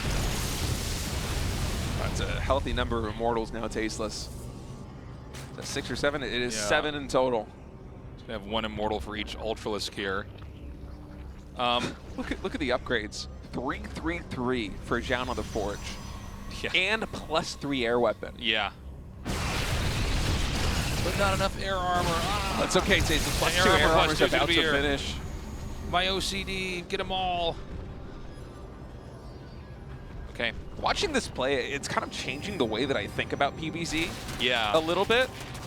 It's almost like back in the day when Terrence would go for the exhaust play. If you want to try and play this style as Protoss, you really only need 10 Vespene Geysers. So you only need 5 bases. Zoun now, of course, he does have a 6 base, but he just took that. That really hasn't been factored into the equation at all. Back in the day, I want to say like 4 or 5 years ago, maybe. I mean, StarCraft 2 has been around so long, it's hard to exactly pinpoint when the era was.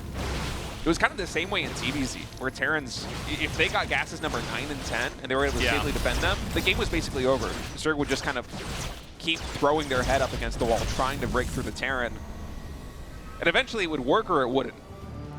Terran wouldn't really need to push across the map and kill them, because if they got the 10 gases, that was kind of enough.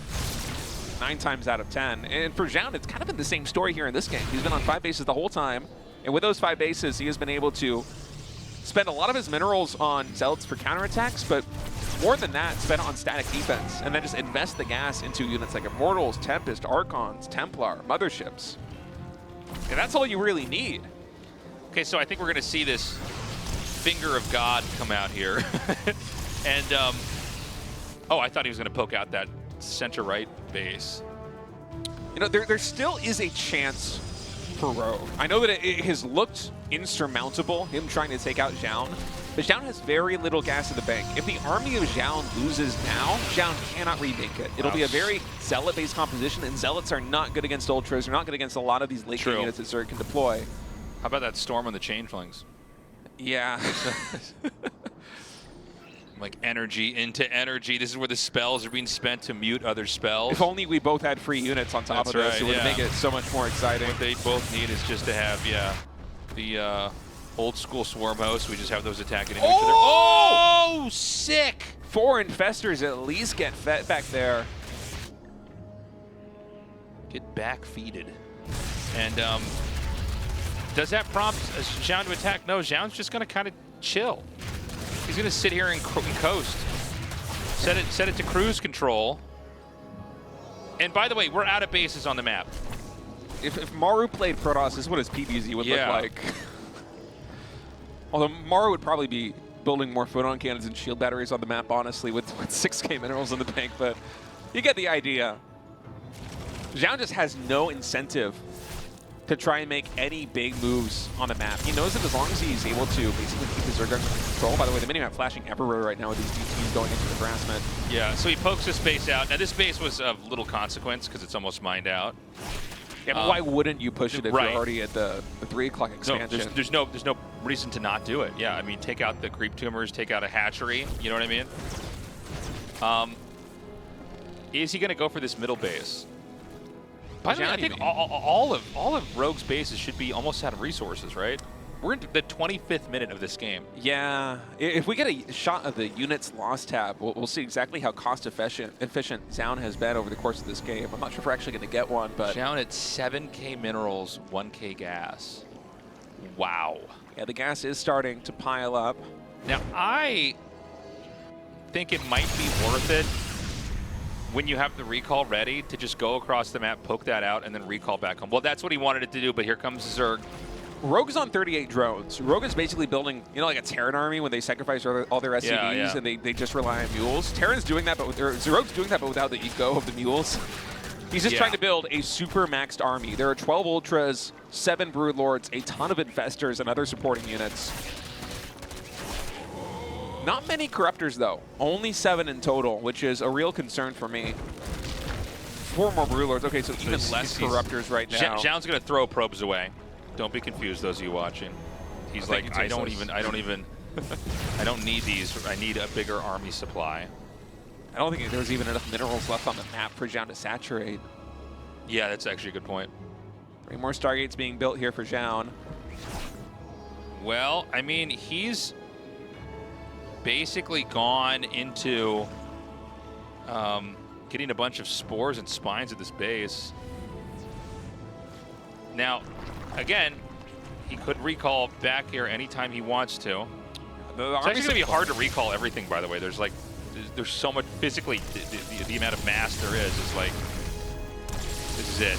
Yeah, only the Mothership could really do it. Uh-oh, these 4 Infestors, are they going for a fungal? They are. All right, the engagement now coming in. Oh no, the Ultras, they're locked in by the hatchery. They're trying to get through, but oh, it is a tough angle for those Ultras. The Immortals now kiting back. Most of the Archons have fallen. Rogue, is he actually breaking through? It seems like with a Microbial Shroud on top of this, Rogue will be able to clean up the army on the ground. Oh my god. Rogue! That's you insane! Master, you madman! I cannot believe he broke through this army, and now Zoun is down to 600 gas. So what we gotta remember there is, okay, yeah, he has a lot of minerals, but he can't make the kind of complex army that he has right now. And this is so many Ultras, this is so many Brood Lords.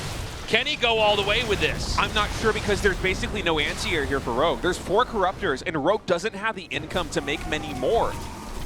Zoun's going to spend a ton of minerals trying to take out these spines and ultimately take out this base, but the Lings and the Ultras are going to come through here. This base falling is a disaster here for Rogue. He needs this income to be able to make Corruptors. There's very little anti-air. Even the Queen count is low. There are 3 Queens in total right now. Rogue's army, it looks impressive on the ground, but look at the units tab. What shoots up? 2 Queens and 2 Corruptors. Nothing else. True. Very true. Tempests are a real problem here. The only, yeah, that's it. GG Zoun takes it. Wow, look at Rogue. You can see his eyes closed up. He's like, ugh. Let's go to the final game, State. I enjoyed that last game. That was epic. That was a real deep dive in late game PvZ. And honestly, my heart breaks a little bit for Rogue there, because he did the best with a bad situation trying to win that late game, and he was able to completely clean up the army on the ground. But, I mean, Rogue can see what we can see. He knows that he has no anti-air options. It just takes a couple of Tempest, a couple of air units, even carriers there. There's no wrong answer for Zoun. If you have enough Stargate units out, Rogue literally cannot kill them. Yeah, it was a map where it's very easy for Protoss to sit on 5 bases. 5 bases, and you just sort of set it to cruise control, right? And then eventually you're going to be able to move out. You know, Rogue tried to set up multiple different attacks to hit that, but we're not going to be on that map again. Let me tell you, Tasteless, I am going home after this, and before I go to bed, I am going to load up StarCraft 2, and I am going to unveto White Rabbit, because I now know how to play PvZ on now this you map. see the answer. I foolishly thought that it wasn't good for Protoss, but Zoun has shown me the light. As long as you just don't attack them.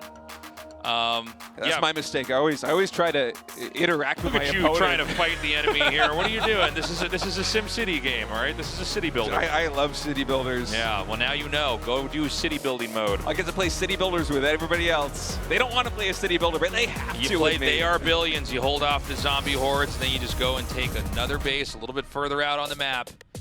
All right, guys. We are now into the final game of the round of 8. Who will move on? Will it be Zoun? Will it be Rogue?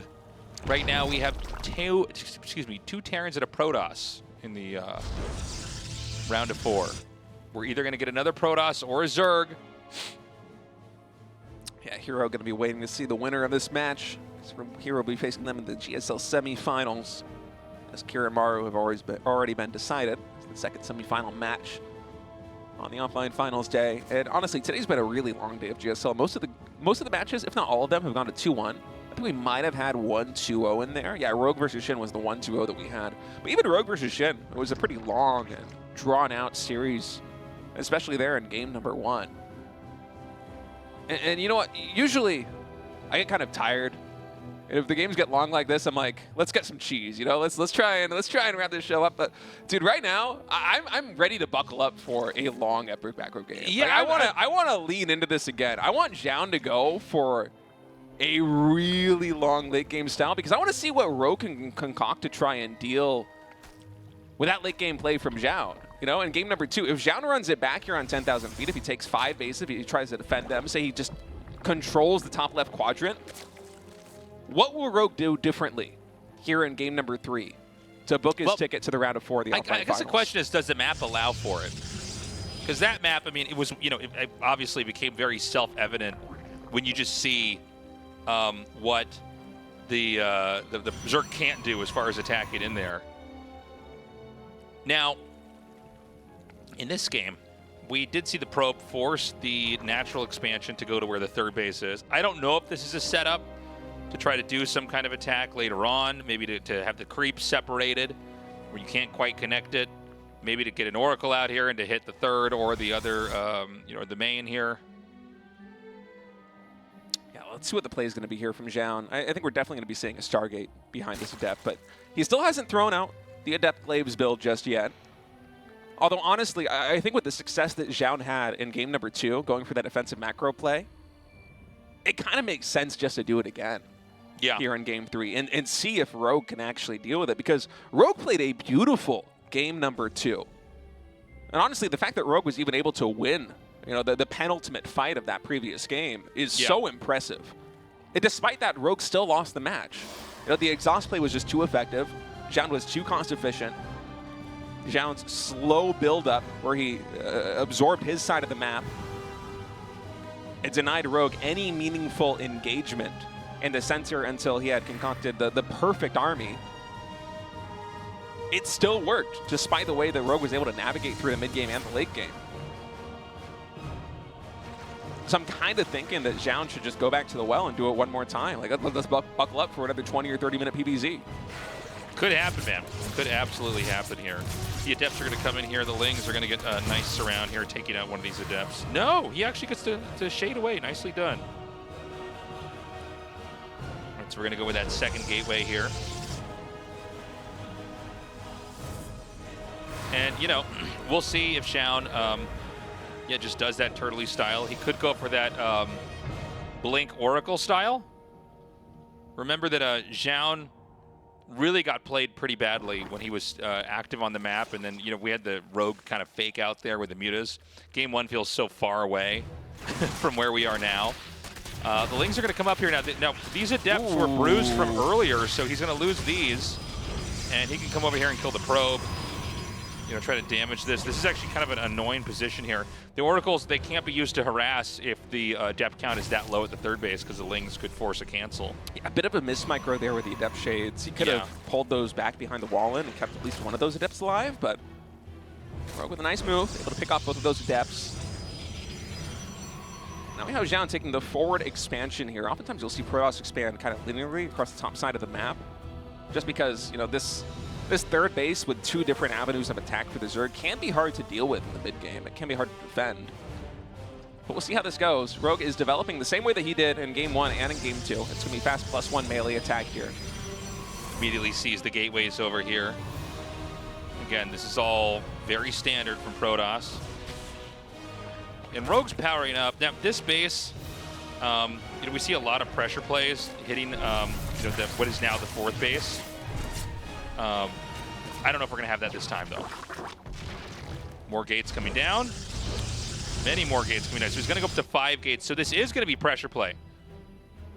Yeah, I wonder if... it is possible that he goes back for the 4 gas style that he tried there in game number 1. It didn't quite work out. It's where we thought the game might go on White Rabbit in match number 2. But we'll see. 5 gateways, it is a lot at this stage in the game. But it could also just be infrastructure that Zoun is going to utilize to make sure that he is safe in the mid game. Right? Against an opponent like Rogue, who's been so aggressive over the course of this entire GSL. Well, the reason why I think it might be aggro is because he threw the other 3 gates down immediately after killing the Overseer. Oh, I see. So it's like he scouts it and he goes, all right, now make more. So the Oracles are going to chase these Lings back.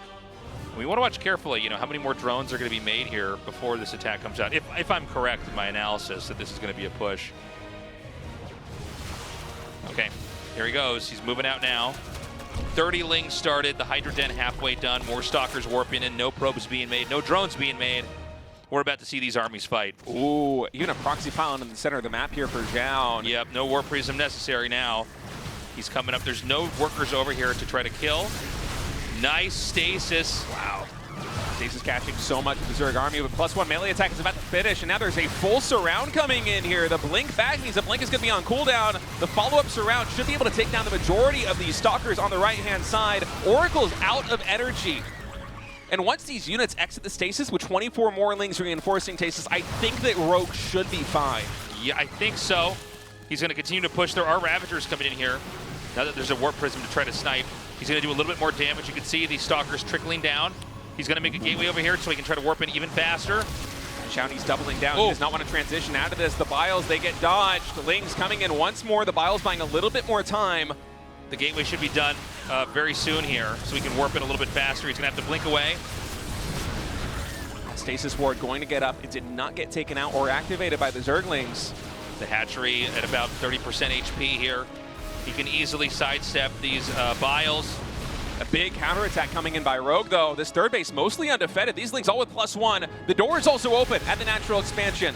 Zoun, he has the majority advantage at Rogue's fourth base. He's going to push through, take out the hatchery because Rogue committed so many units to try and defend, or trying to attack over here. Oracle's come back. They're going to be out of energy the next time they pair up with the Stalkers. Does Zoun have enough gas in the tank to actually push through anymore? Yeah, he's going to continue to come forward here. There is a Stasis Ward back here. The Stalker count's getting higher. He's going to incorporate some Zealous into this so he has a little bit more tankiness when he actually tries to fight. Again, it's a very hard angle to try to get into over here. Yeah, the Zealots are a nice addition, but there's no +1 ground weapons for Protoss, so it still takes them 3 shots to take out these Zerglings. And now Rogue, he's feeling strong. He's pushing through. The Stalkers are blinking back. I think Zoun's got to transition, but he is continuing to warp in these Stalkers. Zoun is all in right now. He's warped in 3 more Stalkers. They're going to meet up with the rest of the group. More Lings are going to be hatching. He needs that to try to tank up here into the front. There's probes just now, starting to be remade. You know, remember, he lost a lot of workers over at that third base.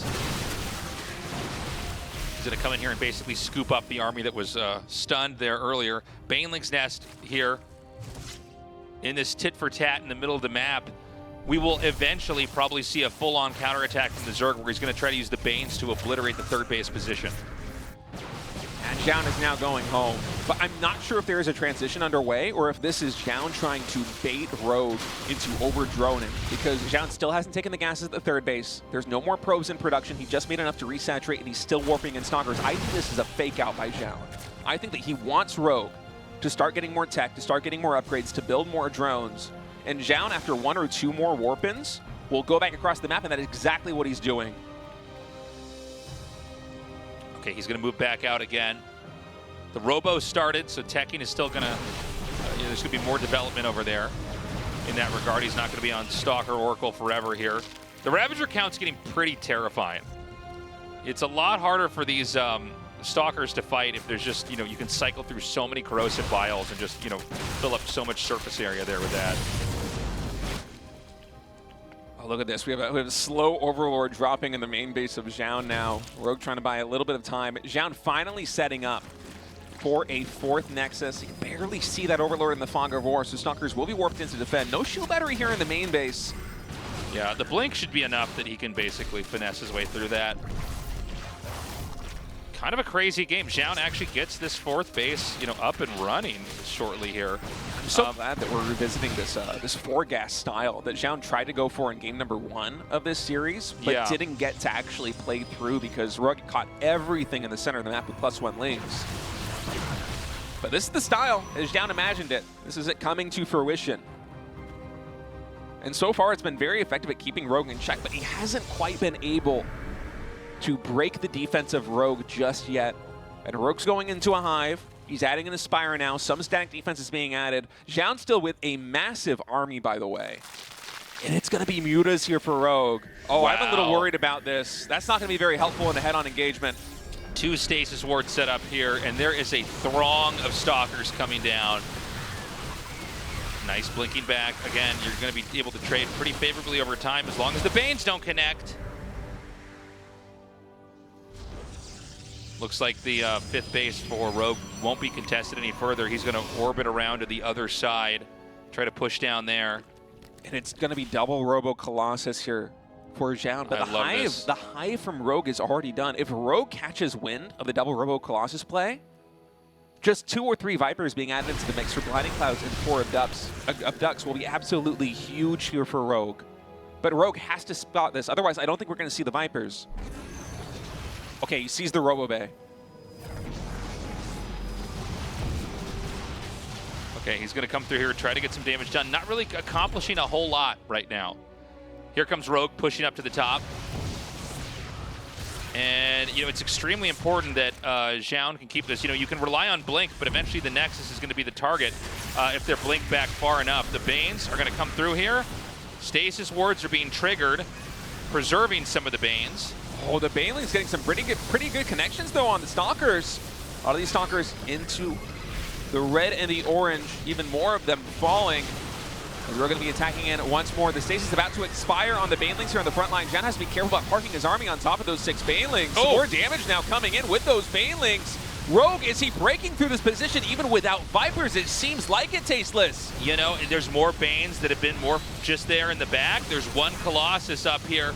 Not enough damage, I think, to allow him to hold on here. The Lings are going to continue to come in. The Ravagers, the last second, take that base out. Rogue, again, with an insane supply, and the multitasking is just phenomenal. He's killed 27 probes. Moving through there, he's going to go back. He's going to max out again. He might be able to just close this game out. Rogue is looking so good right now. Zoun down to 38 probes in total. It's going to sound stupid to say, but, like, he's so good at what he does. Yeah. You know what I mean? This position looks so bad for him most of this game, but he's so good at just whatever he's doing, he's going to do it perfectly. And you're seeing that right here.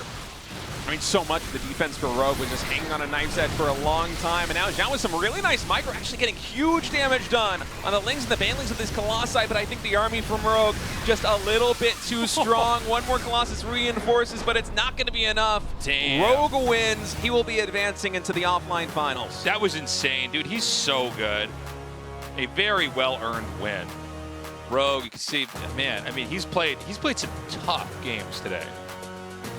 But deservedly so. He's going to be moving on into the round of 4. Dude, what an awesome game! Awesome day of games. I'm like fumbling for words right now. What an awesome game of days! It really is. And Rogue versus Zhao, just the icing on the cake. We had 3 very different games in that series, but also we had 3 very different games earlier on with the proxy hatches, with the early pressure builds coming out from Rogue in the first series that they played earlier on today. Definitely the better player advancing, but oh my goodness. I mean, Zoun put up a hell of a fight. Yeah. I mean, it was kind of inspirational, honestly, how well he fought there. I mean, Rogue did. I mean, look, Zoun was good, but there's something about these endgame scenarios where Rogue is just so much better. Let's talk to Rogue about that game right now. Well, Rogue, congratulations on your victory. Today was a marathon day. You played 2 series versus Zoun, and your first opponent in the semifinals is going to be Hero. How do you feel about your ZVP? Do you think you can take Hero down? 일단 이병현 선수 진출 축하드리고요. 정말 오늘 되게 긴 시간 그 경기하셨는데 박한솔 선수와의 또 푸저전 이렇게 또 2번 연속으로 하시고 또 마침 또 준결승 상대가 이제 김준호 선수예요. 그래서 지금 푸저전에 대해서 좀 얼마나 좀 자신이 있으신지 궁금합니다. 푸저전이 솔직히 제가 자신이 많이 없는데 그냥 그래도 한솔이가 후반을 되게 잘하는 선수지만 그 전에 되게 약하다고 생각해가지고 그 부분을 노리려고 했고 일단 준호 형이 만약에 자기가 최상위 컨디션이라면 제가 절대 못 이길 것 같고 한 주사위 1, 2 정도 뜰 수 있게 바래야 될 것 같아요. Yeah, my overall confidence is actually very low in ZVP. So that being said, Zoun is actually a very good player in the late game. So but I thought that he's very vulnerable in the early game. So I try to expose that vulnerability as much as possible. And about Hero, I mean, he's such a good player, and if he's on his best form, that I don't think I have any chance of beating him. So I'll have to wish that his dice maybe just goes 1 and 2.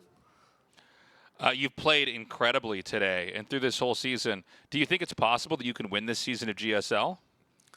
그럼에도 불구하고 되게 좋은 경기력으로 이렇게 진출하시게 되셨는데 이번 시즌에 좀 우승 가능성에 대해서 좀 말씀해 주신다면.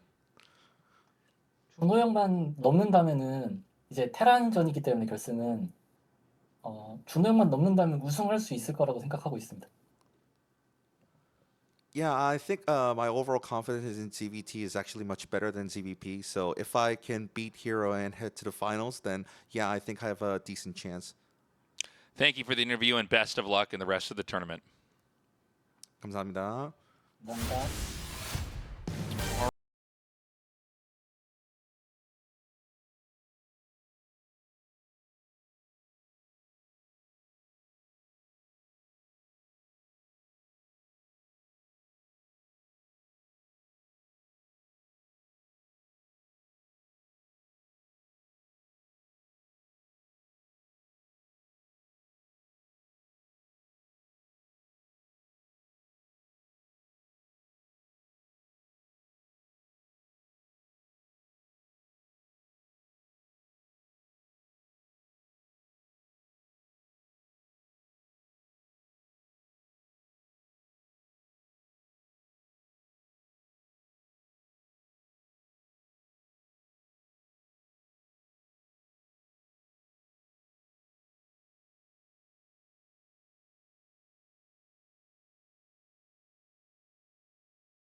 To buy those tickets. Monday is when they go live. RSL Finals is Saturday and Sunday. We're going to be starting earlier, by the way. State and I will be there for that.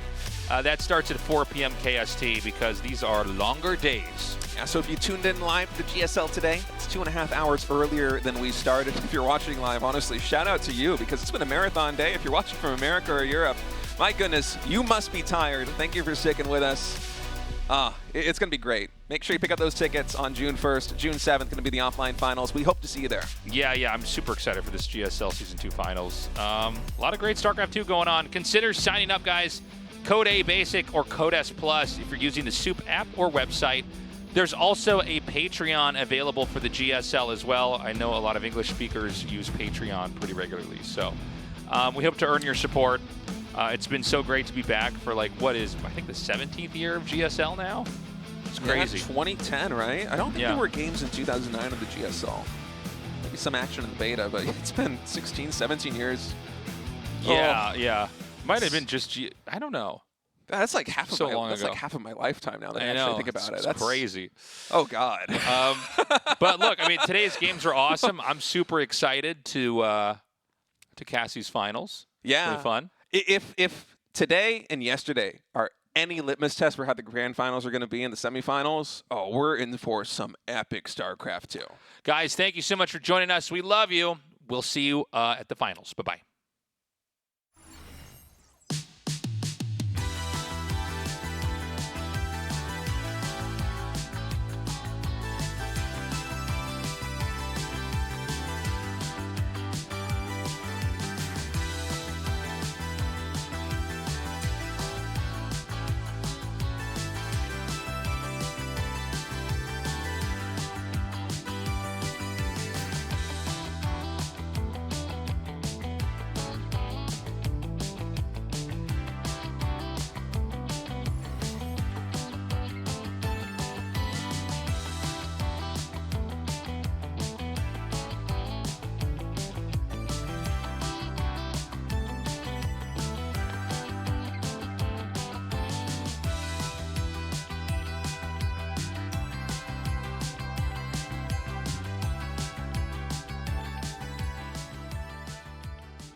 Incoming transmission.